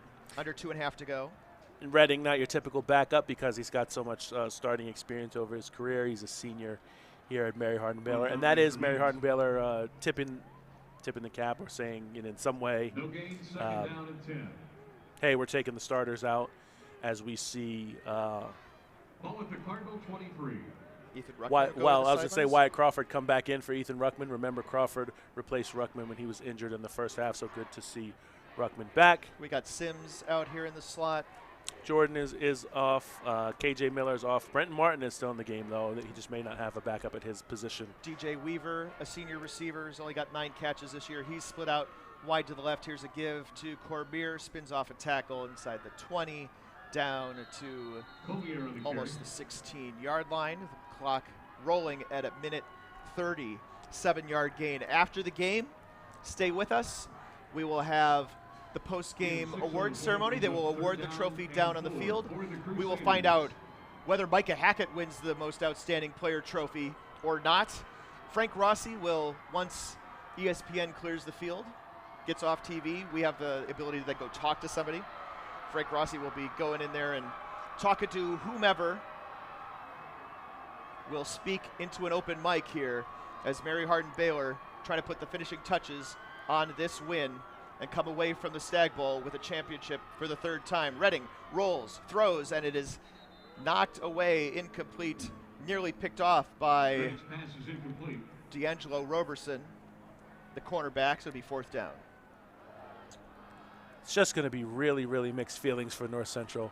for how much these seniors have done for their program, but also to take it on the chin today for Mary Hardin-Baylor. On the Mary Hardin-Baylor side, thrilled to be back atop the mountain, especially after not getting to the 2019 Stagg Bowl, not even getting to the quarterfinals in 2019. Remember, Mary Hardin-Baylor in 19, I'm sorry, not even getting to the semifinals. They went out in the quarterfinals. So for them to be back at the top of the mountain and now having won it in 2016, 2018, 2021, and having lost in the Stagg Bowl once there again, I think they're the premier program in D3 right now. Looking right side, pass, and into the hands for a touchdown. The touchdown catch. I'm not totally sure why they're throwing right now. Brenton Martin coming with that touchdown catch, looks like. You know, the 17-yard strike from King. May just be an automatic read, a play where you know, the quarterback. Kyle King talked with us in the pregame about he gets the opportunity to adjust those plays. 6-play, 53-yard drive, 316. It makes it 56 with an extra point upcoming. But I'll tell you what this is doing is really putting an exclamation point on. We are the team in D3 now. And for all the Mary Hardin-Baylor teams that were good enough to win national championships, got close, lost in the semifinals, lost in the Stagg Bowl. This is, I mean, even the wins were 10-7, 24-16. This is the first time a Mary Hardin-Baylor team has gotten to celebrate a real big blowout. And the way these guys played in the second half tonight, they deserve it. This game was 19-17 at halftime, 57-24. Looks like it may be our final. Yeah, 38-7 here in the second half. It has been all Mary Hardin-Baylor. 463 yards passing on the night. 436 of them by King. 4 touchdowns through the air. Ryan Redding with that 17-yard strike. And it has been just an impressive offensive display for the crew. We'll be kicking off here with 42 seconds to play. Stick around, as I said. We got plenty of post-game coverage. At the end of the game, you're going to find, sometime after the game, you're going to find on Twitter who we decide the D3Football.com Offensive and Defensive Players of the Year, who the D3Football.com Coach of the Year are. I suspect the Coach of the Year conversation might be short, as North Central will take over after the kickoff at their own 43-yard line. As the person who has to edit that podcast, I'm asking perhaps that conversation be short. You're the boss. You can and the moderator. You can route it however you want. Speaking of routes, though, Mary Hardin-Baylor now celebrating theirs. You see people with the Texas flag. Division III lives matter. I don't like when people mess with Black Lives Matter, but I'll let that one slide. Division III does matter, at least to the folks who are here tonight. Here's the give in the backfield for Terrence Hill. Pick up of a couple. Clock ticks down below 30. You know, what's the phrase? Some days you're the bug, some days you're the windshield. Remember, North Central beat Whitewater 41-14 in the Stagg Bowl. Really undressed one of the premier programs in D3 on national TV, and tonight it's happening to them just in the second half. Yeah. It was such a great game in the first half. An impressive 30 minutes, an impressive 15 games, really an impressive 20 games in the calendar year of 2021. Mary Hardin-Baylor, your 2021 Division III football national champions. They defeat North Central 57-34. The Crusaders, your Division III national champion. Just amazing. Kyle King, first guy with the trophy. Yep, holds up that trophy. Jeffrey Sims, his senior center, escorting him off the field over to their sidelines. Coach Fredenberg and Coach Thorne sharing a moment at the middle of the field. And you know, we're gonna have to ask in the post game, not what was said at halftime, right? Because it's not a motivational speech that you give, but the adjustments.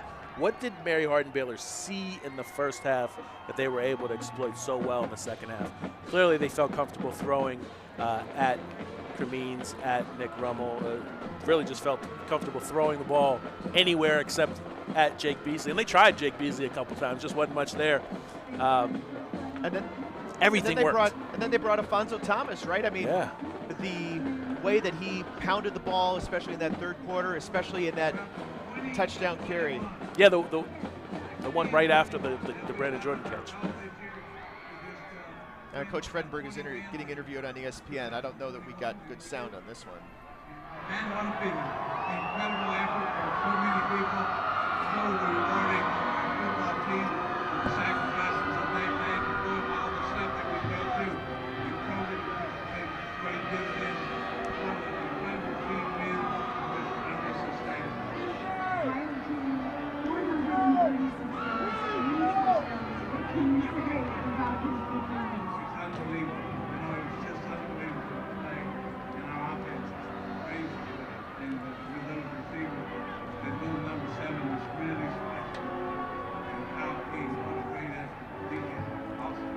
Coach, before we let you go, looking at what your defense is like, specifically like that back end, what did you see? Well, we saw 3 interceptions. That's what we saw. An incredible effort, and you just can't stand up without the effort of Larry Harmon and the defensive coach's skill for this program, and the defense always plays well.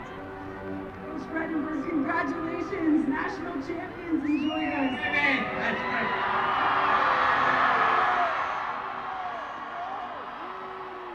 Coach Pete Fredenberg getting interviewed in the postgame on national television. I mean, the third time that his team will be taking home a trophy from the Stagg Bowl.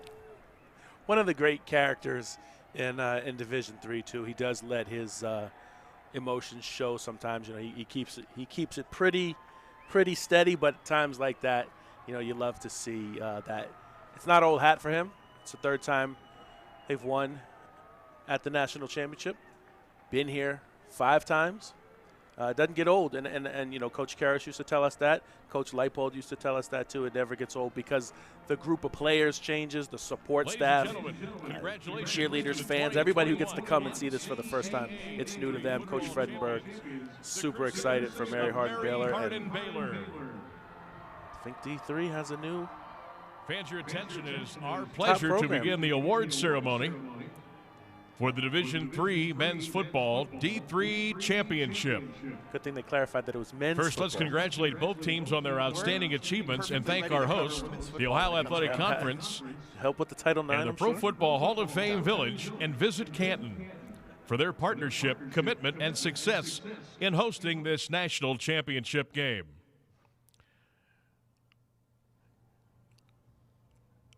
Presenting the awards tonight, Alex Chappell from ESPN.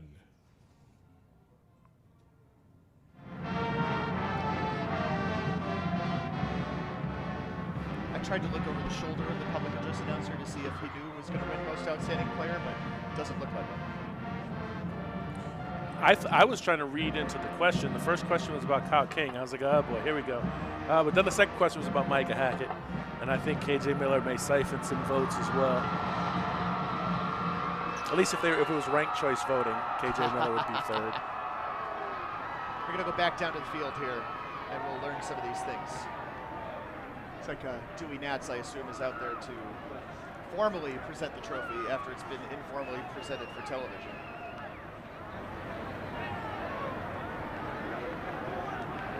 Frank Rossi standing by,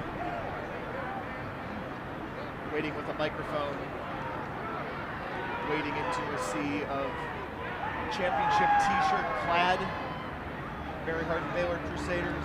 Well, and only about 10 yards away from where North Central is getting their speech. Kyle King is holding a baby. He's kissing a baby. He could run for office. The baby has a King jersey on. I'm assuming that's family.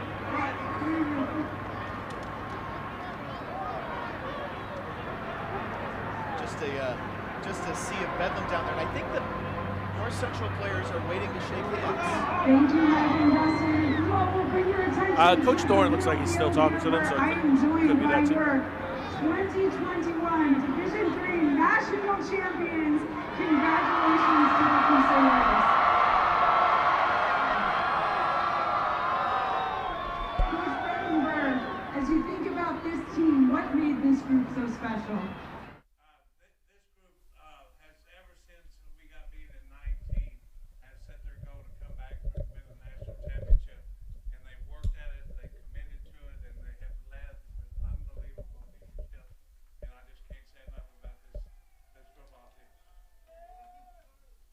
Well, to your right, you're joined now by Dewey Natz, is the athletic director from University of Wisconsin Scout and the director of chairman for committees for Division III championships for football. Dewey, present the trophy, please.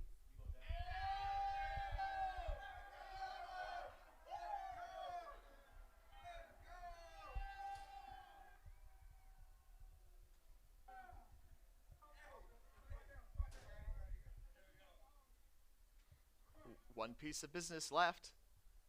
Find out who the most outstanding player is. We all cast our votes for linebacker Micah Hackett. Doesn't often go to a defensive player.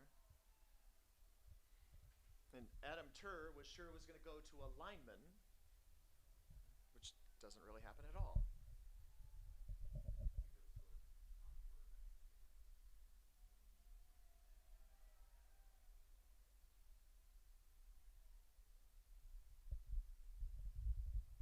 Team posing for a photo with the trophy. There's about 100 mobile phones taking photos. Everybody holding up a number 1. There's Micah Hackett holding up the trophy. Maybe he'll be holding up some other hardware momentarily.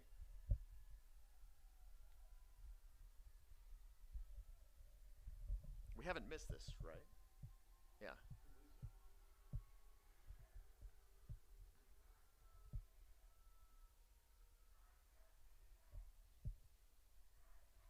Just an impressive performance up and down the roster. Offensively, defensively.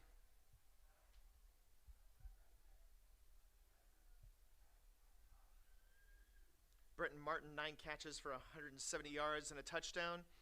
KJ Miller, 9 catches for 149 and a touchdown. Micah Hackett and Micah, you were named tonight's most outstanding player of the national championship game. What can you say just about this team and your night tonight? This. We always said that this wasn't the best UMHB team we ever had, but I think the difference is the bond and the brotherhood that we all have. I think everybody on the team is this close, and I just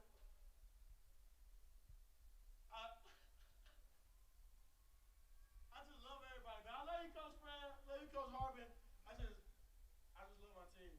When you think about the season that you had, what does it mean to be named the most outstanding player? It's just an honor. You always say you want to play the best game of your life. Every game I pray that I play the best game of my life, and today I think it came true. It's just an honor. Micah, thank you so much for your time. Congratulations, and enjoy this with your teammates. LBU. And there you go. Micah Hackett, linebacker, 3 takeaways, 2 interceptions, forced fumble. And he is indeed named the most outstanding player of Stagg Bowl XLVIII. 10 tackles, 4 solo, a couple of sacks. This guy filled up the stat sheet. Now, I believe that ESPN has left the air and we are available to talk with people. I've got Frank Rossi down on the sidelines, and I'm going to send it down to him right now. Come on, both of you. I had this conversation back in the Hardin-Simmons game with both of you, Kyle King, Brandon Jordan. Did you see back then this happening? I mean, after that big comeback game and everything else that was going on this season, but that moment, did you see this as possible still, Kyle? Absolutely. That's why we work every day. You know, if you don't see yourself win a national championship, you shouldn't play college football.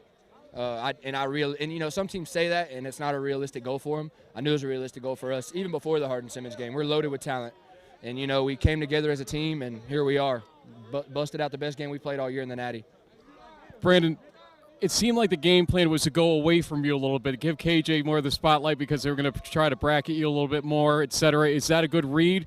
And how do you feel your team effort worked here offensively? Obviously, we're looking at the scoreboard, but I mean just as this game developed. I think that just represents Mary Hardin-Baylor. There's no individual on this team.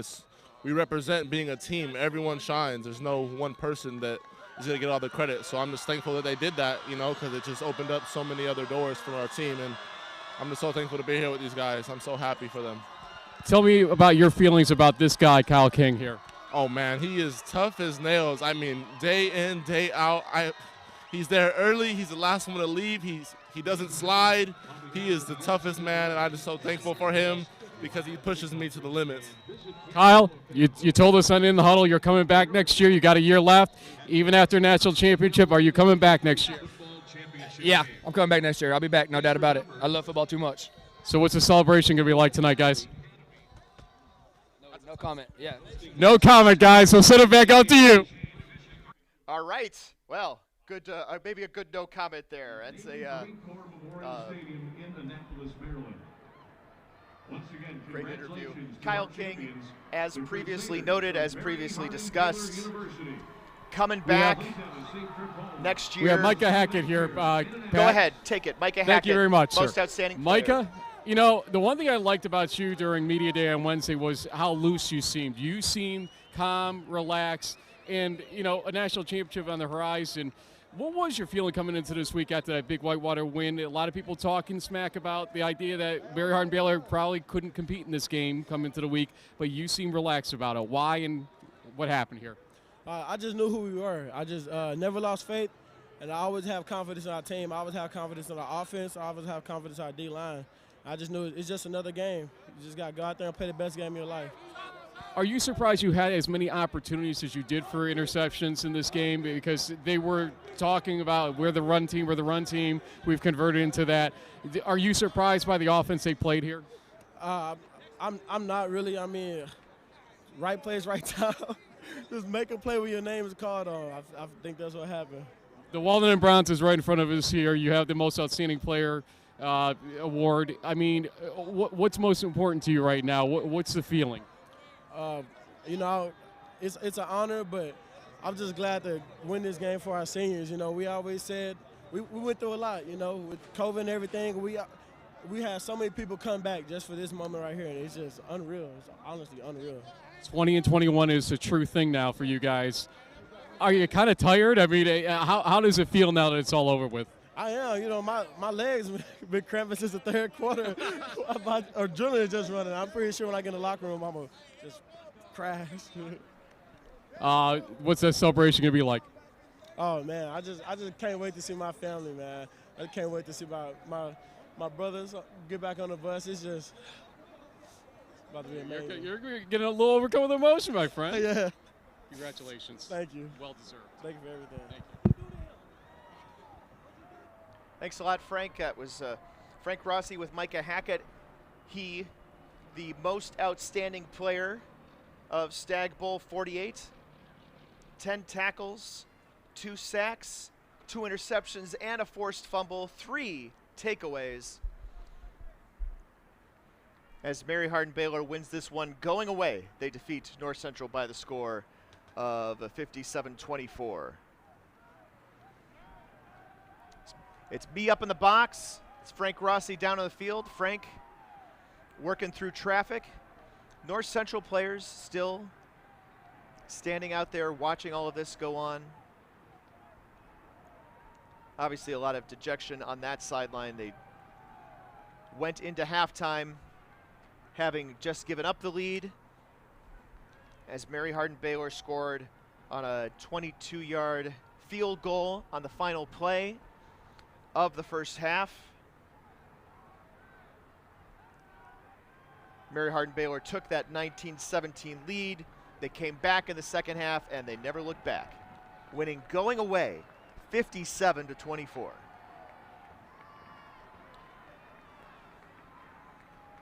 Frank Rossi, what else we got down there on the field in this post-game celebration?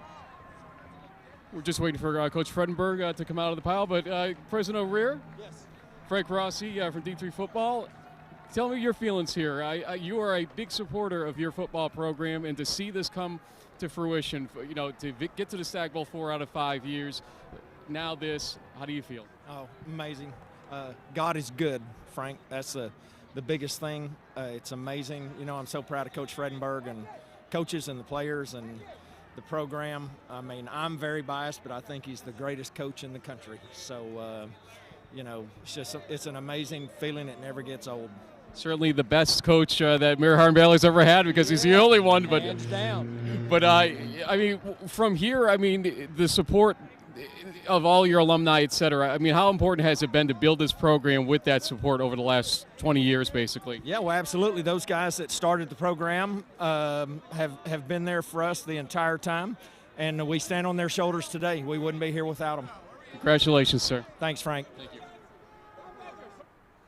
That's Frank Rossi with Randy O'Rear. He's the president of the University of Mary Hardin-Baylor, not just a big supporter of his football program, but a big supporter of NCAA Division III athletics in general. And now we're going back downstairs where Frank Rossi has Pete Fredenberg, the head coach. Okay. He's asking where we're looking. We're just an audio broadcast tonight. You picked it. You picked it. There's a rumor I may have. Coach, it's a sensational score, 57-24. Did you ever in your broadest imagination see this happening tonight this way? I did not. I thought it was going to be a real struggle on defense, and to see our offense explode like that was crazy. Kyle King had an incredible performance, along with KJ Miller and all the receivers, our running backs. I just felt like our offense really dominated, and our defense did a good job of getting us off the field and giving our offense a chance. Brandon Jordan was not as much in the game plan as some people may have thought, and I asked him if it looked like they were bracketing him at times or whatnot, and that enabled KJ with his speed to get open downfield and man coverage or one-on-one. Is that what your feeling was that, coming into this game, that was going to develop that way? That's exactly what we planned for, and we felt like that KJ Miller, anybody that would leave him alone or try to play man-to-man with no help on him is going to pay. And I don't know how many catches he had, but he was incredible. My first encounter with Micah Hackett was Wednesday, and like I said to him, he seemed loose, he seemed calm, and knowing the story of him and kind of the backbone he's become of that defense, you can't have enough good words to say about this player. No, he is an outstanding player, has been, and he's really struggled this year, but with his leg injury, and to have him finish out like that, it says an awful lot. And, I really think there's a bright future for him. It's a bright future for a lot of the guys on your team, sir, and for you and your family as well. Having your daughter here, I know she struggled to get up here, but she got up here eventually. What did that mean to you? It meant so much to have all of my family here and to be a part, and Dr. O'Rear was really instrumental in helping me get them here. And I can't say enough about the support of the university throughout my entire career there. Well, I told you, to hell with the retirement question. We're not even asking it. You go celebrate, enjoy yourself, my friend. Thank you so much. Thank you. Back up to you, Pat. Thanks a lot, Frank. Frank with Pete Fredenberg. That's funny. I was thinking the same thing, Frank, and I was decided we're not gonna raise that. We're not gonna ask that. I mean, the first thing that we said to Coach Fred in the pregame interview was, "You're looking good." He's looking good. He's looking happy. He's looking healthy. Sometimes you get to the end of a grind like this, a 15-game grind, hell, a 20-game grind over the course of a little over 10 months, and that can wear on an individual at any point, let alone a guy who's had the long and varied career that he has, let alone the guy who has been the, as you said, only head coach in Mary Hardin-Baylor history. Great season for the crew. Great season for Pete Fredenberg. A great year, a great calendar year. And now we're going back downstairs for Frank Rossi with another interview. Jefferson Fritz, sir, big interception in this game that sort of made sure you guys kept that lead and built upon it. I mean, what did you think about this game flow? I mean, it seemed like you guys were shooting yourselves in the foot in the second quarter, but then to be able to win this game 57-24 against a team that is the defending national champion, this is unheard of. What's your feeling right now? Oh, it's fantastic. You know, whenever you win one, whenever we won in 18, felt fantastic. And then whenever you win another one, feels even better just because it's the next one. It was a really good game. They played hard. They played their hearts out. They're a really good football team. And we just came out and did our thing, and we turned out on top. You didn't have to come back to prove anything this year. In the end, why did you come back to play this season out? And no regrets, obviously. Yeah, just the bond we have on this team. We all love one another. We all had one goal in mind, and losing to Whitewater in 19 kind of left a sour taste in my mouth, especially just how bad we lost. But, man, there's nothing that beats this team, our camaraderie, just the stuff off the field we do together. It doesn't matter what group it is, wide receivers, DBs, O-line, we're always hanging out with each other. We just love each other, love being around each other. Tell me your thoughts on the guy who's actually walking up behind you right now, Micah Hackett.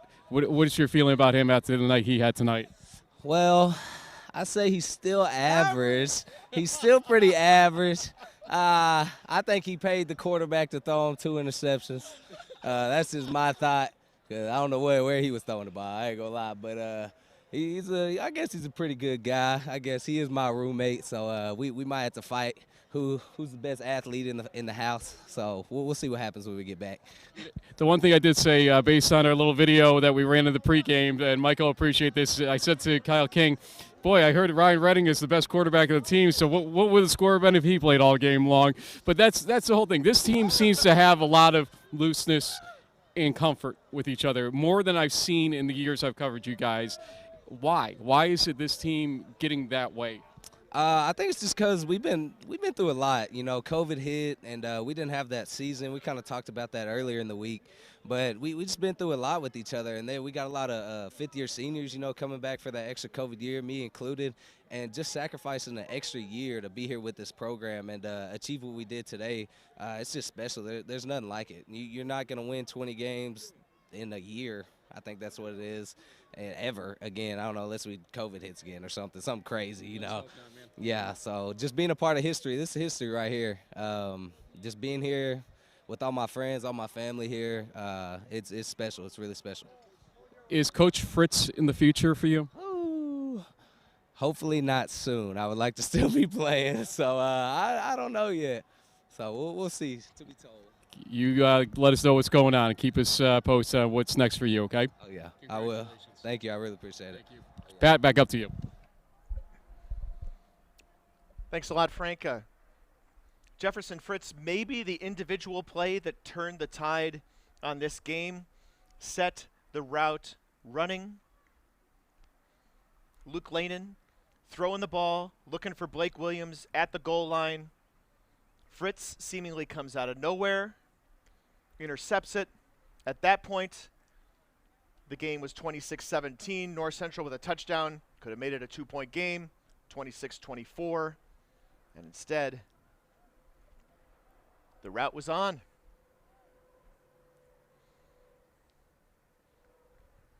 Frank, are we wrapping up from downstairs? Yeah, Pat, I think we're at that point where we'll let them celebrate. And as I walk towards North Central, it's still a lot of dejection, sadness, and whatnot. But, you know, as somebody was saying, Brandon Jordan was actually saying it as North Central is watching on. He's like, they're going to be back, and they're going to try to beat us again. I know it. And you know what? He's probably right, because this North Central team is as well put together as any team in this country right now. And you can't define a team on one game like tonight, that's for sure. I'll be back upstairs with you in a bit. All right, Frank will be wrapping it up from up here at Stagg Bowl 48. The final score, University of Mary Hardin-Baylor 57, North Central 24. This copyrighted broadcast of NCAA Division III football on d3football.com is the property of d3football.com and intended solely for the private, personal use of our audience. Any other broadcast, rebroadcast, or their use of descriptions and accounts of this game without the express written consent of d3sports.com and the NCAA is strictly prohibited. Thanks to everybody here in Canton. Thanks to Sarah Oti and Lindsey Rickle of the Ohio Athletic Conference. Thanks to everybody with Visit Canton and the Pro Football Hall of Fame. Thanks to Angie down in the ticket booth who had a scissors when I needed a scissors 2 hours before game time. Much appreciated. Absolutely. Thanks to our colleagues Greg Thomas. Thanks to Frank Rossi, sideline reporter. Thank you to Keith McMillan. Thank you to Brett Harris, our statistician tonight, who kept me plied with things that made me sound so much smarter than I may actually have been after 2 years without calling a football game of any sort. The 2021 Division III football championship season is over. We had a championship. It was played. It was won by the University of Mary Hardin-Baylor. You can say whatever number you like for how many championships Mary Hardin-Baylor has won. You may have a different number from somebody else, but this is the third time that they have walked off the Stagg Bowl field with the walnut and bronze, and that works for me. For everybody at D3Sports.com, production help and assistance provided by Dave McHugh, production assistance tonight provided by Gordon Mann, all the listeners, everybody who listens to the podcast. We are not done covering this season, but we are done broadcasting tonight. Again, the final score: Mary Hardin-Baylor 57, North Central 24. Good night, everybody.